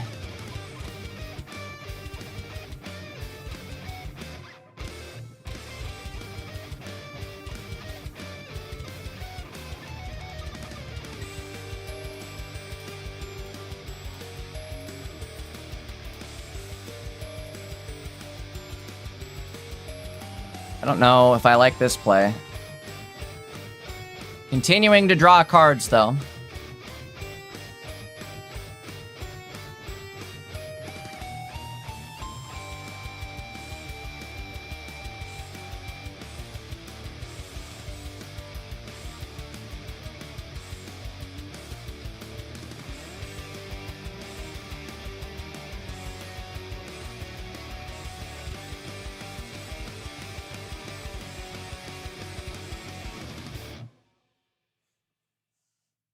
All right.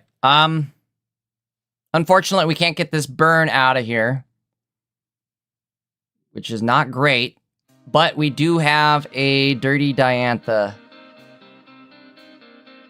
ready to go. Kirlia going to be a dead card this game. That's all right. We don't need it. I don't need it. I definitely don't need it. 2 energy gone, just like that. Do you retreat? Do you attack? They're gonna attack. I guess you have to.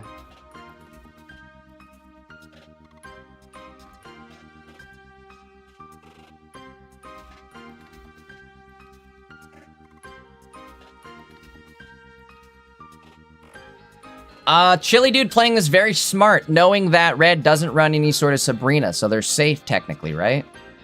We do get rid of the burn. Was that the first Diantha? It was, right? So we should have a second Diantha somewhere in the deck. Yo, maybe I should be playing this. I have 2 full art Dianthas.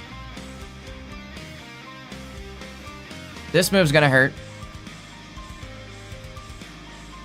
2 cards in hand. One of them's gonna be a Cyrus at some point here, so. And there it is. Guaranteed. With that, even with Diantha, it's not enough.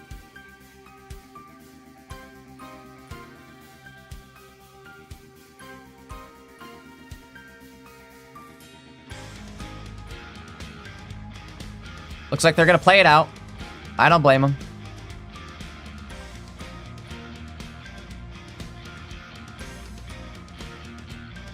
Uphill battle for Red the Champ, especially when you have a slow start. He needs to have a much faster start here, I feel like.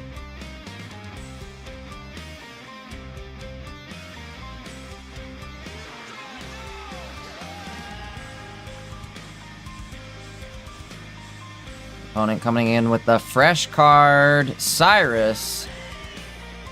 It's Cyrus Goodvirus.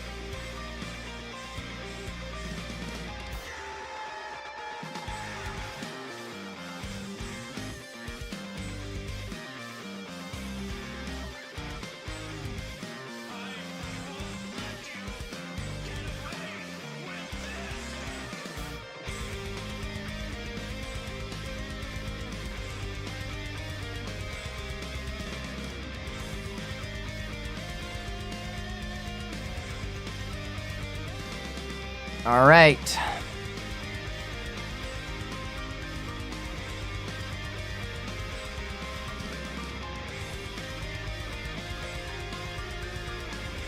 Game number 2 here. We're moving into it.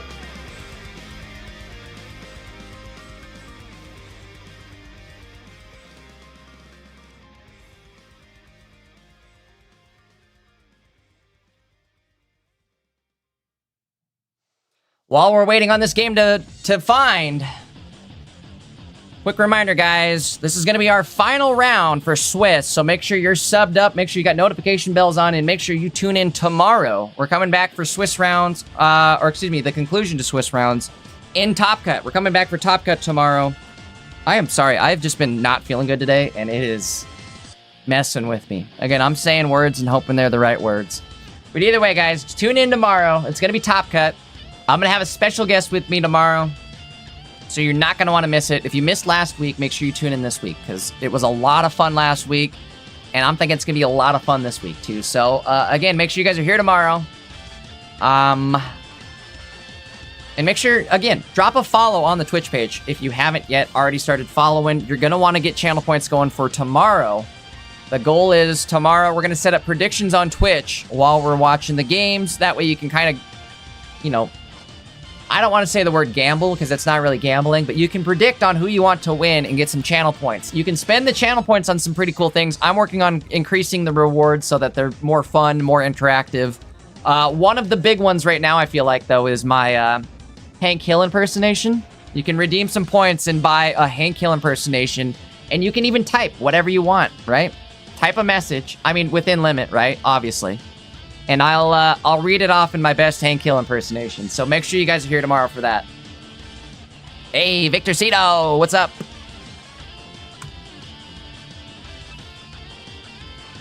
All right, guys. Enough yapping. Looks like the game did lock in. Here we go. Game number 2 between Chili Dude and Red the Champ in round 7 of Pocket Man's number 30.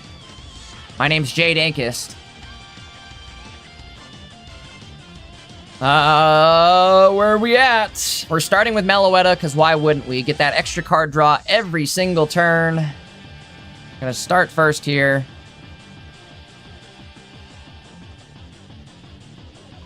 Double Meloetta. It's been a minute since I've been able to tell you guys about my Meloetta story. I think it comes from a French nursery rhyme about it's Alouette. Gentle Alouette, gentle Alouette. It's, if you guys have ever watched Looney Tunes, it's the song that, like, the little, what is he, a little, I think he's the, like, a little chip, like, or chip, a little chickling, or like a duckling. It was Tom and Jerry, I feel like. Either way, it was either a little mouse or a little duckling that sings that song, the Alouette, gentle Alouette.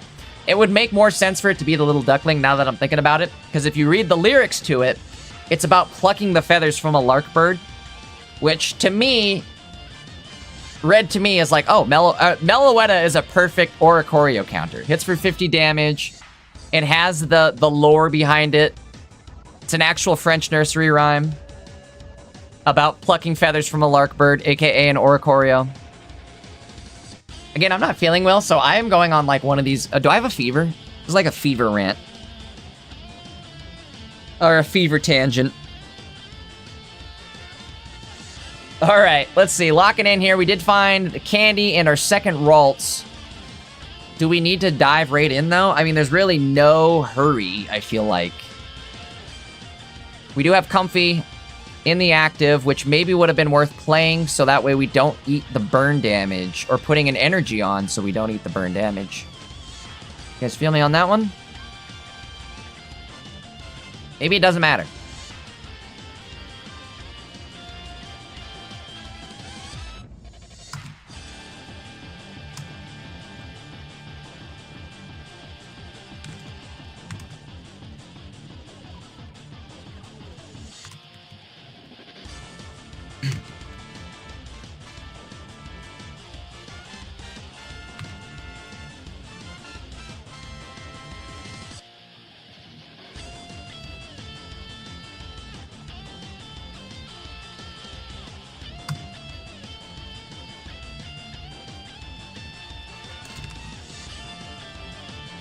Hey, Joey found it. Joey found the King of the Hill Twitch emoji.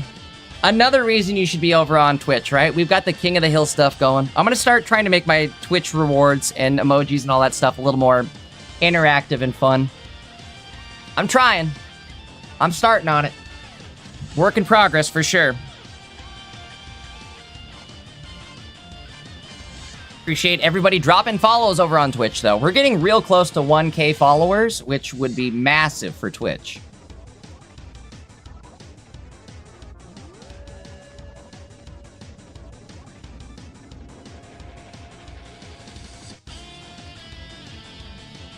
Am I doing marbles after Swiss rounds? Oh boy. Should we do one?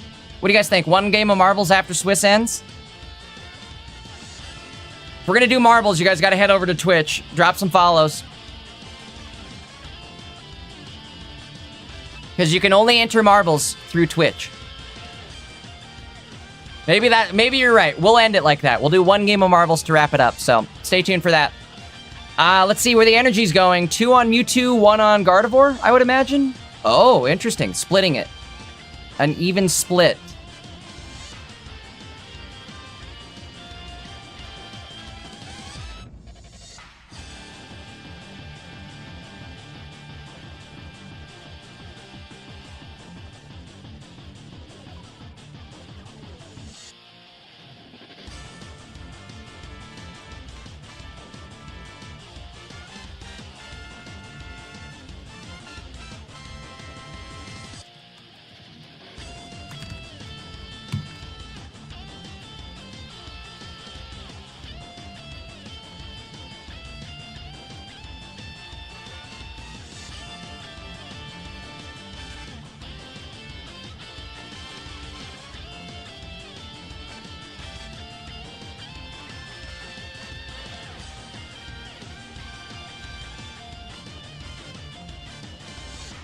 $110 damage going out. We're still safe, right? Chili Dude does have 1 prize point, but there goes the leap over tech, and our Gardevoir is full HP. Not only that, but we saved our Comfy this time, and that's actually kind of big, because that takes it down from 140 damage down to 120, which is much more manageable, especially when you throw in a Diantha in there, right? The Dirty Diantha. Ooh, Giovanni coming out, though. We're doing as much damage as we possibly can here, and it might actually matter, especially with that helmet. The unfortunate thing here is we have to be able to... I think we are going to be able to survive just fine, too. Let's say if we survive this hit with Diantha, Mewtwo can come in and clean it up next turn no matter what. And I think that's exactly what we're doing here.